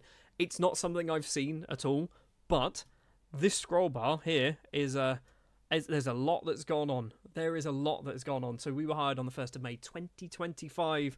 We won 7 matches in a row, new club record. Jordan Fletcher, top goal scorer in the Jamaican Premier League all those years ago with 20 goals. Just going to pick somewhere random. Caribbean Cup triumph. Is that the first time we won it? Could be. Might be the first time we've ever won the Caribbean Cup. Let's go to here. We won the JFF Cup. We've got an unbeatable goalkeeper in Daniel Russell. Ricardo Gaynor joined Montego Bay United on a free transfer. I don't think he was any good, was he? Jumping forward again. JFF Cup, Caribbean Cup. Prolific Leo Campbell with 32 goals scored. Vinko Ursreg won the Jamaican Premier League Goalkeeper of the Year award. Andy Strabic with 17 goals. We'll have a look at Andy in a minute because I'm interested. We've also got Alwyn Buckner finishing the top scorer in the Caribbean Cup. Strabic's name is going to be all over these next few bits. Let's jump forward again. We're now in 2038-39. Mansour and Benge, North American Goalkeeper of the Year. We've also got we won the North American Champions League. We won the Caribbean Cup again because of course we did. Anything else of like real cool, fun, exciting, interest things? Mansour and Benge is another great goalkeeper. We entered the England Hall of Fame, apparently. Don't remember that happening, but sure, that's a thing that took place. Obviously, lots and lots of things. Lots of gold in here, which is obviously expected when you win about 70 trophies. Or 121 trophies, in fact. 0 major awards. 0? I guess that's not a competition. Like, winning the World Cup is not an award, is it? That's fine. Okay, that's for me winning Manager of the Year, because basically I wasn't really a manager, was he? We're only about halfway through kind of what's going on here, but we've got Mladenovic or Bogdan. Bogdan was one of those players that helped us out massively. He was the first superstar sell. £35 million we sold him for, and now he's a coach. Who wants him? Who wants him as a coach, or as the assistant manager, in fact? Al Ittihad. Although I think he's just retired, hasn't he? So maybe he's not a coach at the moment. They want him as a player. One last thing then that I want to have a look at is the legends, icons, and favourite personnel. So we go favourite personnel. So we've got Kleisner, who's obviously still playing at Al Hazem. We've got Tuati still at Montego Bay United. We've got Pereira, who's obviously recently moved on. He's now at Manchester City. We've got Zaire McGinty, who's now no longer a player. He's taken up the role as a manager. Yepes has decided, he's already a favoured personnel. We've got St. Clair Morris, who is a favoured personnel of mine, and he's a real man. I've just seen as well, he was the under-20s manager of St. Kitts and Nevis since 2018. He had 2 jobs. He had 2 jobs for all of that time. Anyway, we've also got Eldrick Jr., who is still at the club, had loads and loads of interest for Eldrick. We've also got Gerardo, who came in to replace Fideli. He's now naturally Jamaican, hasn't got any caps yet. And then into the icon section, starting from the bottom, Nicholas Luciano Bacola, who is arguably a club legend in my eyes, should be at the top of the tree. 172 appearances, 220 goals, and then a couple of seasons playing for Corinthians as well, for good measure. Arturo Martinez, similar situation, should be a club legend in my eyes. Eddie Gomez, another player, 280 appearances, 224 goals. Nikon Coates scored loads of goals as well until he moved over to Italy and then came back actually to Mount Pleasant. Andy Strabic, who is a coach at our team, and he is absolutely rubbish, but we have brought him here and he's just having a lovely time living back on Montego Bay. We've also got Cesar Garcia, a player who's only here for a season or so, and now he's good at football, but should he be an icon? Probably not. Milan Nezovic, who, he was good for that one season he was here. Alsan Sonko, I think he was the first proper sale, wasn't he?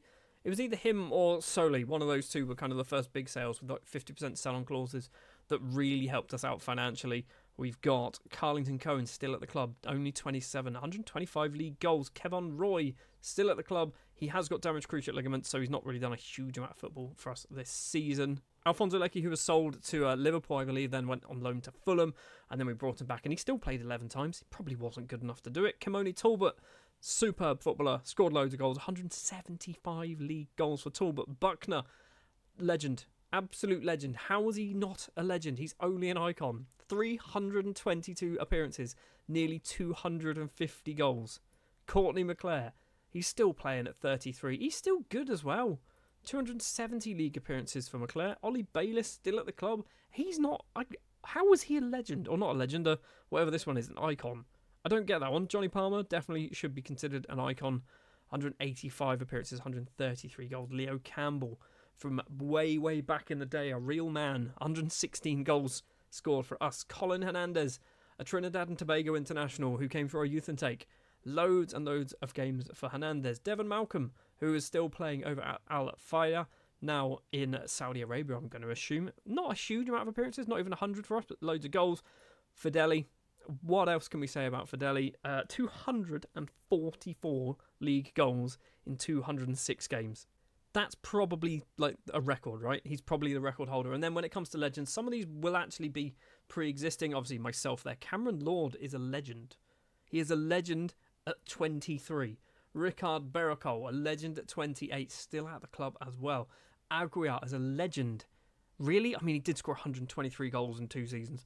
So yeah, I can understand that. He's now at Rennes, and he went there for £31.5 million. So we got 15 from that, which is quite nice.